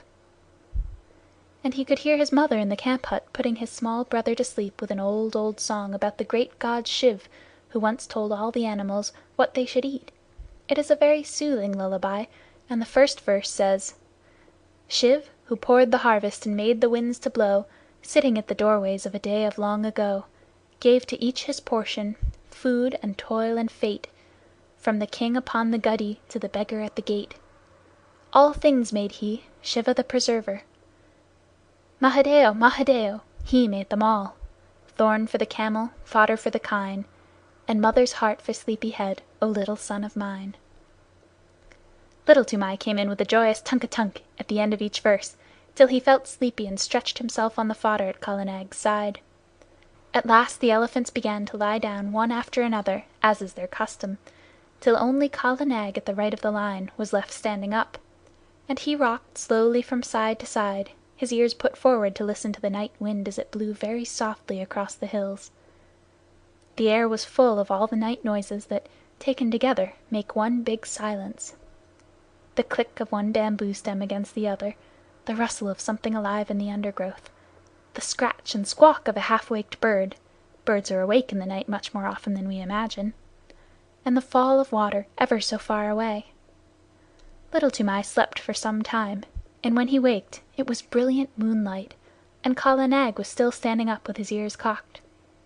Little Toomai turned, rustling in the fodder, and watched the curve of his big back against half the stars in heaven, and while he watched he heard, so far away that it sounded no more than a pinhole of noise pricked through the stillness, the hoot-toot of a wild elephant. All the elephants in the line jumped up as if they had been shot, and their grunts at last waked the sleeping mahouts, and they came out and drove the picket pegs with big mallets, and tightened this rope and knotted that till all was quiet. One new elephant had nearly grubbed up his picket, and Big Toomai took off Kala Nag's leg chain and shackled that elephant 4 foot to hind foot, but slipped a loop of grass string round Kala Nag's leg, and told him to remember that he was tied fast. He knew that he and his father and his grandfather had done the very same thing hundreds of times before. Kala Nag did not answer to this order by gurgling, as he usually did. He stood still, looking out across the moonlight, his head a little raised and his ears spread like fans, up to the great folds of the Garo hills. "Tend to him if he grows restless in the night," said Big Toomai to Little Toomai, and he went into the hut and slept. Little Toomai was just going to sleep too, when he heard the coir string snap with a little ting, and Kala Nag rolled out of his pickets as slowly and silently as a cloud rolls out of the mouth of a valley. Little Toomai pattered after him, barefooted, down the road in the moonlight, calling under his breath, Kala Nag! Kala Nag, take me with you! Oh, Kala Nag!" The elephant turned without a sound, took 3 strides back to the boy in the moonlight, put down his trunk, swung him up to his neck, and almost before Little Toomai had settled his knees, slipped into the forest. There was one blast of furious trumpeting from the lines, and then the silence shut down on everything, and Kala Nag began to move. Sometimes a tuft of high grass washed along his sides as a wave washes along the sides of a ship, and sometimes a cluster of wild pepper vines would scrape along his back, or a bamboo would creak where his shoulder touched it. But between those times he moved absolutely without any sound, drifting through the thick Garo forest as though it had been smoke. He was going uphill, but though Little Toomai watched the stars in the rifts of the trees, he could not tell in what direction. Then Kala Nag reached the crest of the ascent and stopped for a minute, and Little Toomai could see the tops of the trees lying all speckled and furry under the moonlight for miles and miles, and the blue-white mist over the river in the hollow. Toomai leaned forward and looked, and he felt that the forest was awake below him, awake and alive and crowded. A big brown fruit-eating bat brushed past his ear.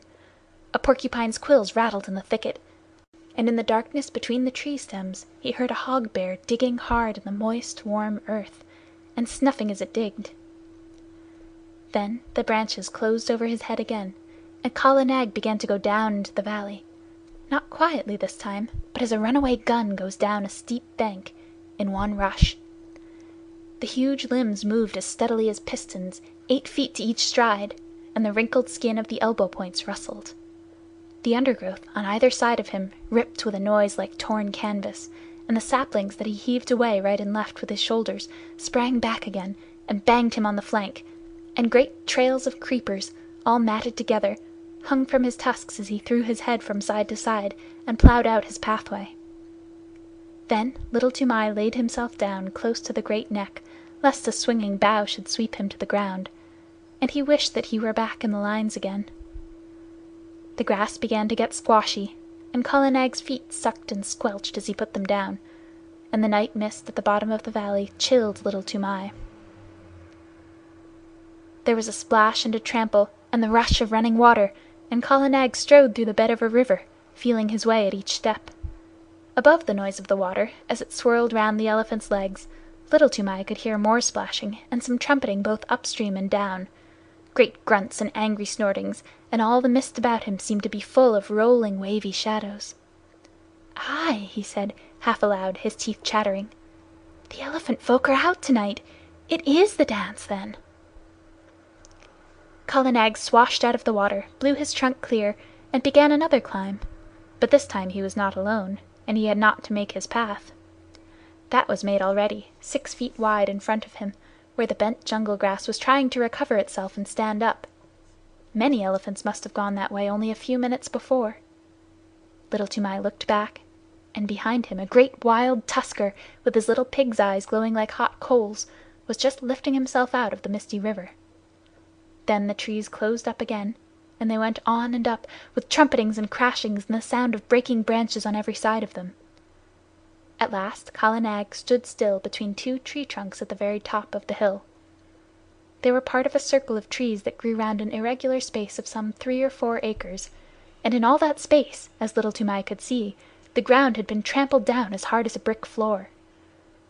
Some trees grew in the center of the clearing, but their bark was rubbed away, and the white wood beneath showed all shiny and polished in the patches of moonlight. There were creepers hanging from the upper branches, and the bells of the flowers of the creepers, great waxy white things like convolvuluses, hung down fast asleep, but within the limits of the clearing there was not a single blade of green, nothing but the trampled earth. The moonlight showed it all iron gray, except where some elephants stood upon it, and their shadows were inky black. Little Toomai looked, holding his breath, with his eyes starting out of his head, and as he looked, more and more and more elephants swung out into the open from between the tree trunks.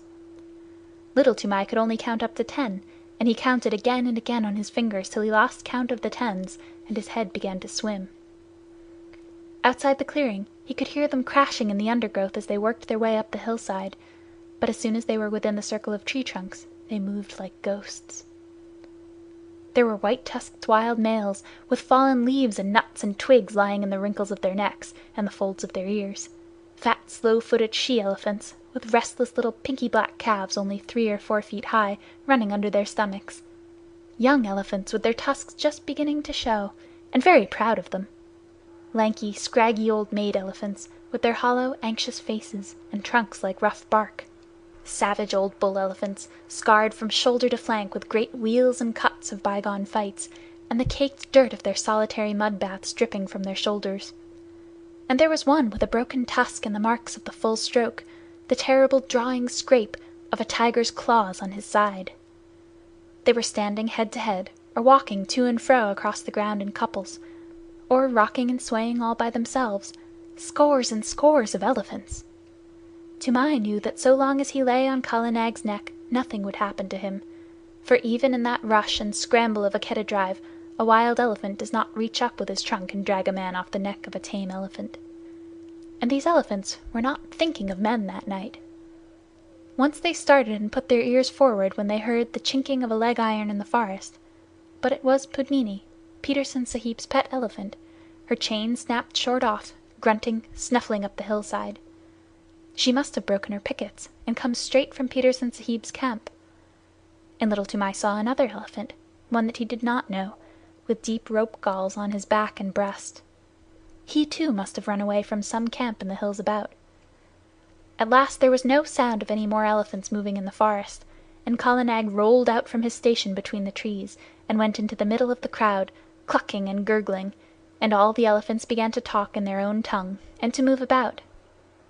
Still lying down, Little Toomai looked down upon scores and scores of broad backs, and wagging ears, and tossing trunks, and little rolling eyes. He heard the click of tusks as they crossed other tusks by accident, and the dry rustle of trunks twined together, and the chafing of enormous sides and shoulders in the crowd, and the incessant flick and hiss of the great tails. Then a cloud came over the moon, and he sat in black darkness. But the quiet, steady hustling and pushing and gurgling went on just the same. He knew that there were elephants all round Kala Nag, and that there was no chance of backing him out of the assembly. So he set his teeth and shivered. In a Keddah at least there was torchlight and shouting, but here he was all alone in the dark, and once a trunk came up and touched him on the knee. Then an elephant trumpeted, and they all took it up for 5 or 10 terrible seconds. The dew from the trees above spattered down like rain on the unseen backs, and a dull booming noise began, not very loud at first, and Little Toomai could not tell what it was. But it grew and grew, and Kala Nag lifted up one forefoot and then the other, and brought them down on the ground, 1, 2, 1, 2, as steadily as trip hammers. The elephants were stamping all together now, and it sounded like a war drum beaten at the mouth of a cave. The dew fell from the trees till there was no more left to fall, and the booming went on, and the ground rocked and shivered, and Little Toomai put his hands up to his ears to shut out the sound. But it was all one gigantic jar that ran through him, this stamp of hundreds of heavy feet on the raw earth. Once or twice he could feel Kala Nag and all the others surge forward a few strides, and the thumping would change to the crushing sound of juicy green things being bruised, but in a minute or two the boom of feet on hard earth began again. A tree was creaking and groaning somewhere near him. He put out his arm and felt the bark, but Kala Nag moved forward, still tramping, and he could not tell where he was in the clearing. There was no sound from the elephants, except once when 2 or 3 little calves squeaked together. Then he heard a thump and a shuffle, and the booming went on. It must have lasted fully 2 hours, and Little Toomai ached in every nerve, but he knew by the smell of the night air that dawn was coming. The morning broke in one sheet of pale yellow behind the green hills, and the booming stopped with the first ray, as though light had been in order.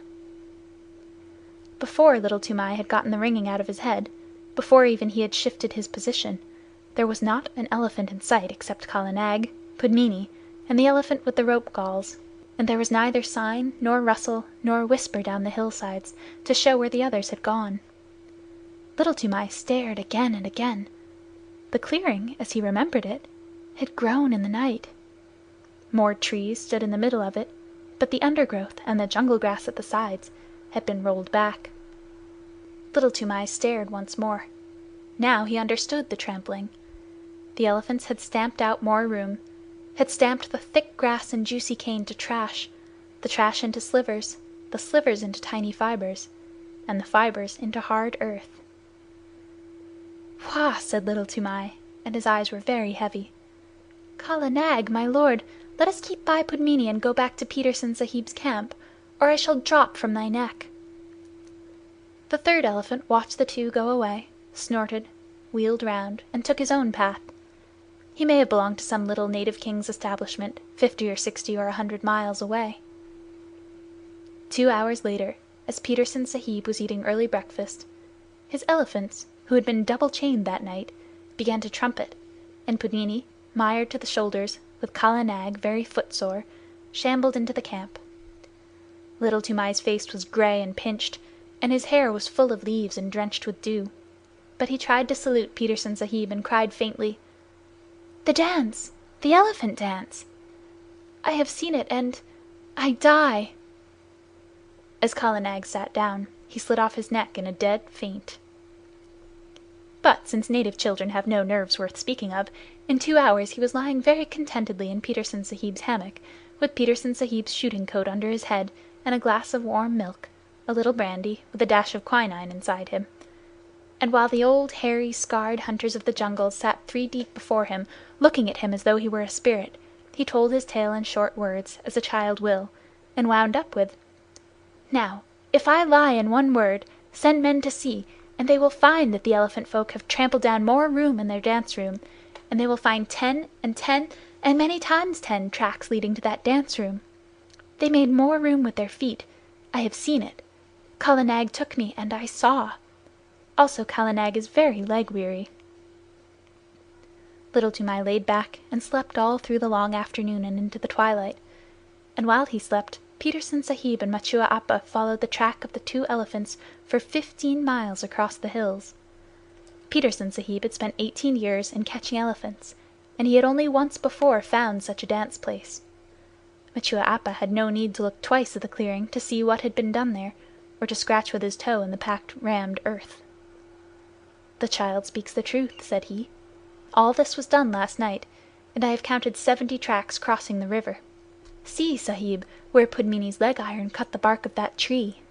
Yes, she was there too." They looked at one another, and up and down, and they wondered, for the ways of the elephants are beyond the wit of any man, black or white, to fathom. 40 years and 5, said Machua Appa, have I followed my lord the elephant, but never have I heard that any child of man had seen what this child has seen. By all the gods of the hills, is it... what can we say?" And he shook his head. When they got back to the camp, it was time for the evening meal. Petersen Sahib ate alone in his tent, but he gave orders that the camp should have 2 sheep and some fowls, as well as a double ration of flour and rice and salt, for he knew that there would be a feast. Big Toomai had come up hot-foot from the camp in the plains to search for his son and his elephant, and now that he had found them, he looked at them as though he were afraid of them both. And there was a feast by the blazing camp-fires in front of the lines of picketed elephants, and Little Toomai was the hero of it all.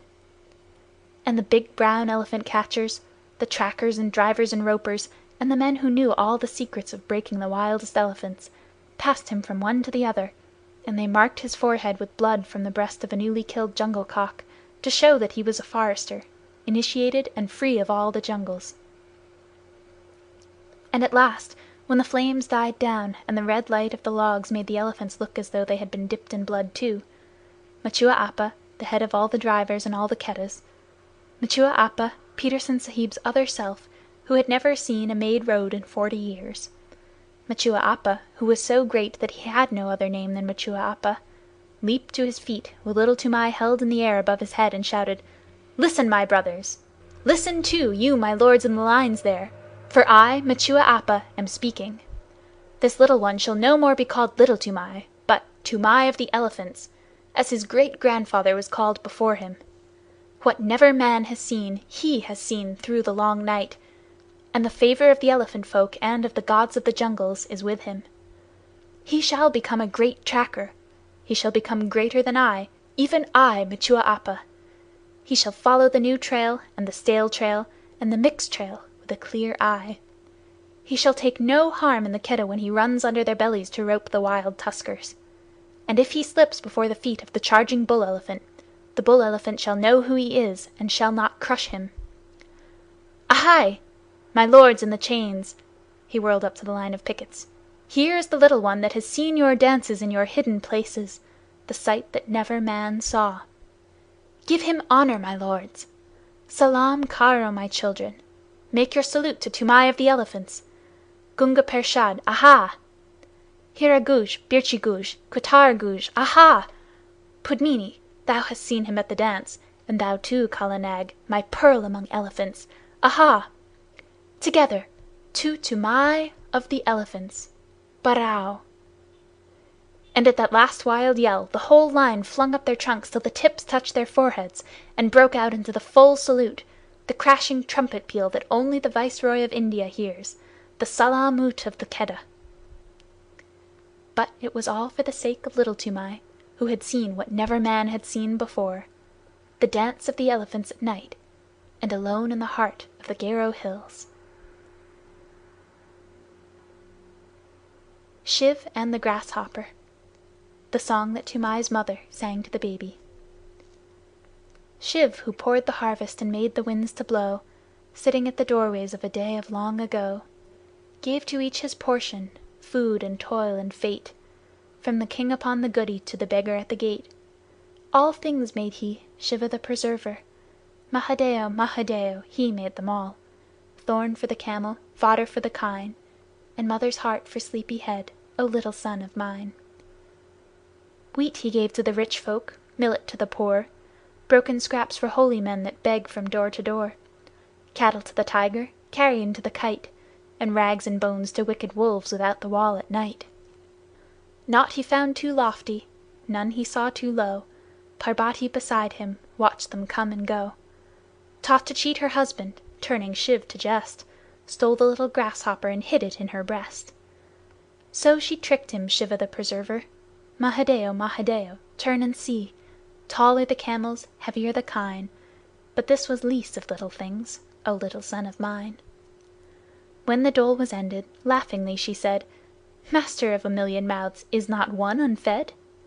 Laughing Shiv made answer, "All have had their part, even he, the little one, hidden 'neath thy heart." From her breast she plucked it, Parbati the thief, saw the least of little things gnawed a new-grown leaf, saw and feared and wondered, making prayer to Shiv, who hath surely given meat to all that live. All things made he, Shiva the preserver. Mahadeo, Mahadeo, he made all. Thorn for the camel, fodder for the kine, and mother's heart for sleepy head, O little son of mine. Chapter 7. Servants of the Queen. You can work it out by fractions, or by simple rule of 3, but the way of Tweedledum is not the way of Tweedledee. You can twist it, you can turn it, you can plait it till you drop, but the way of Pilly Winky's not the way of Winky Pop. It had been raining heavily for 1 whole month, raining on a camp of 30,000 men and thousands of camels, elephants, horses, bullocks, and mules, all gathered together at a place called Rawalpindi to be reviewed by the Viceroy of India. He was receiving a visit from the Amir of Afghanistan, a wild king of a very wild country. And the Amir had brought with him, for a bodyguard, 800 men and horses who had never seen a camp or a locomotive before in their lives, savage men and savage horses, from somewhere at the back of Central Asia. Every night a mob of these horses would be sure to break their heel ropes and stampede up and down the camp through the mud and the dark, or the camels would break loose and run about and fall over the ropes of the tents, and you can imagine how pleasant that was for men trying to go to sleep. My tent lay far away from the camel lines, and I thought it was safe, but one night a man popped his head in and shouted, "Get out, quick! They're coming! My tent's gone!" I knew who they were, so I put on my boots and waterproof and scuttled out into the slush.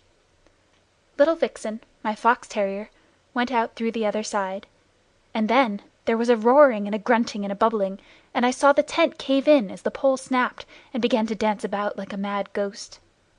A camel had blundered into it, and wet and angry as I was, I could not help laughing. Then I ran on, because I did not know how many camels might have got loose, and before long I was out of sight of the camp, plowing my way through the mud. At last I fell over the tail end of a gun, and by that knew I was somewhere near the artillery lines, where the cannons were stacked at night. As I did not want to plouter about any more in the drizzle in the dark, I put my waterproof over the muzzle of one gun, and made a sort of wigwam with 2 or 3 rammers that I found, and lay along the tail of another gun, wondering where Vixen had got to, and where I might be. Just as I was getting ready to go to sleep, I heard a jingle of harness and a grunt, and a mule passed me shaking his wet ears. He belonged to a screw gun battery, for I could hear the rattle of the straps and rings and chains and things on his saddle pad. The screw guns are the tiny little cannons made in 2 pieces that are screwed together when the time comes to use them.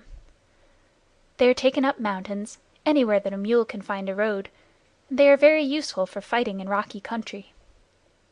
Behind the mule there was a camel, with his big soft feet squelching and slipping in the mud, and his neck bobbing to and fro like a strayed hen's. Luckily I knew enough of beast language, not wild beast language, but camp beast language, of course, from the natives to know what he was saying. He must have been the one that flopped into my tent, for he called to the mule, "What shall I do? Where shall I go? I have fought with a white thing that waved, and it took a stick and hit me on the neck." That was my broken tent pole, and I was very glad to know it. "Shall we run on?" "Oh, it was you," said the mule. "You and your friends that have been disturbing the camp? All right. You'll be beaten for this in the morning, but I may as well give you something on account now." I heard the harness jingle as the mule backed and caught the camel 2 kicks in the ribs that rang like a drum. "Another time," he said, "you'll know better than to run through a mule battery at night shouting, 'Thieves and fire!' Sit down and keep your silly neck quiet." The camel doubled up camel fashion, like a 2-foot rule, and sat down whimpering. There was a regular beat of hoofs in the darkness, and a big troop horse cantered up as steadily as though he were on parade, jumped a gun-tail, and landed close to the mule. "It's disgraceful," he said, blowing out his nostrils. "These camels have racketed through our lines again, 3rd time this week. How's a horse to keep up his condition if he isn't allowed to sleep? Who's here?" "I'm the breech-piece mule of No. 2 gun of the 1st screw battery," said the mule, "and the other's one of your friends. He's waked me up, too. Who are you?" "No. 15 E Troop 9th Lancers, Dick Cunliffe's horse. Stand over a little there." "Oh, beg your pardon," said the mule. "It's dark to see much. Aren't these camels too sickening for anything? I walked out of my lines to get a little peace and quiet here." "My lords," said the camel humbly, "we dreamed bad dreams in the night, and we were very much afraid. I am only a baggage camel of the 39th Native Infantry, and I am not as brave as you are, my lords." "Then why didn't you stay and carry baggage for the 39th Native Infantry, instead of running all round the camp?" said the mule. "They were such very bad dreams," said the camel. "I am sorry. Listen! What is that? Shall we run on again?" "Sit down," said the mule, "or you'll snap your long stick legs between the guns." He cocked one ear and listened. "Bullocks," he said. "Gun bullocks. On my word, you and your friends have waked the camp very thoroughly. It takes a good deal of prodding to put up a gun bullock." I heard a chain dragging along the ground, and a yoke of the great sulky white bullocks that drag the heavy siege guns when the elephants won't go any nearer to the firing came shouldering along together. And almost stepping on the chain was another battery mule, calling wildly for Billy. "That's one of our recruits," said the old mule to the troop horse. "He's calling for me. Here, youngster, stop squealing.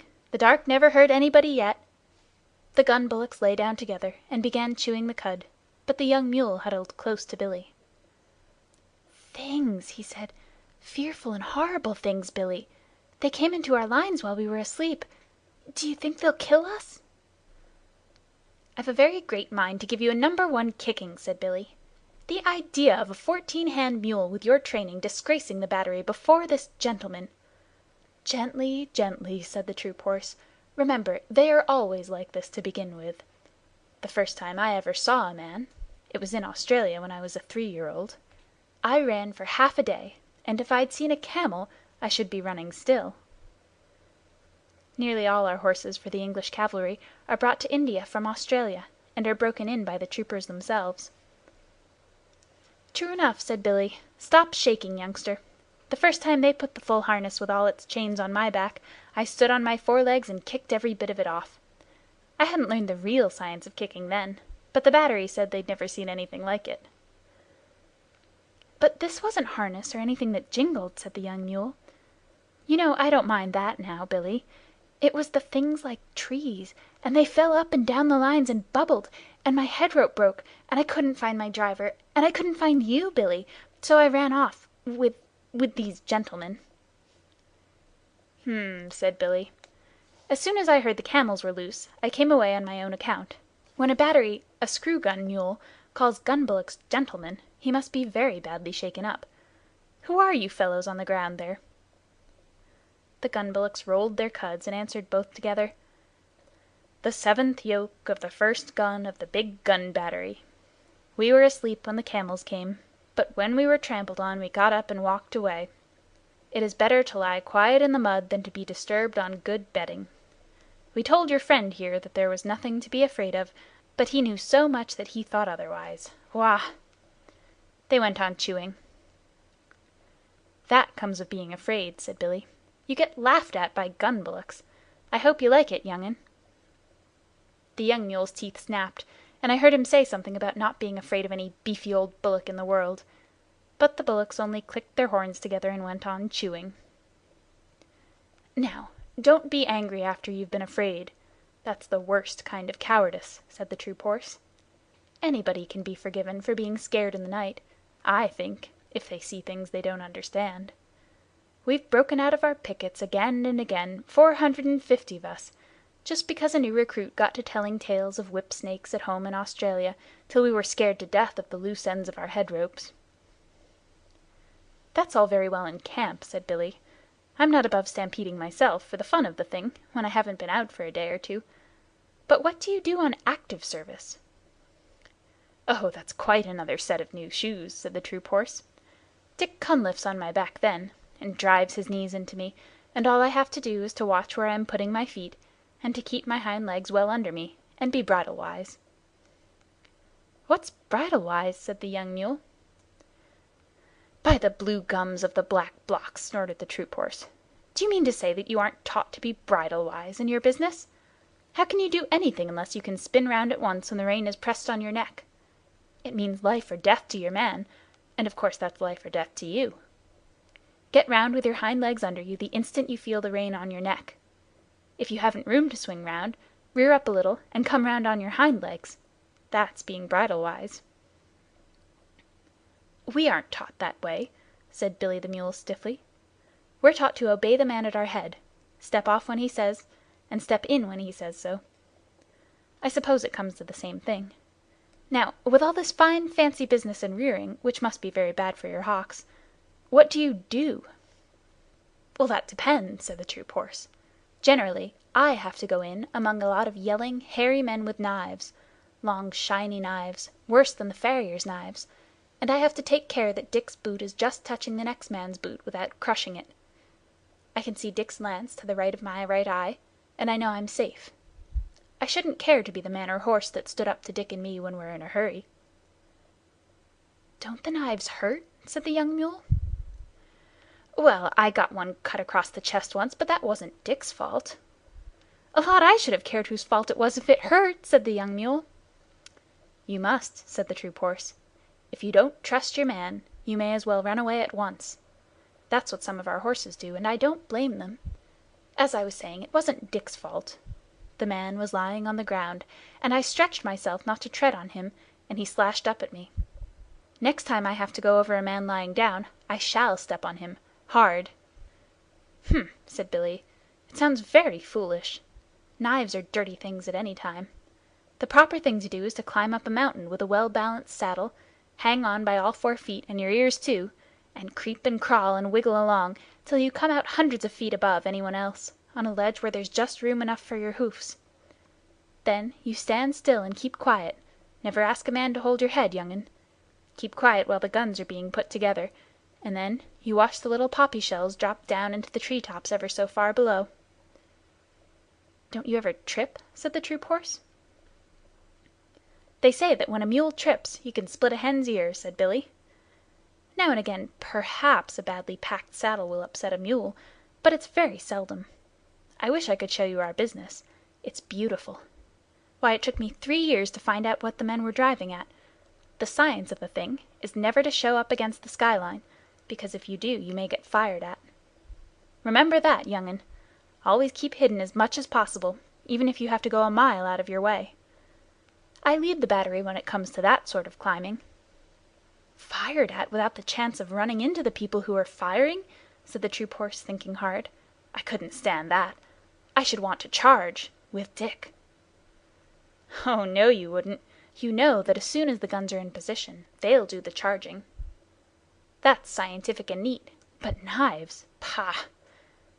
The baggage camel had been bobbing his head to and fro for some time past, anxious to get a word in edgewise. Then I heard him say, as he cleared his throat nervously, I have fought a little, but not in that climbing way or that running way." "No, now you mention it," said Billy, "you don't look as though you were made for climbing or running much. Well, how was it, old hay bales?" "The proper way," said the camel. "We all sat down—" "Oh, my crupper and breastplate," said the troop horse under his breath. "Sat down!" "We sat down, 100 of us," the camel went on, "in a big square, and the men piled our kajawas, our packs and saddles, outside the square, and they fired over our backs, the men did, on all sides of the square." "What sort of men? Any men that came along?" said the troop horse. "They teach us in riding school to lie down and let our masters fire across us. But Dick Cunliffe is the only man I'd trust to do that. It tickles my girths, and besides, I can't see with my head on the ground." "What does it matter who fires across you?" said the camel. "There are plenty of men and plenty of other camels close by, and a great many clouds of smoke. I am not frightened then. I sit still and wait." "And yet," said Billy, "you dream bad dreams and upset the camp at night. Well, well, before I'd lie down, not to speak of sitting down, and let a man fire across me, my heels and head would have something to say to each other. Did you ever hear anything so awful as that?" There was a long silence, and then one of the gun bullocks lifted up his big head and said, "This is very foolish indeed. There's only one way of fighting." "Oh, go on," said Billy. "Please don't mind me. I suppose you fellows fight standing on your tails?" "Only one way," said the two together. They must have been twins. "This is that way. To put all 20 yoke of us to the big gun as soon as Two Tails trumpets." Two Tails is camp slang for the elephant. "What does Two Tails trumpet for?" said the young mule. "To show that he is not going any nearer to the smoke on the other side. Two Tails is a great coward. Then we tug the big gun all together. Heya! Hola! Heya! Hola! We do not climb like cats, nor run like calves. We go across the level plain, 20 yoke of us, till we are unyoked again, and we graze while the big guns talk across the plain to some town with mud walls, and pieces of the wall fall out, and the dust goes up, as though many cattle were coming home." "Oh, and you choose that time for grazing?" said the young mule. "That time or any other. Eating is always good. We eat till we are yoked up again, and tug the gun back to where Two Tails is waiting for it. Sometimes there are big guns in the city that speak back, and some of us are killed. And then there is all the more grazing for those that are left. This is fate. Nothing but fate. None the less, Two Tails is a great coward. That is the proper way to fight. We are brothers from Hapur. Our father was a sacred bull of Shiva. We have spoken." "Well, I've certainly learned something tonight," said the troop horse. "Do you gentlemen of the screw gun battery feel inclined to eat when you are being fired at with big guns, and Two Tails is behind you?" About as much as we feel inclined to sit down and let men sprawl all over us, or run into people with knives. I never heard such stuff. A mountain ledge, a well-balanced load, a driver you can trust to let you pick your own way, and I'm your mule. But the other things, no," said Billy, with a stamp of his foot. "Of course," said the troop horse, "everyone is not made in the same way, and I can quite see that your family, on your father's side, would fail to understand a great many things." "Never you mind my family on my father's side," said Billy angrily, for every mule hates to be reminded that his father was a donkey. "My father was a Southern gentleman, and he could pull down and bite and kick into rags every horse he came across. Remember that, you big brown Brumby." Brumby means wild horse without any breeding. Imagine the feelings of Ormond if a bus horse called him a cocktail, and you can imagine how an Australian horse felt. I saw the white of his eye glitter in the dark. "See here, you son of an important Malaga jackass," he said between his teeth.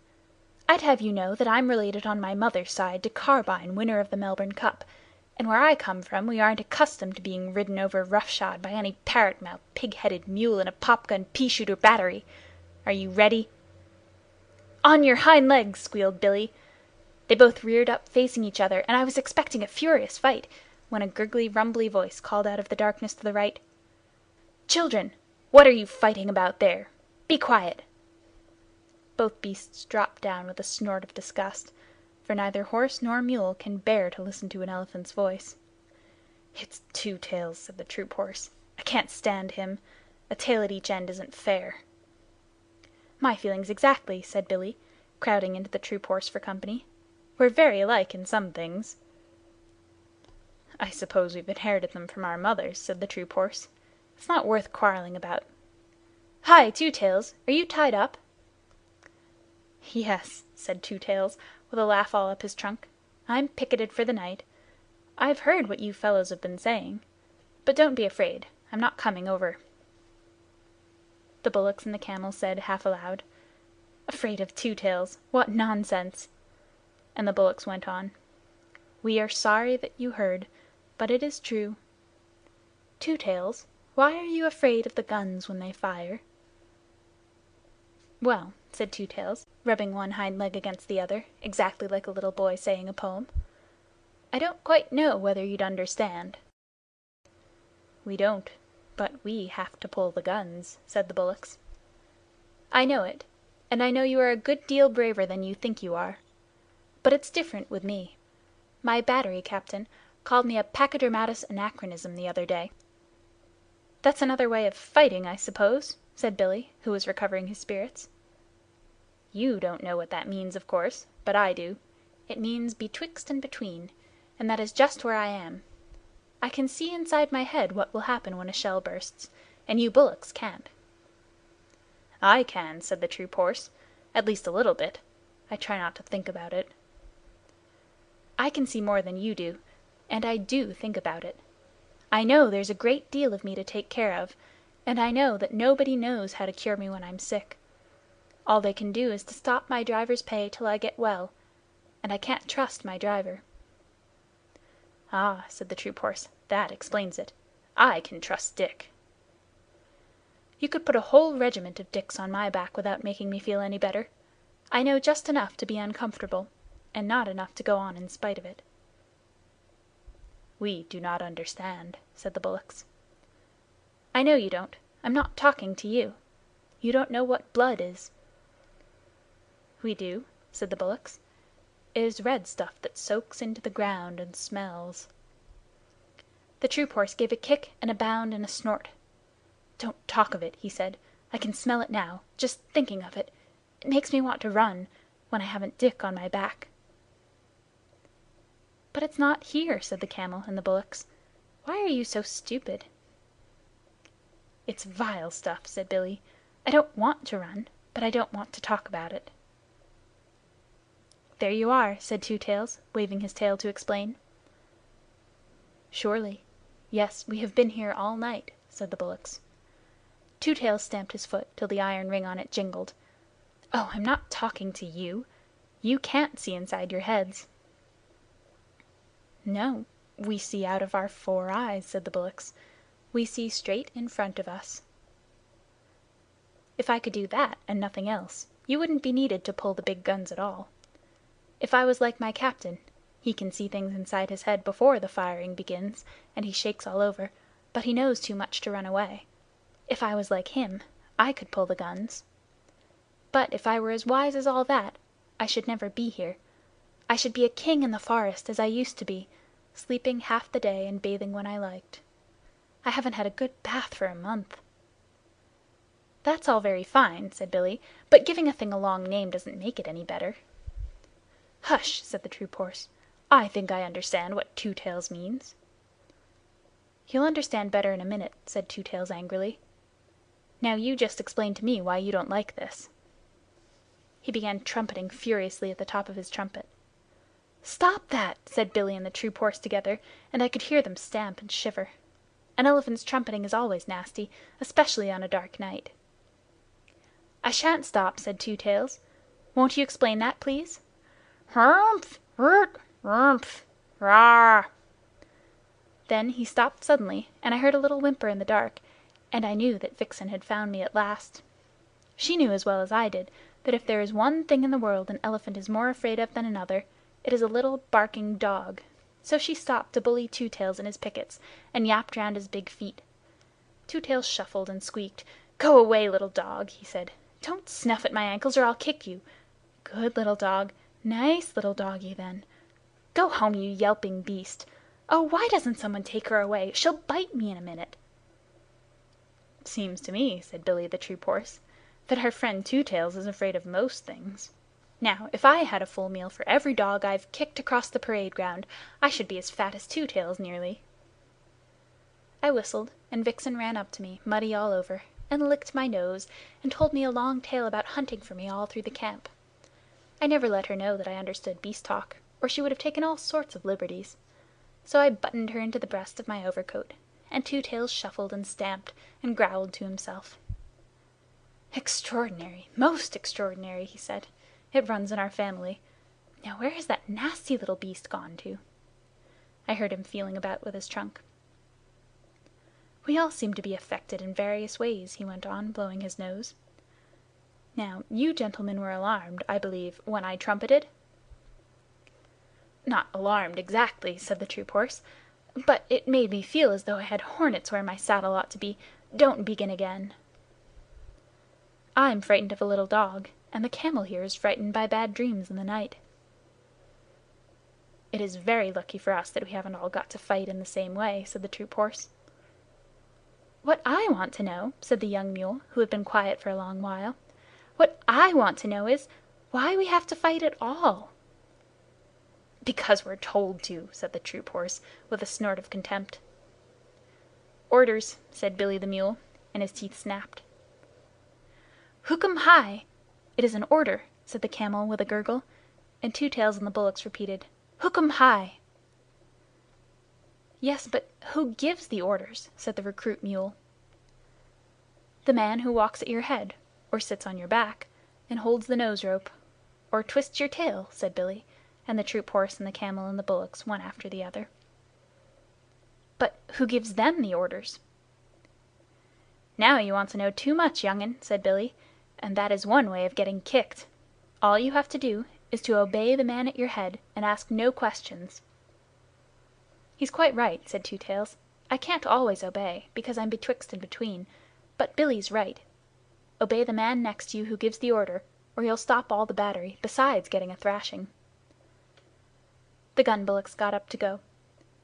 "Morning is coming," they said. "We will go back to our lines. It is true that we only see out of our eyes, and we are not very clever, but still we are the only people tonight who have not been afraid. Good night, you brave people." Nobody answered, and the troop horse said, to change the conversation, "Where's that little dog? A dog means a man somewhere about." "Here I am," yapped Vixen, "under the gun tail with my man. You big blundering beast of a camel, you upset our tent. My man's very angry." "Phew!" said the bullocks. "He must be white." "Of course he is," said Vixen. Do you suppose I'm looked after by a black bullock driver?" "Hwah! Wash! Ugh!" said the bullocks. "Let us get away quickly." They plunged forward in the mud, and managed somehow to run their yoke on the pole of an ammunition wagon, where it jammed. "Now you have done it," said Billy calmly. "Don't struggle. You're hung up till daylight. What on earth's the matter?" The bullocks went off into the long hissing snorts that Indian cattle give, and pushed and crowded and slewed and stamped and slipped and nearly fell down in the mud, grunting savagely. "You'll break your necks in a minute," said the troop horse. "What's the matter with white men? I live with 'em." "They eat us. Pull!" said the near bullock. The yoke snapped with a twang, and they lumbered off together. I never knew before what made Indian cattle so scared of Englishmen. We eat beef, a thing that no cattle driver touches, and of course the cattle do not like it. "May I be flogged with my own pad chains! Who'd have thought of two big lumps like those losing their heads?" said Billy. "Never mind. I'm going to look at this man. Most of the white men, I know, have things in their pockets," said the troop horse. "I'll leave you then. I can't say I'm over fond of him myself. Besides, white men who haven't a place to sleep in are more than likely to be thieves, and I've a good deal of government property on my back. Come along, young 'un, and we'll go back to our lines. Good night, Australia. See you on parade tomorrow, I suppose. Good night, old hay bales. Try to control your feelings, won't you? Good night, Two Tails. If you pass us on the ground tomorrow, don't trumpet. It spoils our formation." Billy the mule stamped off with the swaggering limp of an old campaigner as the troop horse's head came nuzzling into my breast, and I gave him biscuits, while Vixen, who's a most conceited little dog, told him fibs about the scores of horses that she and I kept. "I'm coming to the parade tomorrow in my dog cart," she said. "Where will you be?" "On the left hand of the second squadron. I set the time for all my troop, little lady," he said politely. "Now I must go back to Dick. My tail's all muddy, and he'll have 2 hours' hard work dressing me for parade." The big parade of all the 30,000 men was held that afternoon, and Vixen and I had a good place close to the Viceroy and the Emir of Afghanistan, with his high big black hat of Astrakhan wool, and the great diamond star in the center. The first part of the review was all sunshine, and the regiments went by in wave upon wave of legs all moving together, and guns all in a line, till our eyes grew dizzy. Then the cavalry came up to the beautiful cavalry canter of Bonnie Dundee, and Vixen cocked her ear where she sat on the dog cart. The second squadron of the Lancers shot by, and there was the troop horse, with his tail like spun silk, his head pulled into his breast, one ear forward and one back, setting the time for all his squadron, his legs going as smoothly as waltz music. Then the big guns came by, and I saw Two Tails and 2 other elephants harnessed in line to a 40-pounder siege gun, while 20 yoke of oxen walked behind. The 7th pair had a new yoke, and they looked rather stiff and tired. Last came the screw guns, and Billy the mule carried himself as though he commanded all the troops, and his harness was oiled and polished till it winked. I gave a cheer all by myself for Billy the mule, but he never looked right or left. The rain began to fall again, and for a while it was too misty to see what the troops were doing. They had made a big half circle across the plain, and were spreading out into a line. That line grew and grew and grew till it was 3/4 of a mile long from wing to wing, one solid wall of men, horses, and guns. Then it came on straight toward the Viceroy and the Emir, and as it got nearer the ground began to shake like the deck of a steamer when the engines are going fast.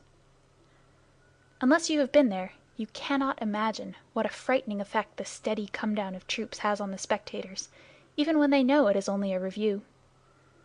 I looked at the Emir. Up till then he had not shown the shadow of a sign of astonishment or anything else, but now his eyes began to get bigger and bigger, and he picked up the reins on his horse's neck and looked behind him. For a minute it seemed as though he was going to draw his sword and slash his way out through the English men and women in the carriages at the back. Then the advance stopped dead, the ground stood still, the whole line saluted, and 30 bands began to play all together.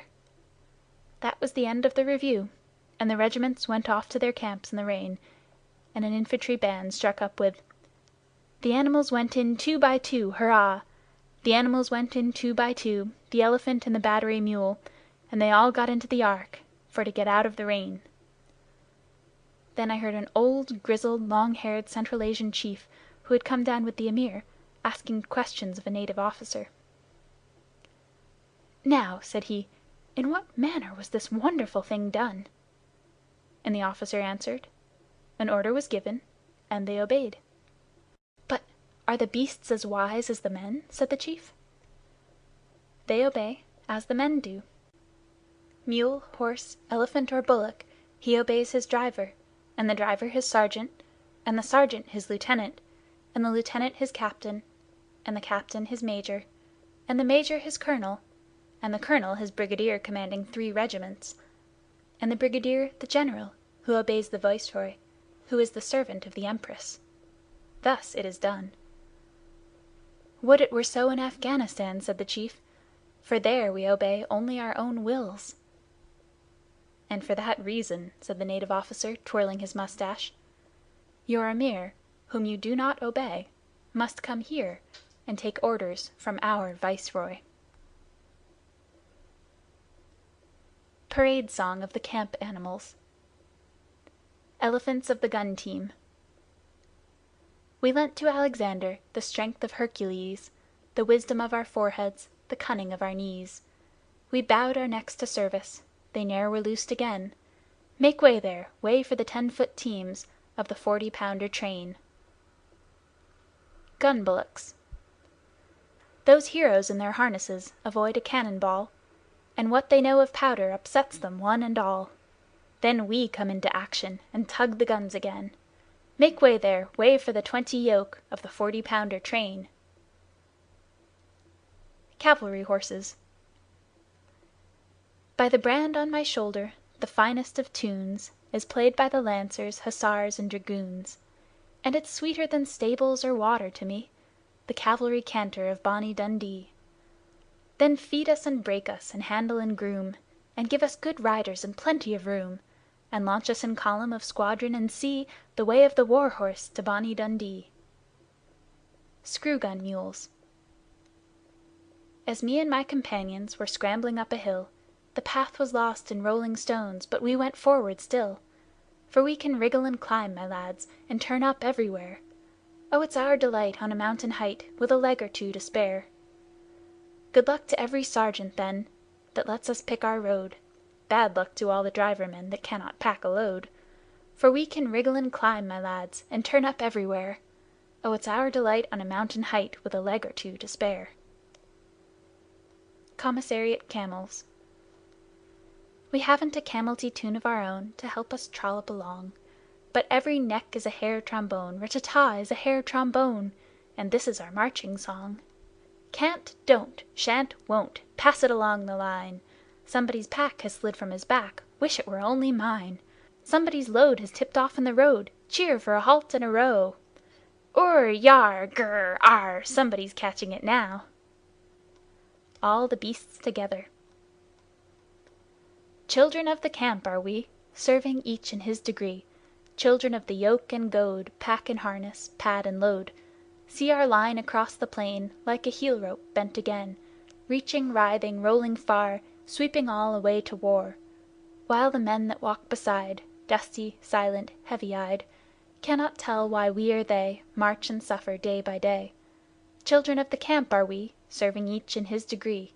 Children of the yoke and goad, pack and harness, pad and load. End of Chapter 7.